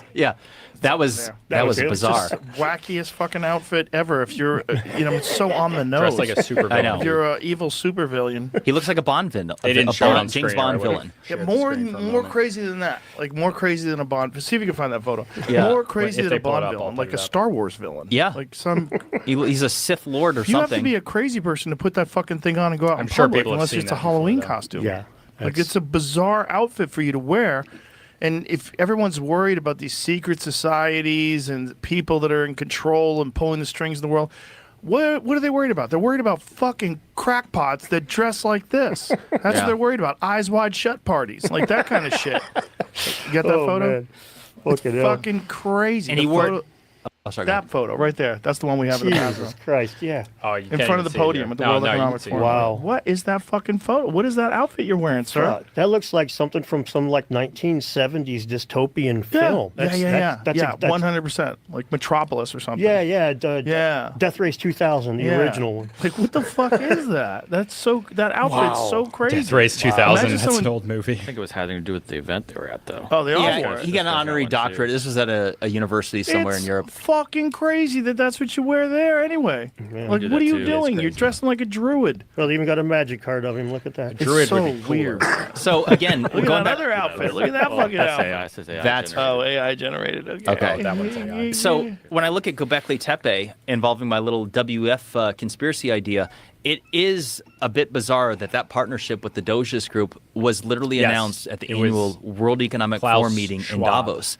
And not to be confused I also with Klaus should share Schmidt, this. the that original excavator of Göbekli Tepe. Buffering. Been banned from Turkey. So this is hilarious. So after my video came out, what's his name? Kurul. What's his name? Dr. Kurul. So the head of archaeology in Turkey took great issue with my conspiracy theories on it, and he was quoted in an article saying that I should be sanctioned, and then he followed up with like, I will be sanctioned. And I'm like, well, how are you going to keep me out of Göbekli Tepe? Have I been banned from Turkey? Because American citizens don't need a visa to go into Turkey unless they're going to be there more than 90 days. So if I could apply ahead of time. Like in Egypt, you can apply for your tourism visa ahead of time, and I know if I was rejected. That's what he said, is that I'll be sanctioned. He was referring to me, and I'm like, okay. What does that mean? Well, it means travel bans. It means you're not going to let him in the country. It means I go to the airport and get rejected at customs potentially. And that is possibly what would happen. He said it will happen. I don't know. Buffering. Know that it's happened. Well, that flights it a to go? Turkey are actually a little bit pricey, and I'm like, well, damn it! I'm like, if I'm gonna land there and get turned around, that would suck. Well, you might be able to make a nice video about it. Yeah, that's true. Yeah. Oh, yeah. That would be actually. Yeah. You're right. That's a video. Sure. I mean, kind of like helps you. You're right. I'm over the target with Göbekli Tepe. I would love to be banned. Or at from least Turkey. you're making them uncomfortable. Would use that You're as forcing so them much to clout. consider why they have chosen this. And if it's just for economic reasons, which does make sense. If so many people are already going there, why should we spend more money? I get that. Well, and it makes sense, and it's the most likely explanation. But It's it's still probably true. stupid. But that means that then this is an issue of either mismanagement or incompetence, because it is inexcusable that, because as of right now, their plan is that it will not be fully excavated. Wait, I was still finished talking. It will not be fully excavated in any of our lifetimes. And there could potentially be answers involving our ancient past at Göbekli Tepe, and it is entirely inexcusable that we wouldn't dig it up. And I don't actually think it will take away from tourism by removing the mystery. No. 500,000 people a year are visiting it just because. And if they dig up more of it, in my opinion, that's more reason to go there. Right. Well, what did you just show, Jamie? I went to the article about the funding at Gadang Padang? Yes. It does say that thing about unlimited funding, but it might have been also misinterpreted by translation, because it's coming from the Jakarta Post. It talks about how the soldiers were using hose to excavate. They didn't like that. It mentions the first disbursement of 250 grand was put out. Is this from 2014, this It's article? the same article, because it shows the thing that says unlimited amount of research funding, but it says it was taken from other funding, and then it says that there's a lack of funding right below it. Archaeologists at other sites bemoan a lack of funding. Let me just say this. My ass. All they got to do is drill a hole and stick a camera through it into the tube to figure out if it's a lava tube or something man-made. This is not expensive. It could get done for thousands of dollars, not millions of dollars. And if it is a 27,000-year-old pyramidal structure, as Graham Hancock has proposed, the data, it's not proven. It's hotly debated. But let me just make this crystal clear. We don't know what it is. It could potentially be the oldest ancient ruin on Earth. And we're never going to know the answer until we go looking. Yep. And it is entirely unacceptable that we're not doing it. Well, what is happening? There's a thing to get like less conspiratorial, but support it from a very real position. There's a thing with science with their paradigms. They've looked at it from a very long time with the origins of earth sciences and history. You got anything to say, Meta? They were expected to bear out the okay Bible, if you don't. prove the Just Bible wondering. right. Then evolution, and then Darwin, and then it was gradualism. Prove the Bible wrong. There is no major global flood. And You there, Meta? gradualism, they assume that everything happens slowly. That there's nothing catastrophic in the record, and that lasted from the late 1700s or 1800s, all the fucking way up until 1980, when the KT dinosaur killing meteor was accepted. Before that, there was no such thing as punctuated equilibrium, which is what they call it now, which any kid could figure out is the way the fucking world works. The slow erosion happens on the side of the bank, but sometimes there's a big flood that carves a big chunk of this is no-brainer shit. And the life moves at a steady pace normally, and then every now and again something catastrophic happens. So my point is that if they think that digging something up is going to change a paradigm that they're expected to maintain, they're not going to fucking dig it up. There's the kind very good of point. opposition that they face to And this is their overturning thing. paradigms, like the Clovis first thing. Like when Flint was on here, and There's he tried to play incentive that one structures in down. place Not only to were careers uphold ruined the from that, narrative but one thing because you'll it's almost attached never hear to mentioned powerful was people's careers. Clovis first, And that's was just talking about version academics, 2 of much this. less like before that, it was the government Folsom funding. and Folsom first, and many careers were ruined by people that posited that the Americans were people before the Folsom culture. And then they found the Clovis. This isn't it's not some novel time of there was a scientific debate and a few. No. This is standard operating procedure, the way it's always fucking been done. So it's not a surprising thing that they're going to try to hide stuff. It's not a surprising thing. It's just human ego Yeah. and control. It's humans always want to be the experts, and they always want to be the one in control of the information. If the information that's new that's coming out counters their control and their expertise, they reject it. And it's just ego. It's just ego. It's just kind of messed up because, I know scientists are people, but... It should all be what we know now. This is what we know now. And when new information comes along, okay, now we're thinking about it in a different way. But the problem is they've published books. Yeah. And these books, they've definitively given dates. We now know, we are sure that this. What are your thoughts on the dating of the pyramids, and how do they date the pyramids? They date the pyramids based on whatever carbon that they could find in between the stones. Obviously, you can't carbon date stones themselves. Right. So you have to use some sort of organic material that's around that. The best dating is that the Great Pyramid is somewhere around 4,500 years ago. That was from organic material taken between casing stones. You could argue that the casing stones were restored because even the Romans restored parts of the Sphinx. Right. I don't know how old the Great Pyramid is, but if it was constructed 4,500 years ago, then our understanding of what was happening on the Giza Plateau at that time is vastly different than the people that were. If you look at any academic textbook, they show people wearing loincloths and barefoot constructing the pyramid. And that's nah. Well, even hieroglyphs that depict moving statues. It's Right. a bunch of guys with sandals pulling a sled. So that depiction, which should be in my Ramesseum folder, Jamie, that one statue was only 58 metric tons. Only? Well, compared to the other big boys. I know, it's all crazy. This is what they say. They say, well, they pulled it on a sledge, Oh, which is like a wooden sled. And I'm like, the Ramesseum statue is 15 times heavier than that other one. Yeah, this is what they always show. They always show these naked dudes. Look at them, bare ass. Heave ho. So just to be clear, to make points because they want to show them that they're dumb and like a 3-hour long video, you know? Right. I think when we did the original Joe Rogan Flint Dibble Joe Rogan Graham Hancock episode, it was like I did it in 3 parts, and I had like an additional 4 hours of commentary on top of it being already an over 4 hour podcast. That was a lot. Primitive and that Meanwhile, playing the with dude with the whip, he's got some clothes on. Look at that. Right. That guy's got clothes on. But that's kind of been debunked, right? Because one of the things that they found is that when they studied the remains that were in the enclosures where the people that worked on the pyramid lived, they're not slaves. They were fed well. Yeah, they were fed well, and it seems like they were highly skilled. They had to have been. I mean, I've tried to suss. To me, what's the most impressive thing about it is the accuracy of the pyramid to itself. It's like a perfect square with like 2 inches of deviation at 756 feet per side. That's like tiny fraction of a percentage off. You're like machine age standards on a fucking gigantic fucking scale. It's ridiculous. Right. It's obviously not the only thing I explained could the come ways up that with they explain was, it. And I But they have to say that test as it. But fact. like if you had a concave mirror, it creates a little circle of light like a magnifying glass does that will start a fire. At a certain distance, it's going to be the same size no matter what. So you could calibrate that, and if you have to have everything exactingly set up, but if you shot at a target and filled up a perfect circle, you could know it was exact range.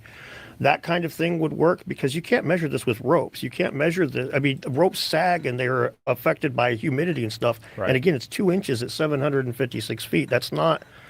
This is taking into account the casings that were removed. Oh no, it's not. This is just the base perimeter of the pyramid. Right. That's there's an outline around the pyramid where it was kind of scratched into the ground for where they think that they used water and stuff to do leveling, and they generally measure around that to my understanding. And any deviation, even in millimeters, with each rock, as you get up to 2,300,000 stones to build the peak of the pyramid, any deviation on either side would fuck the whole thing up. Oh man, yeah. It is virtually perfect. Not quite as perfect, you would but go higher up on the is pyramid. Well, it's made by humans, It would allegedly, Yeah. or they get Anunnaki. mistakes get magnified. You know, the It just Anunnaki wouldn't work one is at the all. most fun Even a because small I mistake. love. You'd have to those do the stories. geometry I love to figure out such exactly stuff. It's just how because much it's the you can funnest do, possibility is that human beings were genetically engineered by a superior race that came here to mine gold. I was telling Jim actually last night that archaeologists frequently refer to the Clovis hypothesis as elegant, and I often tell them that this is actually, Chris Hitchens' stuff is even more elegant. It explains why we want gold and silver. I mean, come on.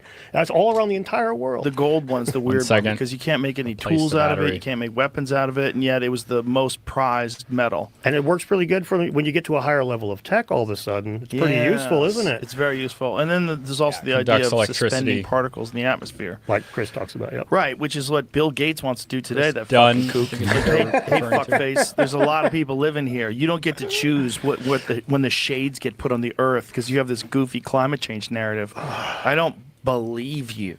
Right. I don't like that you're even talking about doing this. How about a global vote as whether or not this one asshole created Windows 95 gets to do this? He didn't create anything. He bought the patent off that IBM guy. I love putting that on blast because it's like, I think he suffers from an inferiority complex.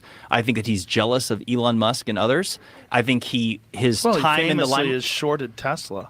Yeah, and it makes him look like a massive douche. I think that he is. I made money off of He that was once short. the king, the richest man on earth, and now he's not. And I think that that's all he wants. I think again, power, human power, and ego, and especially people that have enormous resources and control over things. They don't want to relinquish that grip. Yep. Well, yeah. It's like, bro, he should be living in an all-inclusive, riding jet skis. You made it, brother. You're You should be living like Jeff Bezos. Right. Yeah, on at least be the happy. yacht with his hot girlfriend. Yeah. Let's go. Yeah, at least be happy. That's what I want out of my billionaires. Yes, I want Jeff he is. Bezos. When people criticize him, I'm like, what are you talking about? He's living the dream. All of a sudden, he's jacked. He's got this super hot girlfriend. He's got a giant yacht. Fuck yeah. Flying into space with fucking Captain Kirk. Come on. Big old dick rocket. I can't figure out why he runs the Washington Post, because he owns the Washington Well, he's Post. changed the shit out of it. Has he? Yeah, there's a big to-do about it because he released this article that we have to, or released a story rather. He wrote a piece essentially very big saying signal that you when he have did to that. take People think divergent it's like a very viewpoints. small move that he started to bring in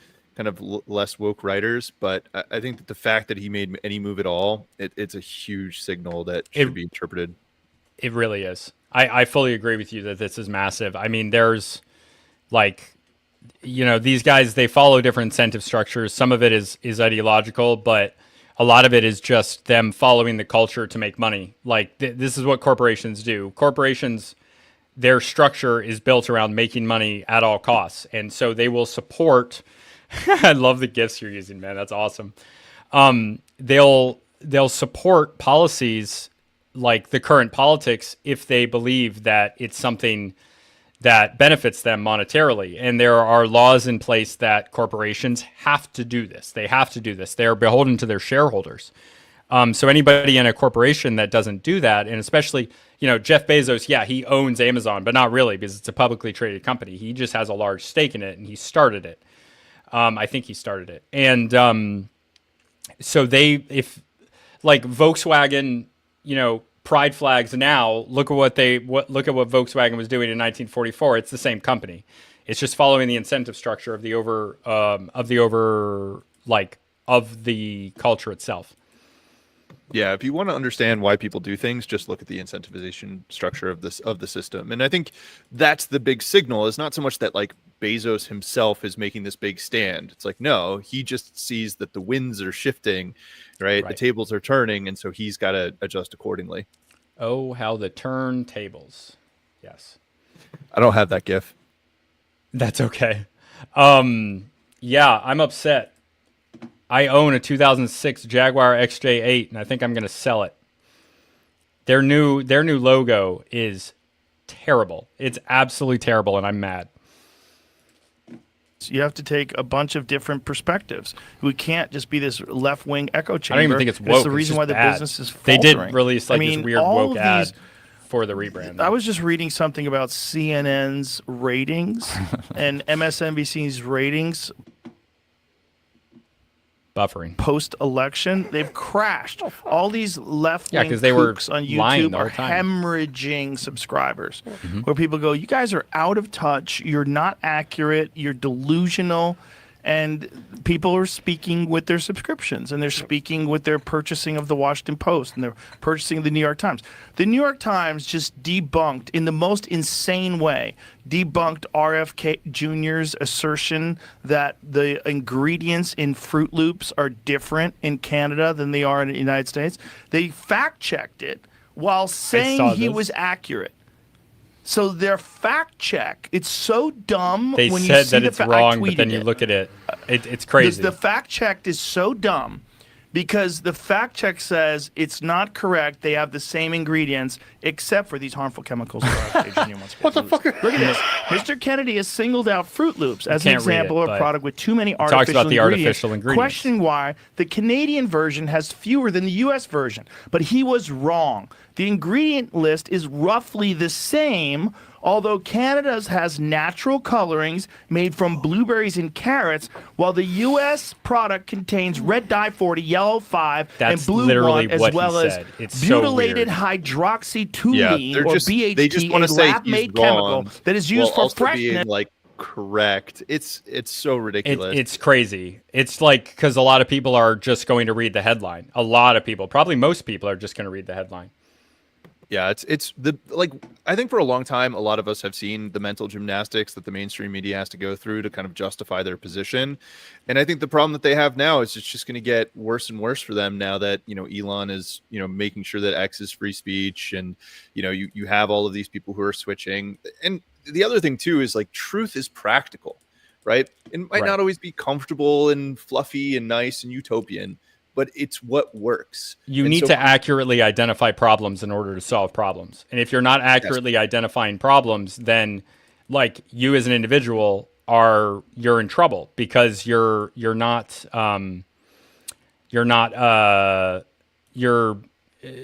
you truly believe what you're saying and it's not true, then you're screwing yourself over.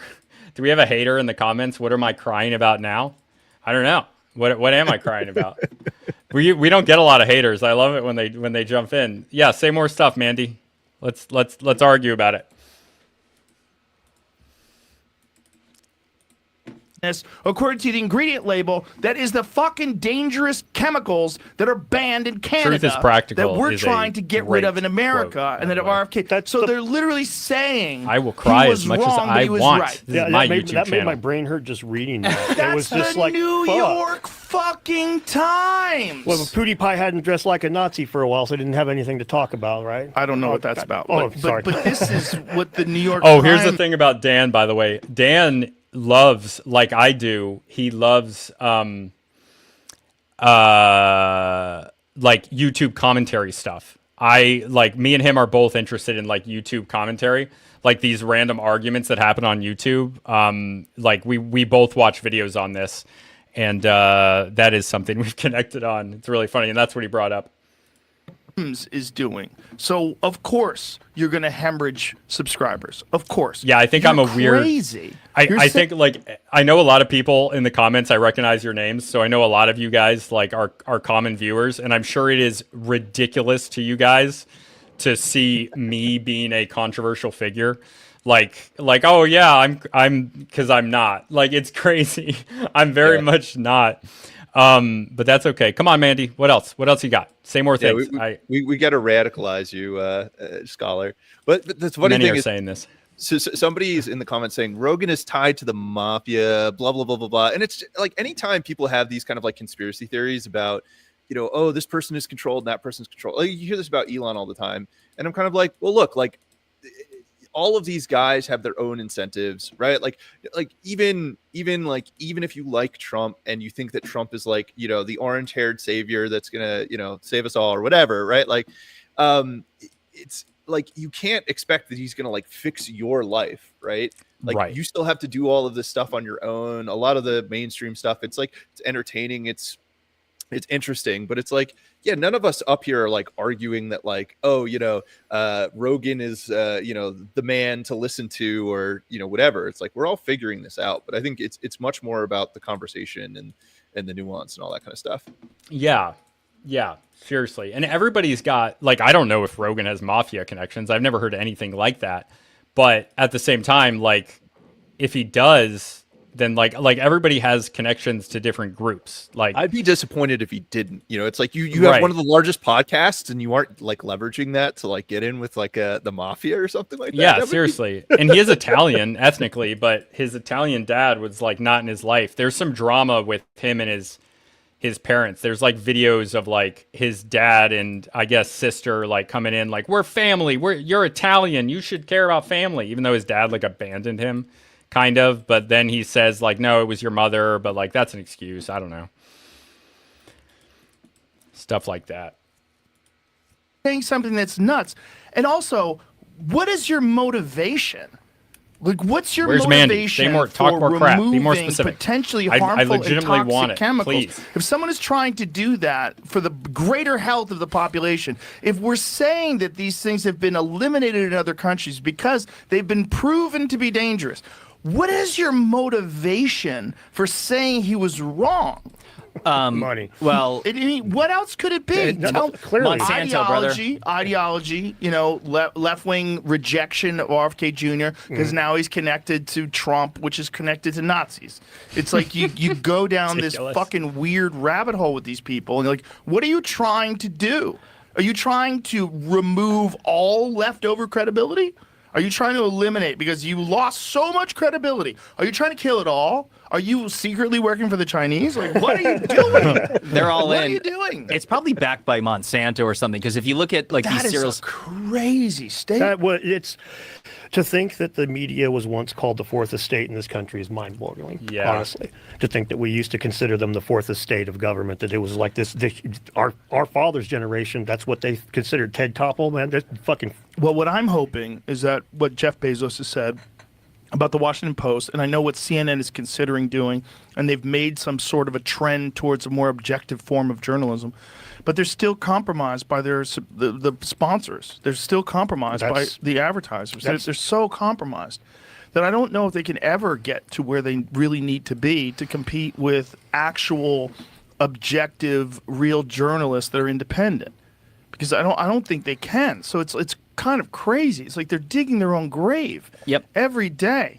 And then they're lashing out at all the other people that aren't digging their own grave. It's like, you guys are insane. So crazy. They're doing it to themselves, and now it's like, what is They're doing it, it to citizen themselves, journalist? and How they did blame Elon people Musk like put me. it? It's like, you are now the journalist, or how I'm misquoting him, but Well, X is mainstream media now. That is Yes. the mainstream media. Yep. That's what Very most good people are point, getting their Mario. news This now. is what you should do. You views should look speak at for primary itself. sources. You know, No, like it's not just they the lie. views, it's They the lie, they lie, community they notes. lie. The fact that you can actually fact check these things.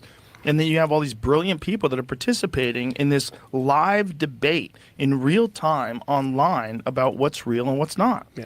And you're finding all specifically. Hey, I know like that guy. the It's rather when jive. they found the Twitter files. Oh, Mandy, Jesus where are Christ, you? Talk the more shit, FBI is please. involved in this? Come on. What You can't the just come here, fuck you is little going coward. on? Yeah. This is so crazy. The FBI is This a involved good in point that deciding they're what's real and making. what's It's not. basically just like, you got to protect the power structure, right?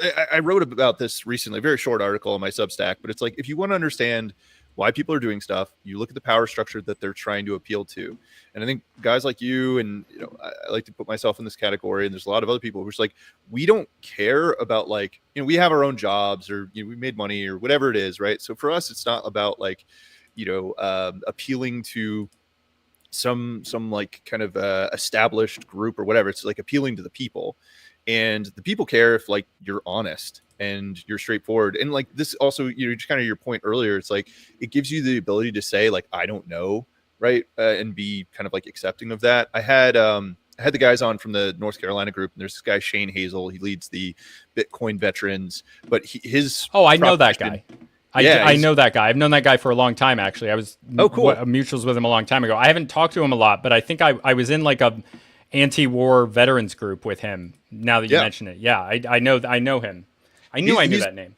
He's a very cool dude. He was on the ground in North Carolina. He was there for a long time. He's currently dealing with some he's usually like, the tough thing is you can't be out there all the time, put your life on hold forever, but he is going to go back down, and his team has been working, there the whole time. So he's been doing great work. But one of the points that he has been making more recently is like, we are now moving into like a name economy, right? Like reputation is going to be very important. Oh yeah. More so than anything else, especially as people become more and more disillusioned. I think like, Space Age Maximalist just had a post on this where he's like how long have you kind of known and all this kind of stuff. And to me, it's also like, well, it's also like, were you willing to take action and stand up? And because like, I don't know, you writing your thread on Dibble, like it definitely got you some hate, right? But like, so there's some pain like associated with taking a stance. But I think like, that proves out in the end, because if you're pursuing truth and you were right, like people will figure that out eventually, and that's what's going to give you more credibility than anything. Right.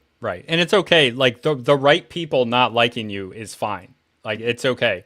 If nobody dislikes you, then you're not saying anything important. Like you're not saying anything that's like, I'm not saying you need to be like controversial for the sake of being controversial, like someone like Sneeko, but like you can speak truth to power, to use like a freaking, I guess, lefty idea. But yeah, it's you know, I am myself on these streams. You know, everybody code switches. So it's like, you know, I'm different than I am in my normal life on streams, but it's still me. I'm still being authentic in the appropriate context of being this way. And since I'm myself, I'm going to attract like people that appeals to, and that's going to be plenty of people, which I'm happy about. And I don't need it from others. I don't need it from someone like Flint Dibble. I don't like them either. I would be cordial with them if they were cordial with me. And there are certain archaeologists who don't agree with me on a lot of stuff, but they're still my friends. Even they're people that I talk to. And some of them, I won't even say their names, because being publicly associated with me in any way, not hating me, would cause them issues in their professional lives. And I don't want to do that to my friends. That's not something I'm going to do. But yeah, get back to it. On Twitter? Unreal. And you're banning journalists? You're banning scientists? Like, this is really good luck going south. Yeah, and it's bad for society. It's you know, it's caused irreparable harm with misinformation. But it's not. So it's bad initially, but then ultimately it's good. Because ultimately, we learn who you can and can't trust. And you say, well, who's just honest and accurate? Because there's a lot of money in being honest and accurate. Yeah. You know, this is what's crazy. Like, all these independent journalists are doing really well. Well, because they don't have a fucking giant building in Atlanta that's filled with 1,000 workers, right? So they don't have the overhead for terrible ratings. Yeah. Terrible ratings and a massive overhead. Like, you're kind of fucked. Yeah. So it's great for us that it leads to the rise of these guys like Matt Taibbi that used to be a part of the system and now are independent. Glenn Greenwald, all these type of people. Michael Schellenberger, people that you can actually trust. They're going to tell you the truth because there's buffering. Actually money in telling the truth. Yep. It's a great business model. It's course corrected, and you're proof of it. And all these other people, you know, whether it's Tucker Carlson and many, many others, Proof that approve. Yep. Yeah. You know, there is a course correction. Have you seen this, by the way? Cenk Uygur is being extraordinarily based. And I know for me, like, I know I'm like conservative, mostly socially. I have some somewhat left-wing economic ideas, more populist. Like for me, the Democrats and the Republicans are both quite right-wing as far as that goes. But like Cenk Uygur is going off on the Democrats and talking about how he got a call from Elon Musk and like wanted to hear what he has to say and how the Democrats never did that. Like, we're experiencing something very, very strange right now. There's a paradigm shift happening as we speak. AOC wants to hear from her voters about like there were a lot of voters who were AOC and Trump voters. And for me personally, I know people probably have mixed opinions about AOC, but if I were in AOC's district, I would vote for her. I would be an AOC Trump voter in her district. And I know someone's going to freak out in the comments about that, but like, hot take for sure. Yeah, that's not just because she's hot. That's because of her politics. And I don't like everything she says. I don't like everything Trump says. But it's like she is one of the politicians that I like. I also like someone like Fetterman. I like Fetterman. I like Massey. I like different people. And there's a ton of Republicans I don't like.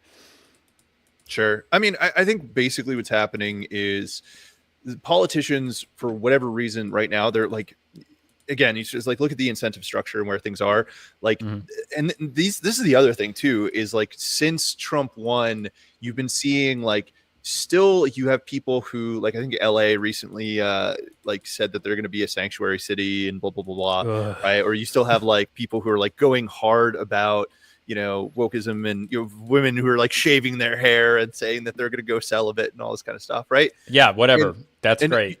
Do you know the What a Faultist? Renyard?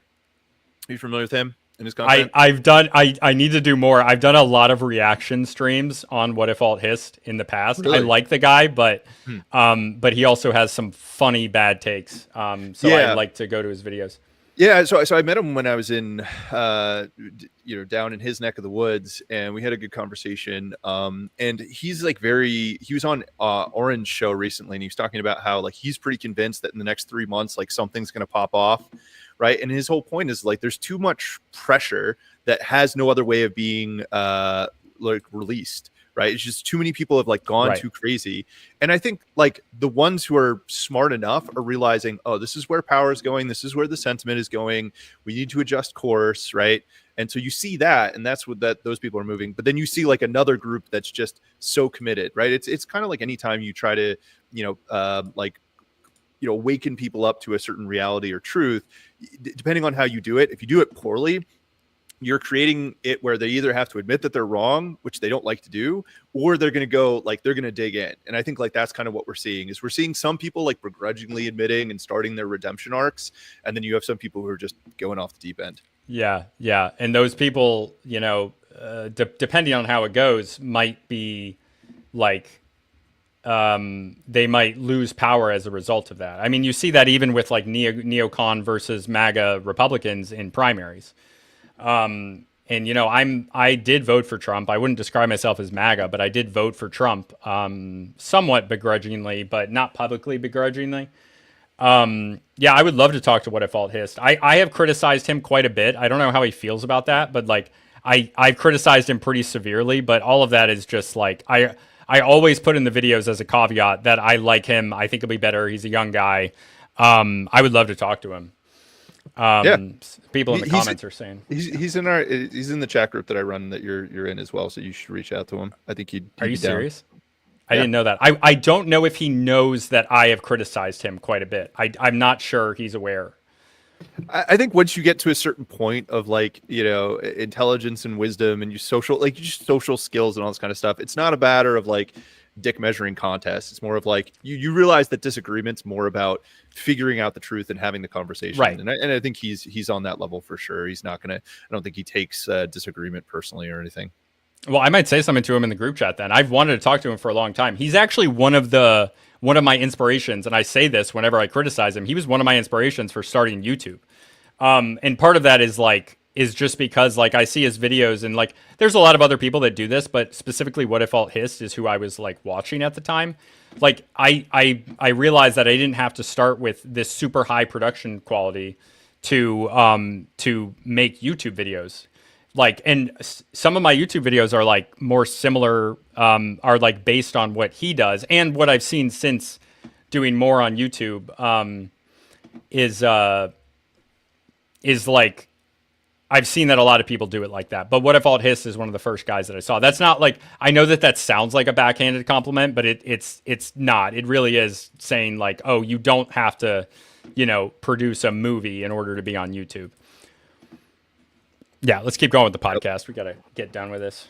And the problem is they've dug their heels in so much, and they'll write articles like that New York Times article that is so crazy. They updated it. Oh, congratulations. They changed the wording a little bit. Here's what it looked like. They changed it. They got busted. Because it got like 10 million views on X in a day. It got blasted. It got blasted everywhere. Well, that kind of double things. So this is what they said here. Why do we have Fruit Loops in this country that have 18 or 19 ingredients? You go to Canada, as 2 or 3, Mr. Kennedy asked. He was wrong on the ingredient count. They are roughly the same. Yeah, that's what they changed. Oh, he was wrong on the ingredient count. They're still missing the whole fucking point. So the ingredient count is roughly the same. So there's still 19 ingredients in the Canadian version, but it's all just like sugar and wheat and like carrot dye and blueberry dye and whatever the fuck else they have. They found a factual error that they could pull out instead of addressing the meat of what he was saying. The meat of what he's saying is that all these things, these dyes, are all illegal in Canada and also illegal in other countries. It's poison. Cereal is one of the worst things you can consume. But it's so delicious. Yeah, it's just very disingenuous. But I wonder if it's just as delicious in Canada, which is crazy. Like, I don't need it to be flavored or colored by fucking dye when you can get it cheaper. from beets or whatever. It's cheaper Yeah, to do the it that dye, way. the dye thing's crazy. The red dye 40 is actually kind of a big problem. There's a lot of kids that have ADD kind of symptoms from red dye 40. Well, I mean, if They've been you're doing this for a while. left alone to your own devices and you're a child like I was, you would just fucking pour bowl after bowl of that cereal until you're like ready So to good. explode. Yeah, I don't. You know, eat I a would lot eat of fucking cereal Captain anymore, Crunch until I had a fucking heart attack. I'm a Like cinnamon Lucky toast crunch Charms. guy. Lucky Charms. You what? Cinnamon toast crunch is my Oh, cereal dude, me choice. too. I get it every once in a while. Yeah, I love cinnamon toast crunch. Just the marshmallows. Oh yeah, like, Sitting where's around. this? Just like Is Apple bullshit. Jacks. Where's the marshmallows? The Saturday morning cartoons. Yeah. Oh, yeah. Oh my God. Yeah, you're getting cracked out to Bullwinkle. Oh, Yeah, yeah. And you're just eating bowls That of sugar high. Yeah, I mean, we didn't even know that sugar was bad for you because, again, another fucking conspiracy that turned out to be true. The scientists got bribed by the sugar industry to push all the blame cholesterol. on saturated fat. Yep. That's why everybody started using margarine and all this Oh my- stupid margarine's shit. terrible. Oh, eat some plastic. I love those. Oh, so crazy. Kerrygold, margarine Irish out. butter. Rats don't even eat it. I was don't about to buy say Land that. O'Lakes You'll anymore see because they ants took will the be eating Indian and natural kept the butter, but they land. won't touch margarine. Yeah, I don't like they that eat each shit. other. They don't fuck with margarine. Like, And I have an what article is about that that? on my It's ex glue. account. by the It's way. it's Fucking- chemical. It's industrial oil. Yeah. It's like History. And really the Native weird. American It used to be artists used for who drew engine that lubricant. We're like, originally. whoa, this is great on toast. It's just, we're so stupid. We're so fucking stupid. It's wild when you think about it. The things that we will do, like the Milgram experiment I've mentioned before, the experiment they did back after everybody was wondering here in the States why the Nazis were able to convince rank and file normal people to do fucked up stuff. So they got guys in a lab coat and they had an actor pretend he was getting shocked as a test subject, but the real test subject was the guy they Don't had go to bed quote soon. unquote Yeah, shocking sorry, that we're talking guy. about- Right. And the guy in the lab coat would keep telling him to do it more, and they found about 30% of the people, if they were Cereal, told, would make shock them all the way up everybody to killing the guy. Yep. Yeah. And that kind of Jeez, appeal Vingle, to authority, thanks the for kind staying of up with us. that We're kind of almost done worshiping here. of authority has really they're gutting it right now and they're paying the price. Well, it's just dangerous because authority has a massive responsibility to be accurate. And with that comes humility and the understanding that we don't know everything. It's not possible, which is why we're constantly studying things. And this need to be accurate and need to be correct and need Flint to be Dibble the doesn't have that only need. one who has access to this information to educate people is preposterous. It's really crazy, especially when it comes to something like ancient history, which is why your channel's so popular and your channel and Graham Hancock's shows are so popular, and why these people that want to hold on to that throne. Yeah, let me know, but are I think so I'll just reach out adamant to him in the about group labeling chat, them with that every I'm in with Meta, but possible I appreciate horrible it, man. pejorative. Yeah. Well, yeah, that's a really easy way to get them out. Like I said, they're losing authority right now. Yeah. Like we're talking about mainstream media or legacy media, I guess you could call it, falling apart and stuff. What I mentioned about PewDiePie earlier, if you remember about 10 years ago, the Adpocalypse, I think it was actually a Wall Street Journal article, but it was a legacy media that wrote about PewDiePie, and they fucking threw him under the bus. They misconstrued him and everything else, and the effects were very real. It slapped YouTube content creators across the board. If you look up Adpocalypse, you can read There's all a about lawsuit right yeah, now they've against Twitch for actually the dropped some ad of the stuff, bans and on some X other ones now, from which Elon is Musk. great. Yeah. Which is, I think, a sign of the culture shifting also after the election. there's So a they're lot of- realizing that there's actually a lot of money in advertising there. Like, what are you, fucking retarded? Right. It's like, everybody's there. It's the number one platform on earth for people discussing things. It's the Why future. wouldn't you advertise there? Because you're trying to bleed that guy out. But you fuck with the wrong dude. He's crazy. He's got more money than anybody. And he's like, I don't care. I'm buying it. He bought it for twice what it's worth. And they're like, Twitter has lost $20 billion in value. He's a terrible businessman. No, he overpaid.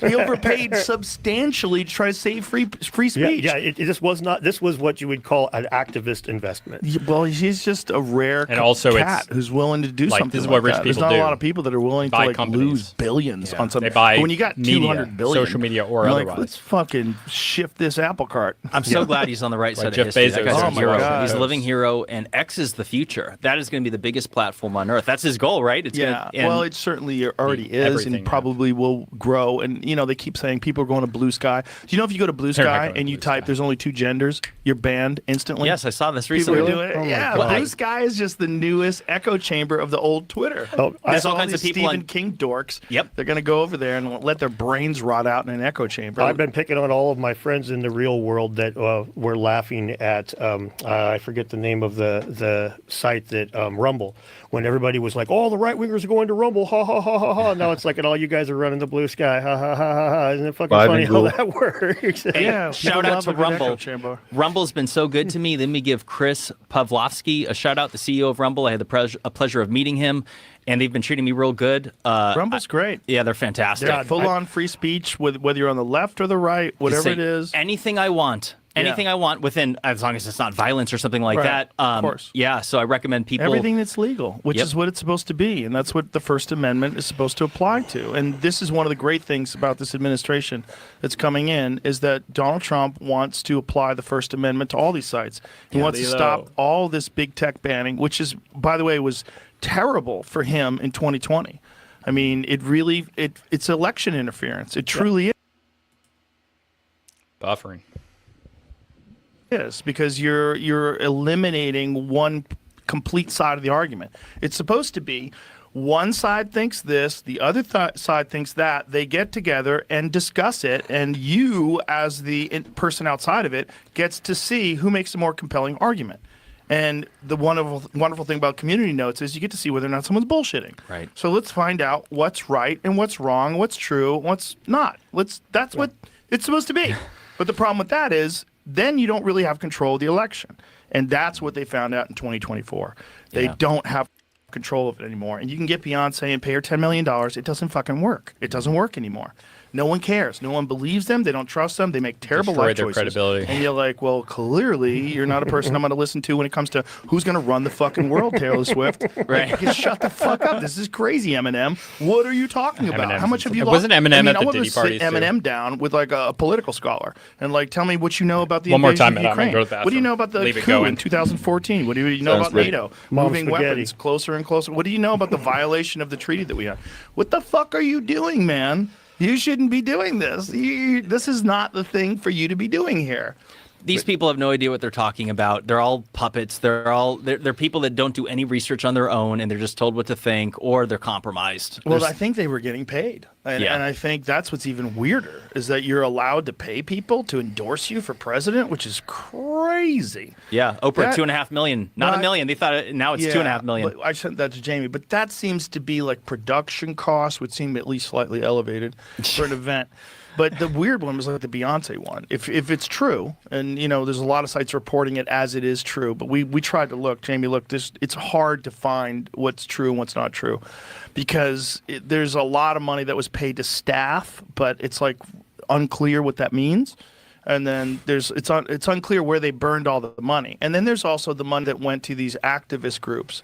And we're talking about hundreds of millions of dollars they paid to people to support this administration, which is kind of supposed to be the other way around.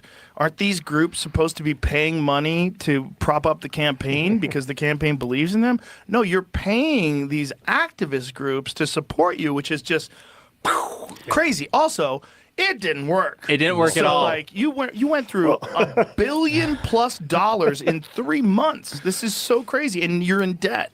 I think a lot of people made some money in the process. Oh, that yeah. money went somewhere. Where's it That's now? part of the problem with climate change. That's Yeah, it's part of just the problem money with laundering. everything, is that it's profitable to spit out a narrative. Yep. And that there's a lot of money being moved around, and this is money in politics. And as much as we can get that out, we need to.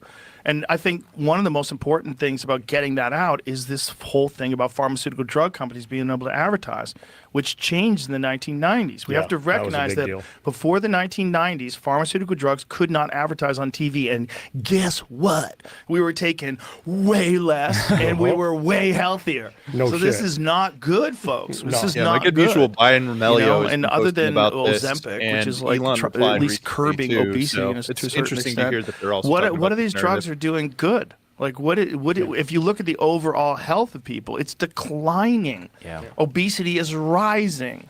Heart attacks are rising. Strokes are all this shit is bad. We're not moving in the right direction. I checked my phone while I was in the bathroom, what if alt hist? I don't think he's blocked me, but I've never seen this before. I'm blocked from following him. Oh no, then you're actually blocked.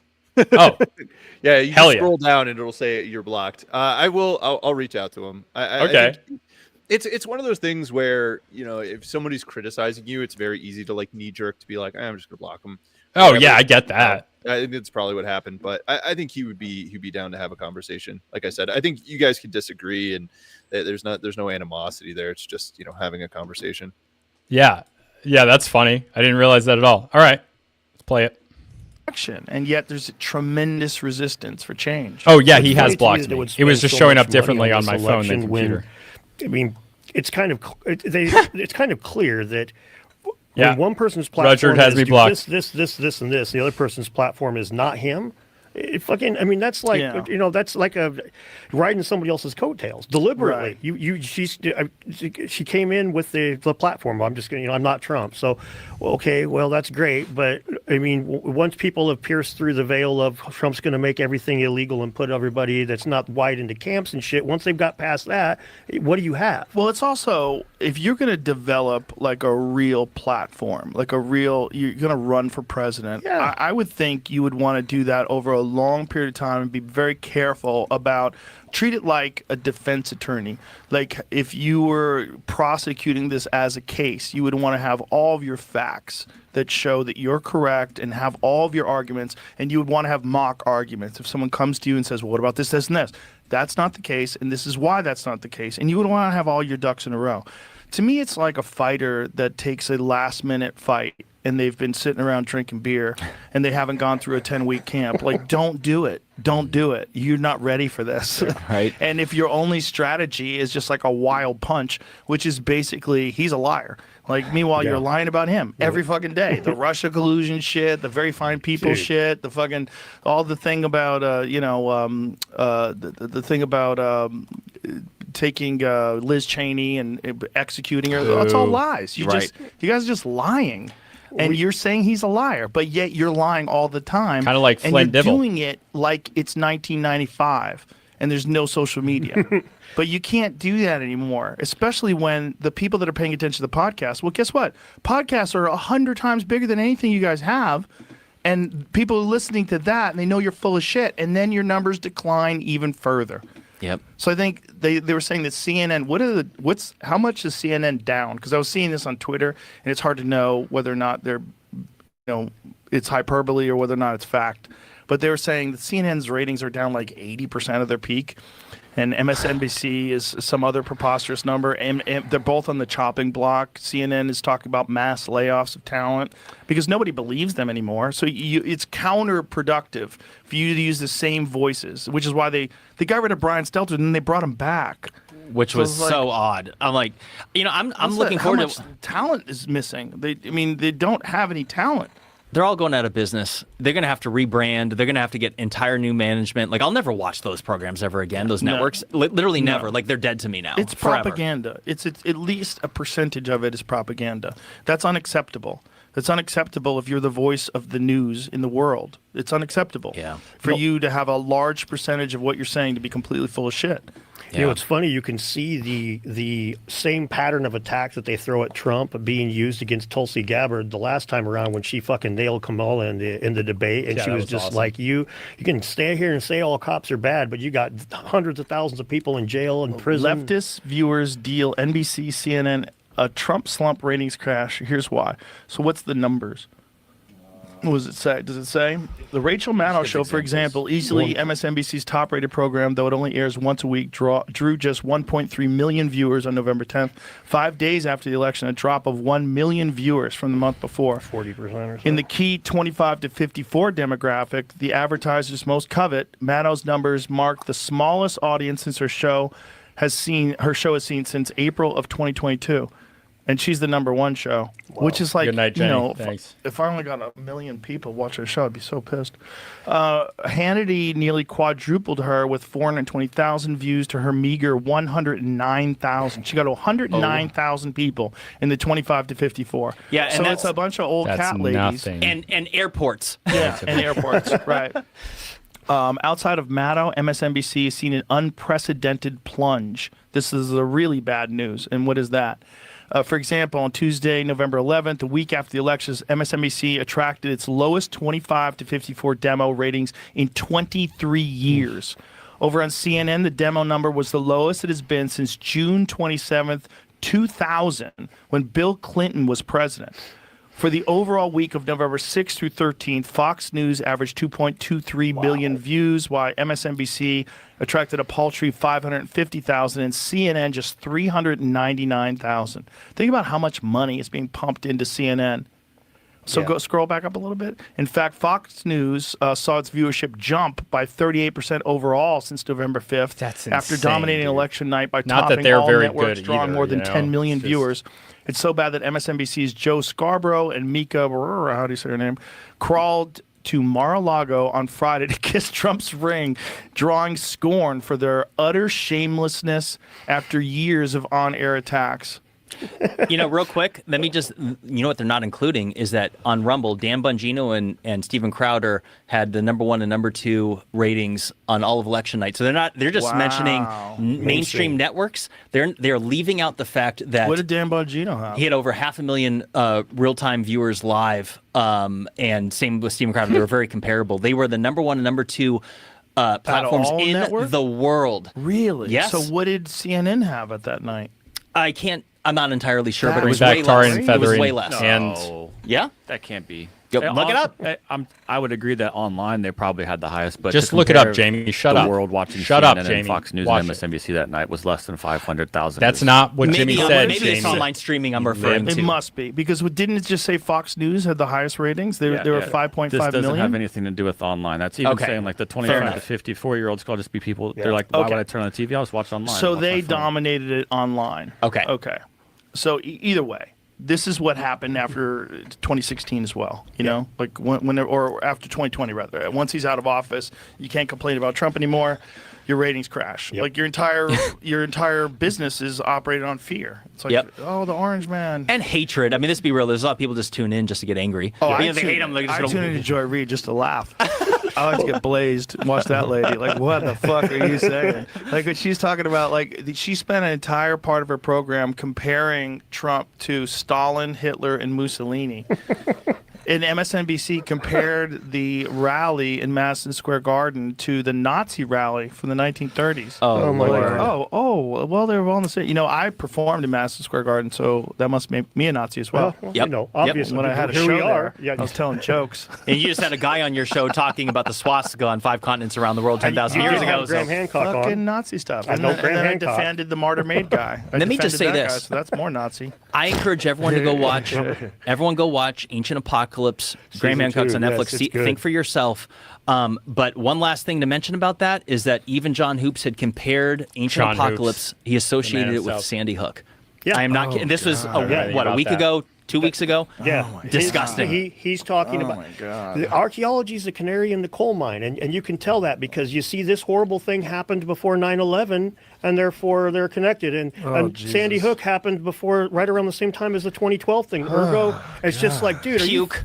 Alex Jones could give you some advice here, buddy. You're gonna get fucking sued. Shut your mouth about Sandy Hook, man. Come on, what the It's all hell's wrong with the you? same thing that they do. Well, it's the same thing Flint Dibble did, you know, connecting it to white supremacy, Atlantis to white.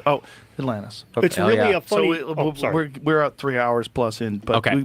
I would feel like we cheated the world if we didn't talk about the reshot structure. Let's do it. Yeah. I love your video, and I saw. I don't understand Randall's reluctance to accept this as a possibility. It's very fascinating because there's so many details, and your video that details the reshot structure, which is an incredibly strange structure. It's not man-made, and if it wasn't at one point in time, it's some sort of a structure that was made by human beings. It doesn't need to be. So this is one of the things that Randall says, well, it's a natural feature, so it can't be Atlantis. So I'm like, well, who built Atlantis? He said it was the god Poseidon. Well, was Poseidon an actual individual, because if you look at the ancient Greek translation of Poseidon, it's Lord of the Earth, which I think is a modern day translation for Mother Nature. And humans have built on natural geological features throughout history. If you were to bring up the Richat structure from space, it's like no other place on Earth. It is a mysterious site. The consensus is that it's volcanic in nature and is a collapsed volcanic dome, but it doesn't match anything else anywhere else on Earth as far as volcanic domes go. It matches more than a dozen similarities of the most consequential similarities to what Plato had described as the lost ancient city of Atlantis. And it's made up of concentric circles. If it had water, it specifically matches 3 of water and 2 of land. It's made up of red, black, white color stones. There's an abundance of gold in Mauritania. Elephants, which were described to being on Atlantis. You won't find gold or elephants in the Azores like Randall promotes. It also has an opening at the south, which matches the description of Atlantis. There's mountains to the north, which just so happen to be called the Atlas Mountains, which are in modern-day Morocco. Well, Atlas, which is a very unique name, was said to be the very first king of Atlantis, which also happens to be the name of the very first king in Mauritania, which is where the Richat structure is located. It's also covered in salt. Yes, the water was there. Yeah. And here's another similarity, is that Atlantis was said on those mountains that were said to be to the north, which are, again, happened to be named the Atlas Mountains. Well, there was a river that was said to be flowing from those mountains. And there's a scientific study that say that Tamanrasset River flowed at the exact time of Atlantis, 11,600 years ago, either right through the Richat structure or directly north of it. And those are just a handful of similarities. It is by far the most likely location of the lost ancient city of Atlantis. Nothing can be concluded either way. But it is something that should not be ignored. Well, it's certainly really fascinating. It is. And just the fact that there's these concentric rings that match the description of Atlantis, and it's in the same spot, and the mountains are in the same spot. The opening is in the same spot. I mean, look at that. Whatever that is really weird. Yeah, and if you would imagine a city like Atlantis and the way it was described, that seems a very likely spot for it. And let me tell you something else. A lot of people say, well, it's not an island, so it couldn't possibly be Atlantis. But what they leave out is the fact that the ancient Greek word for island was Nessos and Nesson, which had 5 meanings, one of which was island. The other was promontory, peninsula, as well as land within a continent surrounded by lakes, rivers, or springs, which matches the Richat structure. So it's like, a lot of people, and let me also say this, because a lot of people, and I think all areas should be studied, I'm not debunking the Azores. However, the fact that it's in the Sahara Desert and that the Egyptians are the ones that came up with the tale of Atlantis, that's where it originates from, which surprises a lot of people. Well, Egypt's in the Sahara, and so is the Richat structure. And at the time of Atlantis, the Sahara was green. It had one of the largest networks of rivers ever known to exist, as well as the largest freshwater lake. And so if the Egyptians were colonists of a destroyed civilization, it's not unreasonable to say that it was in the Sahara. And let me say something else. If Atlantis was described as being busy all day and all night and was a trading post, does it make sense it'd be in the middle of the Atlantic Ocean, or is it far more feasible that it would be in the Sahara Desert, which wasn't a desert at the time? Because if it was said to be busy all day and all night with languages spoken from all over, well, then where are all these people coming from in the middle of the Atlantic Ocean to go visit it? It makes far more sense that it would be in that portion, in that region of the world. How much work has been done excavating in that area? Almost zero. Nothing. Yes, It is. There's gold in the Mauritanian desert, and they don't want anyone touching it. It's a dangerous place to go. It's very inhospitable. It's 250 miles inland, and it is. I know people that have gone out there, and it is a dangerous, inhospitable place. There's no water. It's hard to get to. You could have all the money in the world, and you could still die out there. Yeah, it's not just hard to get to, but not just inhospitable. It's kind of war torn, kind of fucked up, kind of the kind of place where you're not gonna have to worry about somebody playing a tourist trick on you. They're just gonna take your shit. Right. So right. Yeah, there's a lot of reasons that people aren't going there, but it's really interesting, even to me, where I'm a lot more skeptical. So I do believe in a lost civilization. I do, and I think it's really interesting to find so many of those same things in the same area. It's just uncanny. Like Jim says, when it's just a stone's throw away from Egypt, really, it would make sense that they would have that package, a big chunk of those things so accurately recorded, and to find it right there, it definitely is one of the things I harp about on my channel all the time.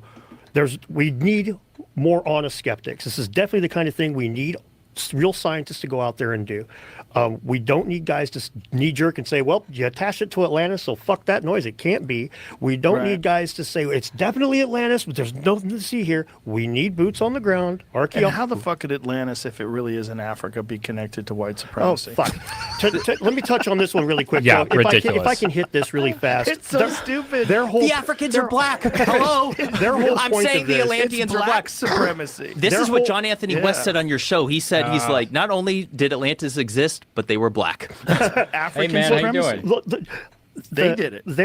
The way that these guys attach the white supremacy Yeah, thing. reach out, man. Reach out. Let me know on a stream if you email me. I don't check that email very often. But yeah, I want to hear from you guys. Sounds good, man. Just let me know. They go back to guys from the 1800s that wrote about Atlantis that had some old school views on race. Now they believe A lot in of the people think biblical Azores. races, I and tend to way think that the ritual biblical structure races is the came to most be something likely you'll if never it's a find John thing. Hoops or Flint Dibble tell you because it guts their entire argument.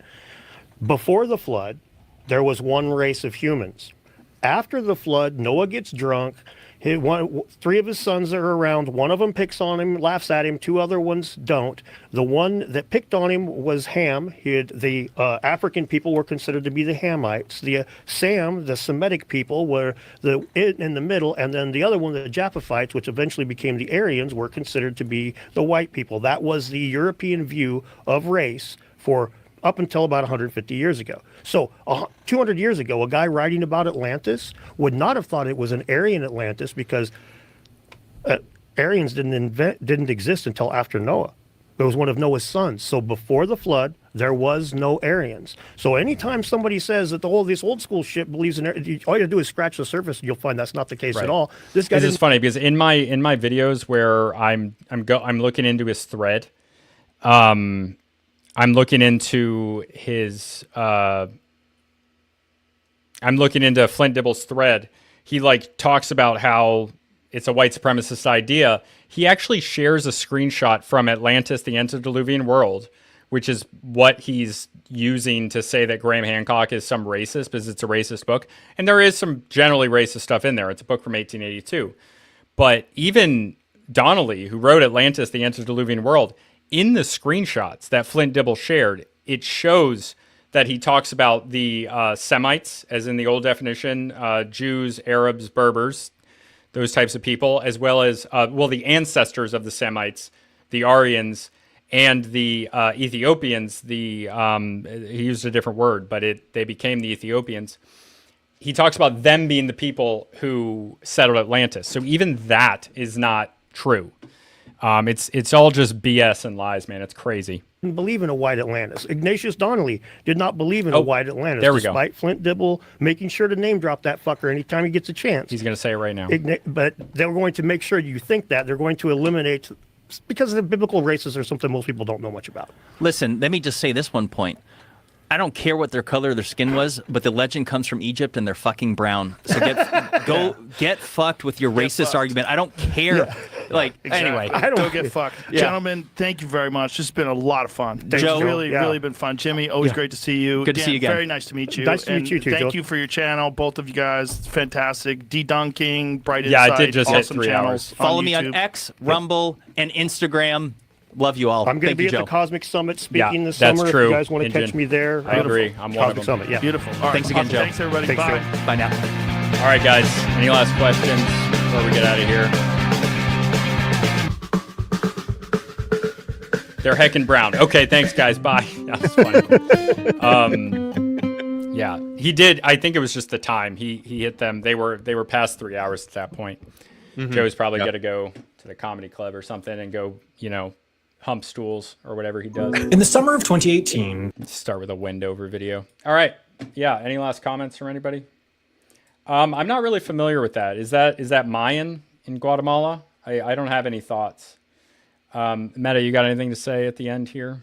No, I mean, it was an interesting podcast because, I mean, they bounced around between a lot of different stuff. But I do really like this point that, I don't know, to me, the big takeaway is look, there's things that can't be explained easily, that there's nuance to how you address this, right? This idea of advanced technology doesn't necessarily mean spaceships, aliens, and stuff like that. There's like something else to that, but like we need to work on explaining it. And then just the degree to which mainstream anthropology is kind of like, it's very incentivized to protect itself and not like let in anything that questions it. And so you're really not going to get innovation. Like, this is something right, like one of my buddies was talking about a while back, where it's like the US government doesn't actually have a plan if there's some sort of nuclear apocalypse, because it's like, well, that's not going to exist after that. Right. Right. And so there's a lot of these situations where it's like, the mainstream anthropologists, like, they don't have a plan besides like fight against like anyone talking about this, because they can't pivot, right, personally. So they just don't exist in the reality where this stuff comes out. And so it's not surprising to me that there's all these people that are like willing to like throw around like racist accusations and all this kind of other stuff, because they're kind of fighting to maintain that their like position of power in this otherwise pretty like flimsy, and it's built on all these like flimsy assumptions and all this kind of stuff. So yeah, it's the death throes of academia in a lot of ways. So thanks for having me on, man. It was a pleasure kind of listening to your takes on this. And I think like, because I think the value of having commentary over stuff like this is you can have those kind of little insights. And you have like a really cool community. Like, all the people here, it was like, besides that one guy who showed up, Mandy. But, I've never seen that person before, and they didn't say anything else. But yeah, that's a thing that I experience very rarely. But that's why I was like, yes, come on, say something, please. Maybe I should be more controversial. I'm not. Like, I'm just not that controversial. Sorry. And that's something that comes a lot from anthropology, especially cultural anthropology, because if you're like, Mandy, what are you doing? You're still here. Or wait, was your talking crap? Was that fake? What are you talking about? What am I crying about? I want to know. But like, in cultural anthropology, like, one of the tenets is like cultural relativity. And I've talked before about how cultural relativity is, like, people have applied that to like a moral relativity, but really, like, it's just a tool in anthropology that we use. And like, to view different cultures, to be able to compare them, like, with the wide range of things that are acceptable in different cultures, it's like you kind of have to be a little milk toast on it, because you understand that, like, at certain points in history, things that are like the things that are completely not allowed any part in the world right now were completely acceptable throughout the world in the complete opposite, like 1,000, 2,000, 4,000 years ago. And that's a thing. I lost my train of thought. I'm reading the comments. I'm trying to figure out. I guess Mandy is screwing around. She's joking. She or he is joking about it, but I've gotten a few haters, very, very few, but it's like anybody who's actually watching my stream will be like, oh, there's not a lot here. Although on Twitter, like, I do piss off some archaeologists, but they deserve it. That's only in response to them doing the exact same thing, and I usually don't even go as bad as them. But yeah, later, everybody. Thanks for joining us. Engine Radio, reach out and let me know when you email me, because I don't check that email. So, all right, bye, everybody. Oh, and check out Meta below. His link is down below, as well as the Patreon and Axios Fitness. Patreon's $2 a month. Graham Hancock interview is up there right now. All right.